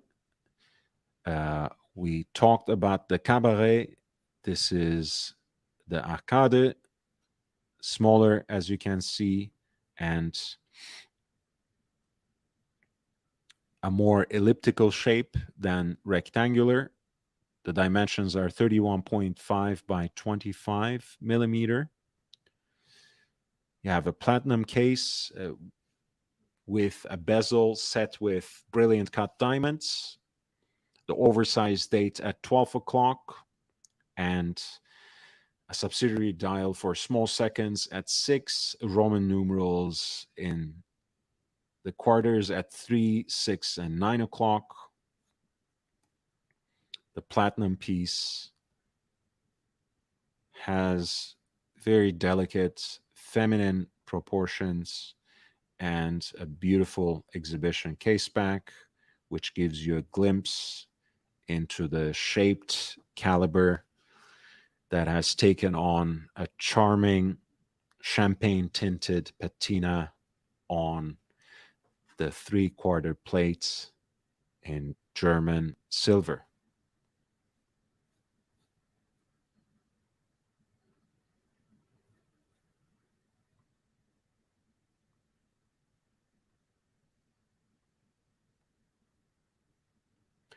Beautiful piece, even though it is quite feminine. I can certainly see this on a very distinguished lady's wrist. Lot 260 for an Erlang und Söhne Arcade in platinum with a bezel diamond set in the factory and a stunning black dial with the oversized date indicator at 12 o'clock from around 2005. This piece has an estimated value between 9,000 to 12,000 in US dollars. Thank you for being here, everyone. I appreciate your presence and support. It would be really kind if you could hit that like button. For a small channel like mine, it makes a lot of difference. Every single click really matters. We are looking at a piece from Cartier Paris. This is Cartier's response to Jaeger-LeCoultre's Reverso.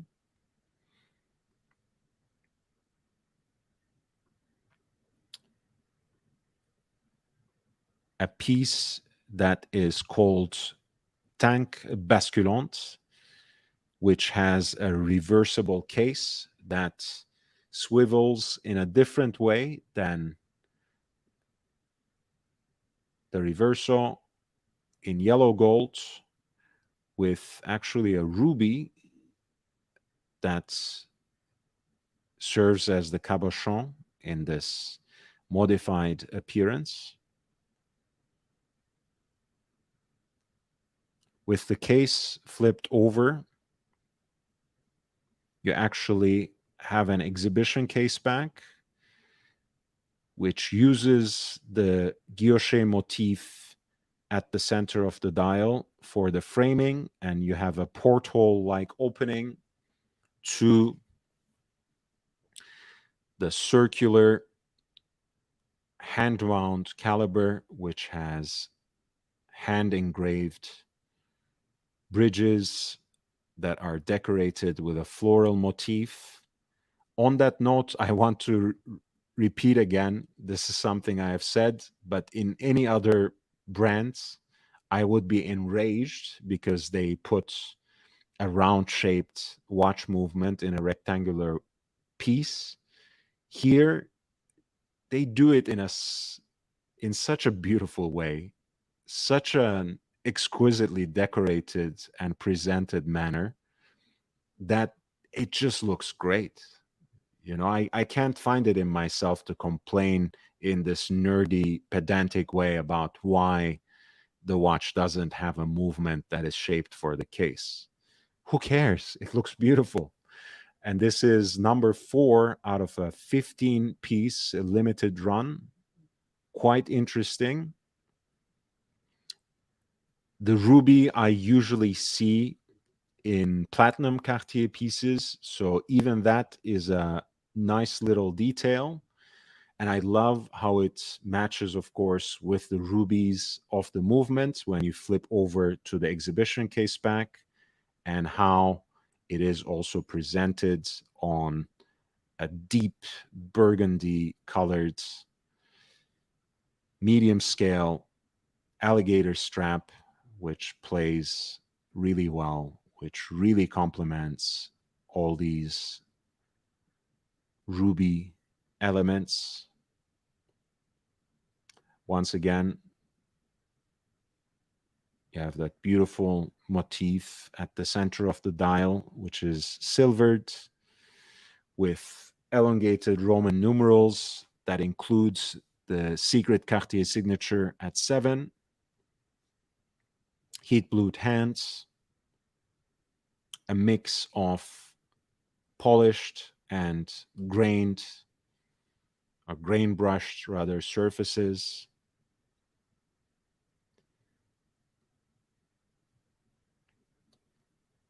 The piece comes with a Cartier presentation box as well as outer packaging, not to mention the product literature as well as the certificate of origin, which dates the piece back to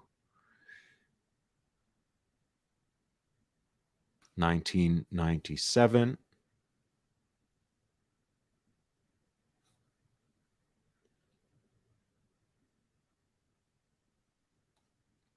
The dimensions of the case are 37 by 23, and as you see, the piece is absolutely slim.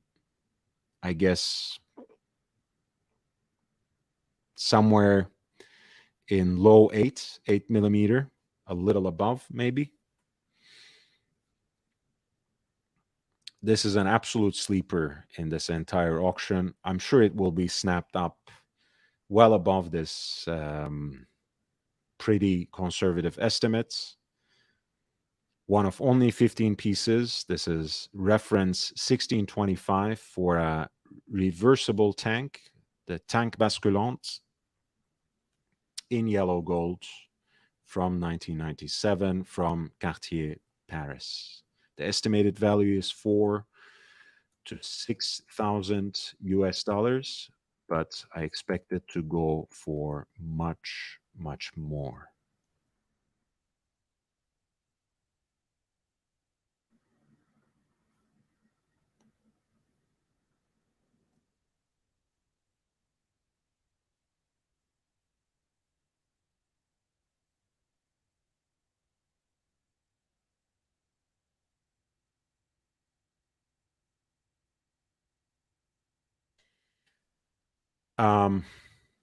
I still vote for the brunette Meech, if you know what I mean.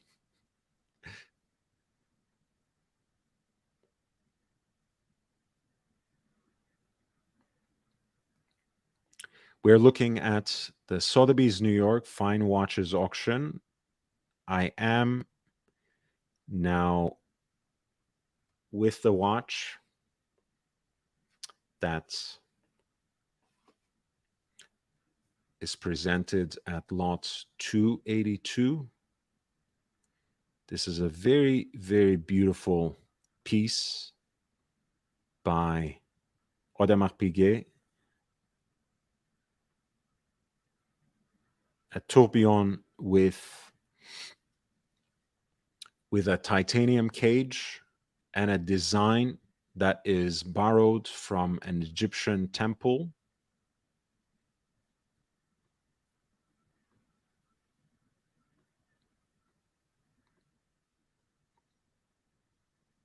At the time of its release, this was, I believe, the thinnest self-winding tourbillon watch.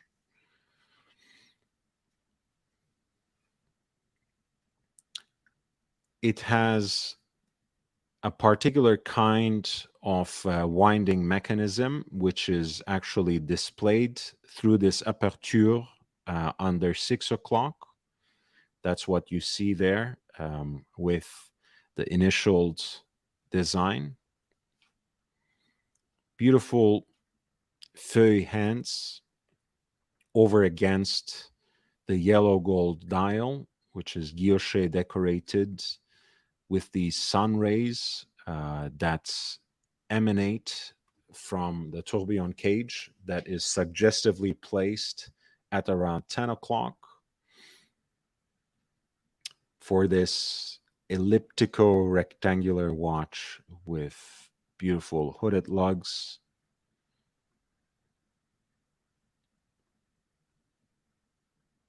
As you see, to preserve the uniformity and integrity of this special design, the crown is actually eliminated from the right flank of the case and moved to the back.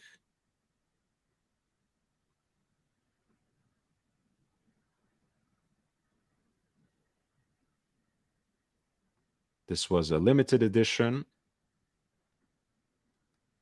and those rubies you see on the case back, they're not simply decorative. One particular way which allowed them to achieve this kind of profile was the fact that they used the base plate of the caliber as the case back.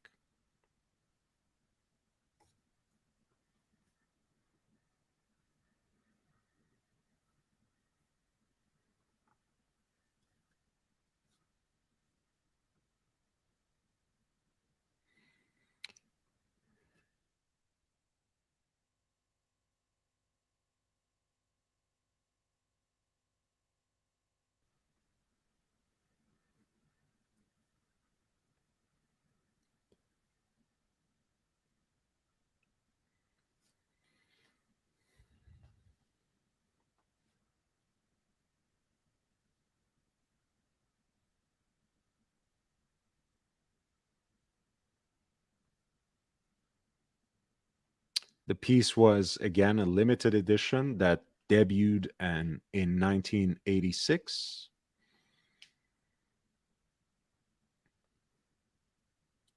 Only 5.5 millimeters thick.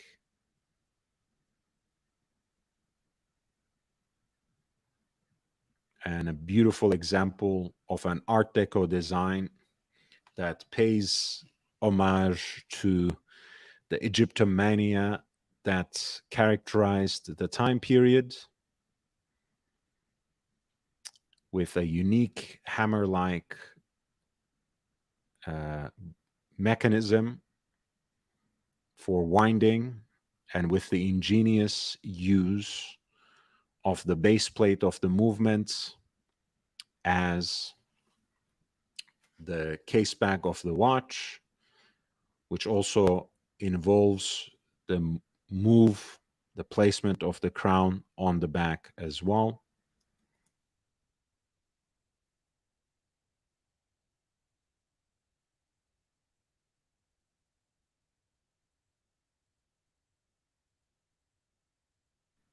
I think the piece was made in about 350 examples or so. Certainly less than 500. The thinnest self-winding tourbillon in its time, and the first tourbillon to use titanium for the cage. An absolute work of art. This is the AP reference 25643 tourbillon automatique from 1986. At lot number 282, we have an estimated value of 10,000 to 15,000 US dollars, but I expect it to go for a lot more. And Jay Sykes is absolutely right. The conservative estimates, for the most part, are to tease people into bidding, to lure them into a bidding war. And this is an online auction, which is going to last for 2 weeks. So all the more reason for conservative bids, which will first pull people in, only to explode over the course of the auction. And yes, 80s is actually, you know, horologically and artistically speaking, is a very rich period for Audemars Piguet, even though they had a lot of financial struggles as well.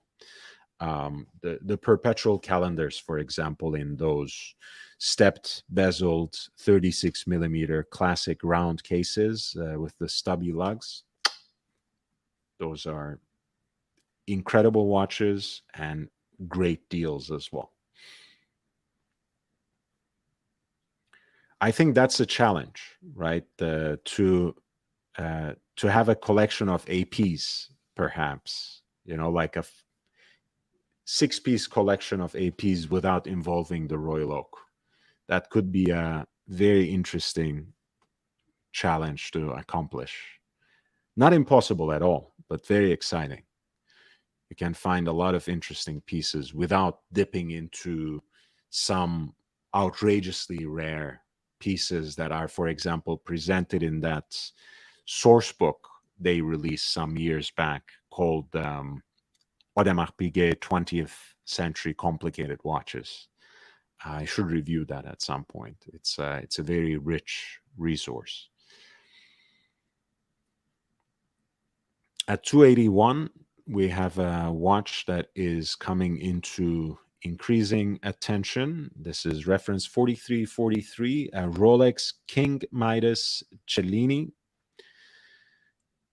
from 1976. Unfortunately, the watch is naked, watch only, so it does not have that beautiful and unique presentation case, which is styled like a Greek urn. But this is an absolute chunk, absolute block of 18 karat yellow gold. It is a very hefty and substantive watch. As you can see, beautifully decorated in that gadrooned style. Case and bracelets with a relatively small opening for the face of the watch.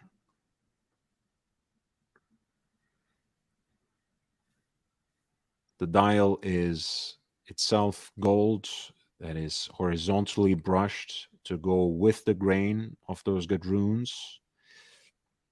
The Rolex crown at 6 and stick at 12 o'clock, and stick markers at the quarters. Beautiful piece.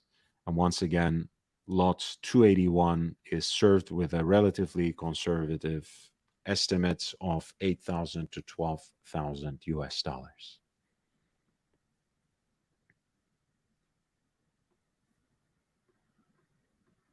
We're approaching the last 20 minutes of the broadcast. So if you have any burning questions, or if you want me to take a closer look at any of the lots that I skipped over or that I won't get to today, please feel free to check out the listings right here and send in the lot number with a super chat, and I would be more than happy to take a look at them for you and give you some significant historical and horological detail.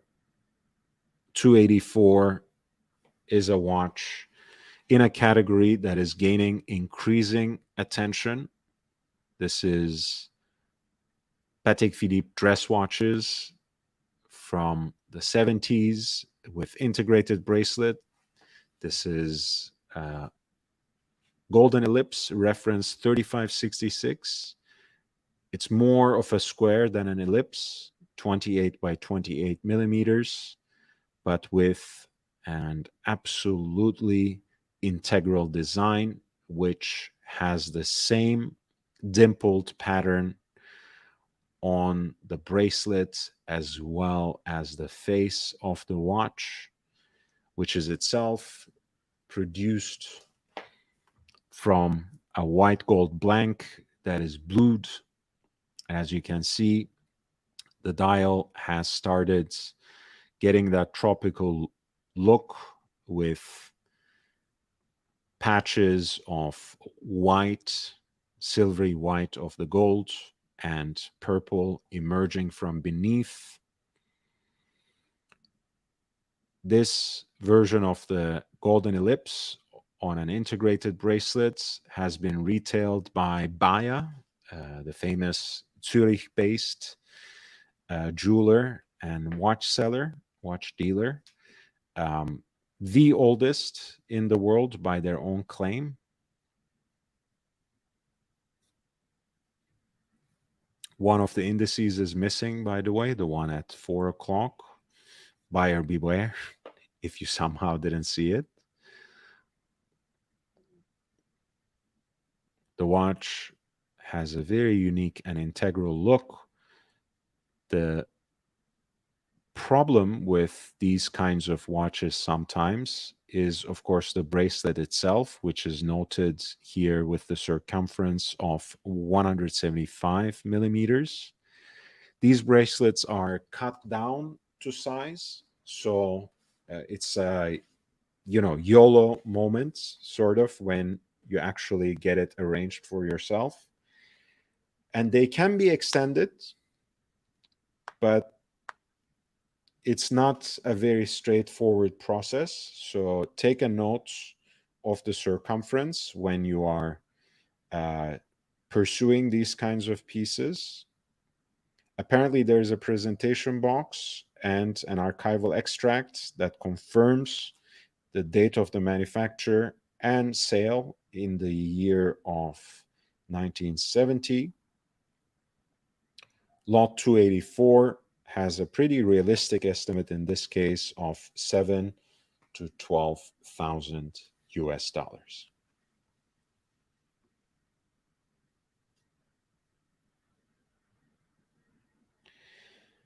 At lot 287, we have a Calatrava in yellow gold that has been retailed in 1975 by the Lucerne-based jeweler Gubelin, co-signed by them as well at 60. This is a 33 millimeter yellow gold Calatrava with a round case and extended lugs, yellow gold piece with a silver dial, stick markers and pencil hands. The case back is engraved with the initials of a previous owner. And lot 287, which is a Patek Philippe Calatrava, reference 3468, retailed by Gubelin. It has an estimated value of $6,000 to $9,000.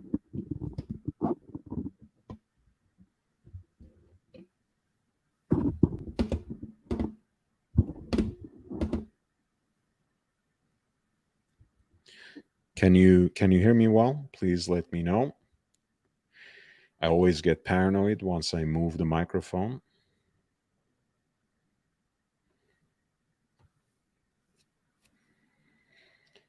At lot 288, we have Patek Philippe Calatrava in the ever so desirable pink on pink combination. It is actually a 36 millimeter piece. So it would be surprisingly appropriate as a dress watch. A pink gold case with stylized and sculptured shouldered lugs, a salmon dial that has applied Roman numerals that alternate with obus shaped indices, and a subsidiary dial for seconds at 6. This is a reference 1589 that was made and sold in 1948. A Patek Philippe Calatrava reference 1589, pink on pink from 1948. The piece has a pre-auction estimate of 8 to 12,000 US dollars. We have about 15 more minutes, so please hit the like button if you haven't already. I really appreciate you, and I already look forward to seeing you again tomorrow, where we'll continue covering this auction. If you would like to support the channel, you know how. The links are included in the description. They are now rolling in the ticker. I'm also going to post them in the chat as well. The PayPal and Cash App for contributions is absolutely straightforward, of course.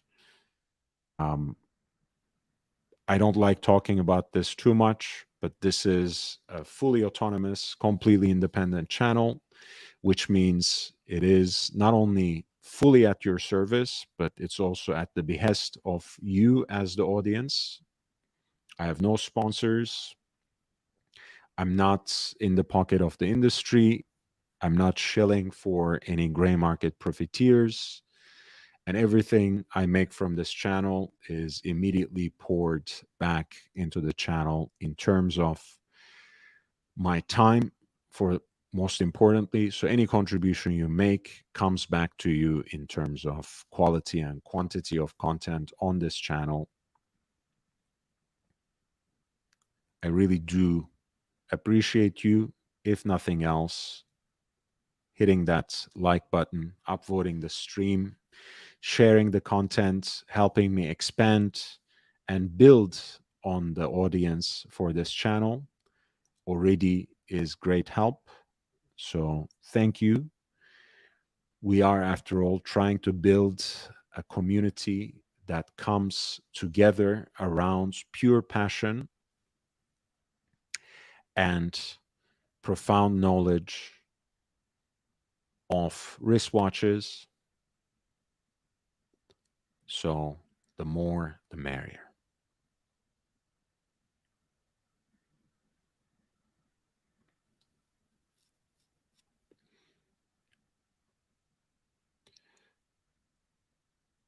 At 290, we are looking at the first automatic watch that Patek Philippe released and the first Calatrava with a self-winding movement. This is the legendary reference 2526. This particular example comes from around 1956 with a yellow gold case,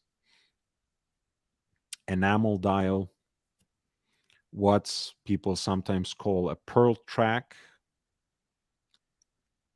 which is set for the minutes with gold beads, with a bigger bead for every fifth, of course, marking also the hour. The indices are obus shaped, and in addition to the Dauphine hands for the hour and minutes, you also have at 6 o'clock small seconds.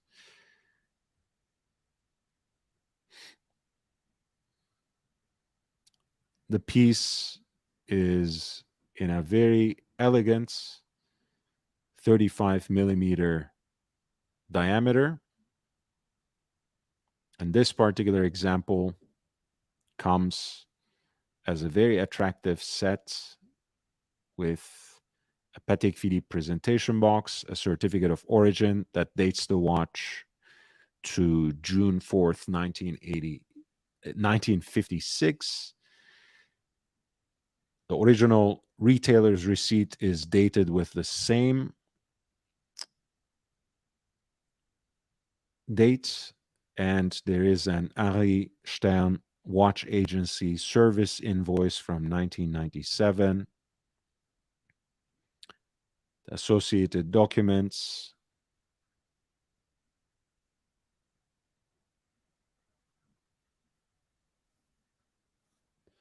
A very beautiful watch. The caliber that beats inside this watch is so beautiful that some collectors actually have gotten exhibition casebacks made for them to take a look at, especially the beautiful full gold rotor of caliber 12-600 AT. Let me see if I can find that picture. Gary Getz shared that important detail from a visit to Kari Voutilainen's casemaker, Voutilainen et Catin,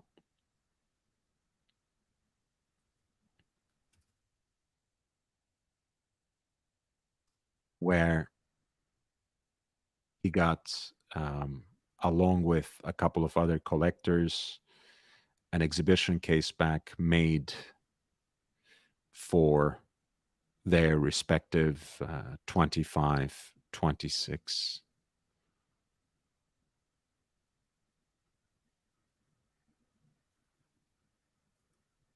There you go. Actually, Eric sold one last year.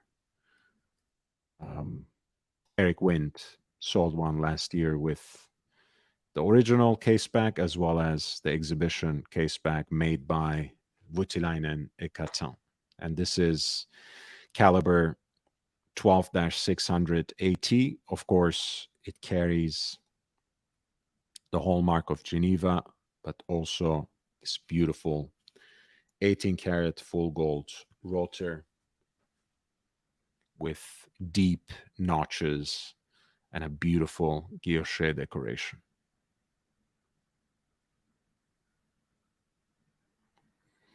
At lot 290, we have an example of this important Patek Philippe Calatrava that has as a reference number some importance to the history of the brand. We're talking about the first automatic Patek Philippe watch released in serial production and the first self-winding Calatrava in reference 2526. This is in yellow gold from around 1956, of course, with the enamel dial as well. The piece is expected to fetch an amount somewhere in the region between 25,000 to 45,000 in US dollars.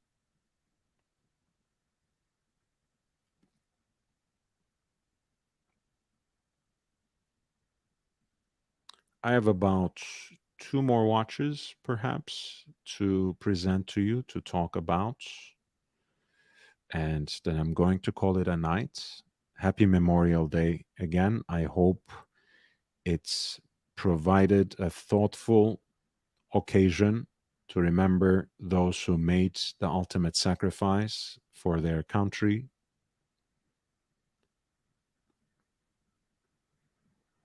At 292, we're looking at a triple calendar from Vacheron Constantin, made in 1945 in yellow gold, 35 millimeter case, reference 4240.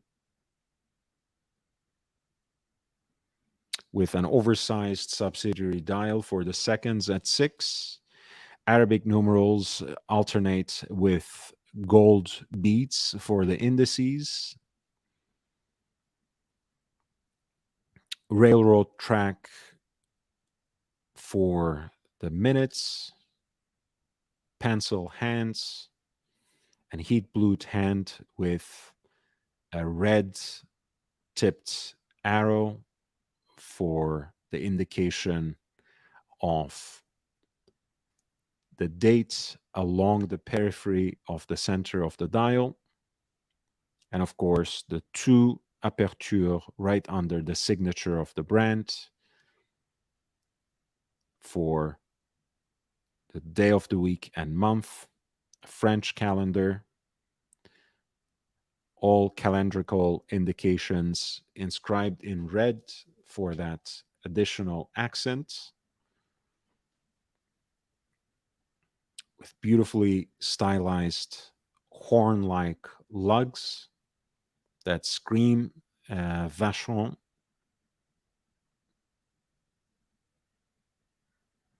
Very beautiful watch.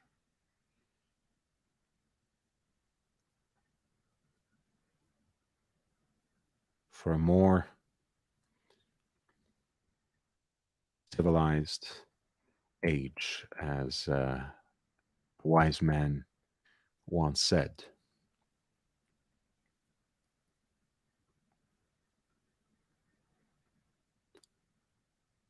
The piece comes with an archival extract, which provides some significant detail for this watch that was made in 1945 and that has been certified by the manufacturer in 2021.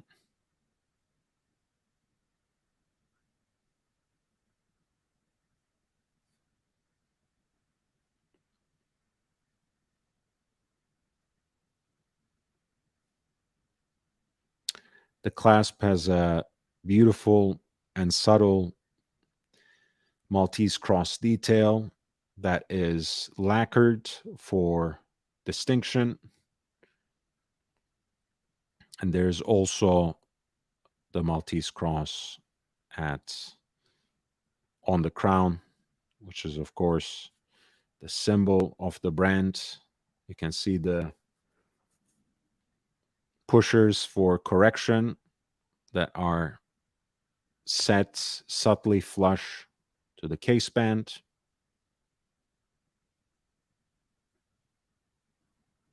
This is a Vacheron Constantin reference 4240, a triple calendar from 1945. The piece has an estimated value between 15,000 to 25,000 in US dollars. Sitting next to it at lot 293, you have another triple calendar from 1950s that is a little more unadorned, a little simpler.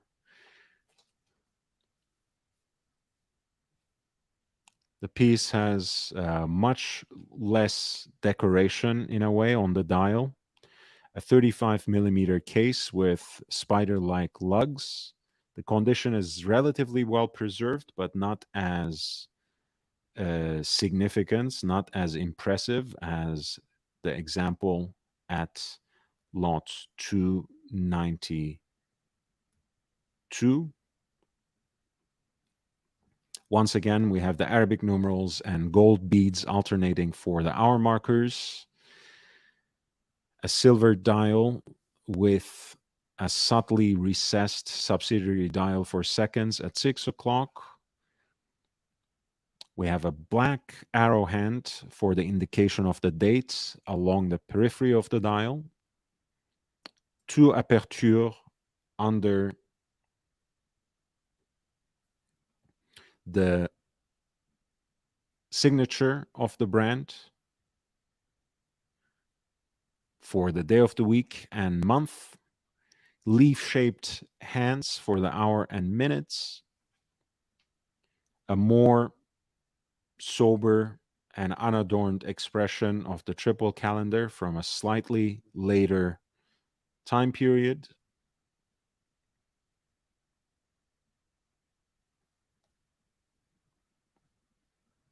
Still a very elegant piece by Vachon Constantin with these spider-like lugs that from the profile look like claws.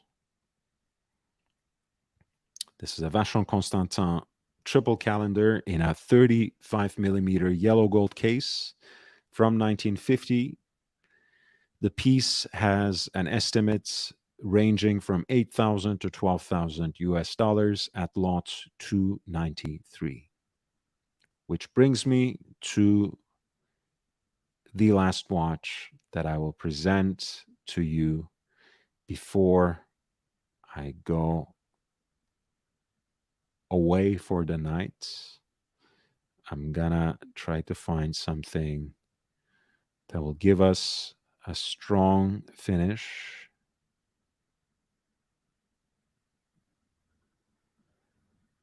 $322.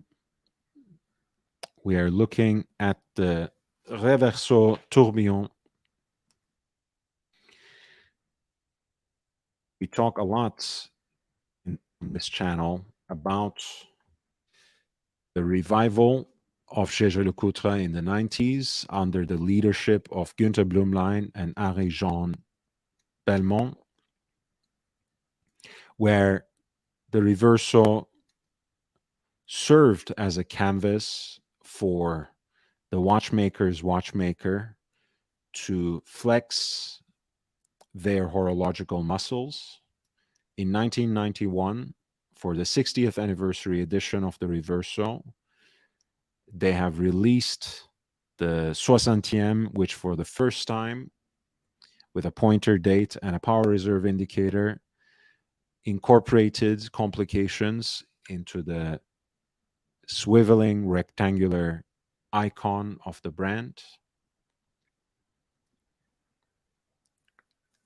The decade saw another 5 limited edition models, all of which introduced something new and was released in 500 examples. For example, the recent Reverso Tribute chronograph is a recreation of the retrograde chronograph that was introduced in 1996.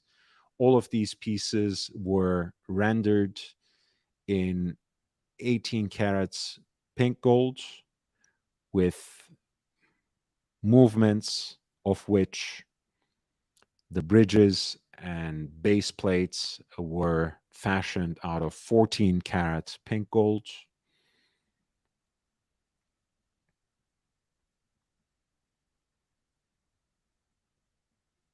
You get the Grantai case, a silver dial that is guilloche decorated at the center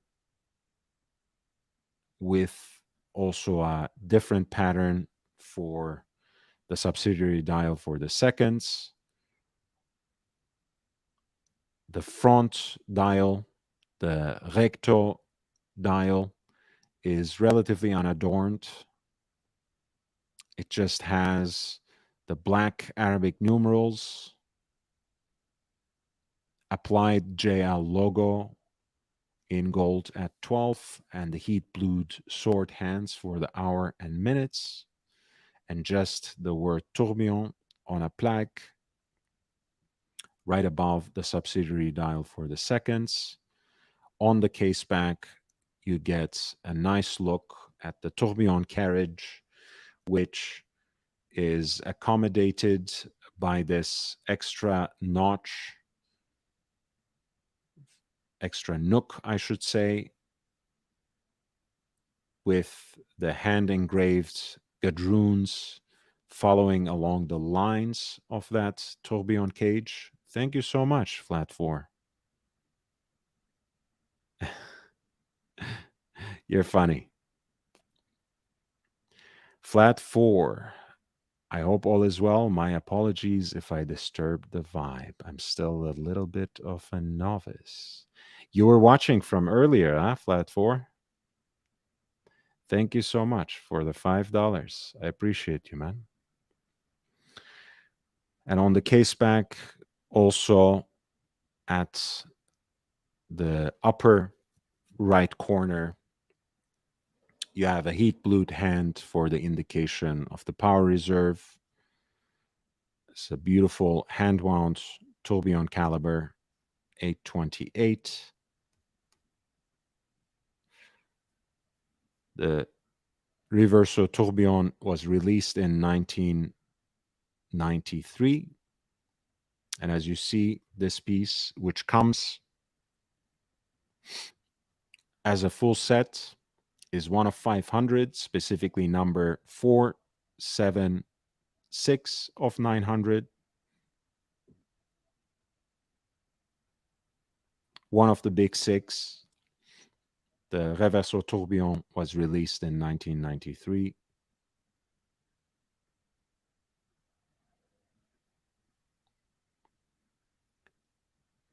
And is increasingly rare to find in this kind of condition and with all of its accompanying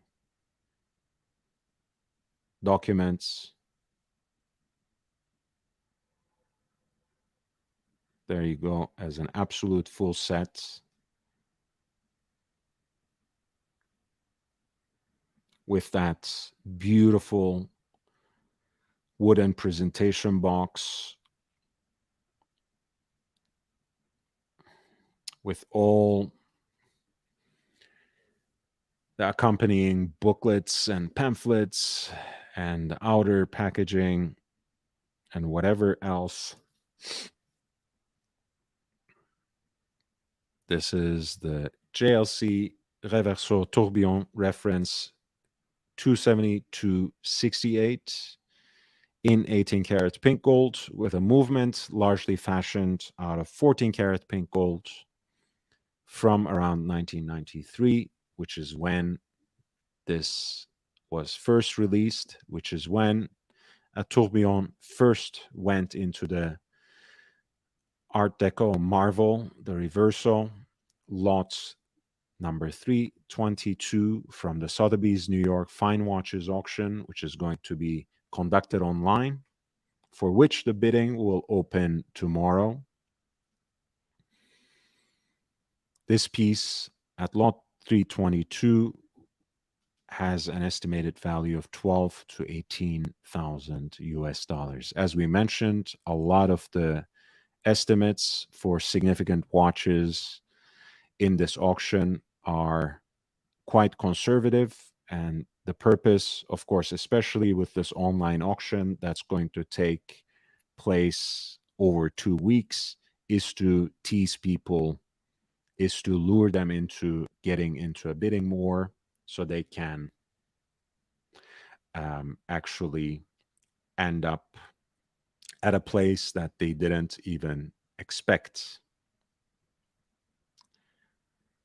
Very beautiful piece in either case, and well worth keeping an eye on at lot 322.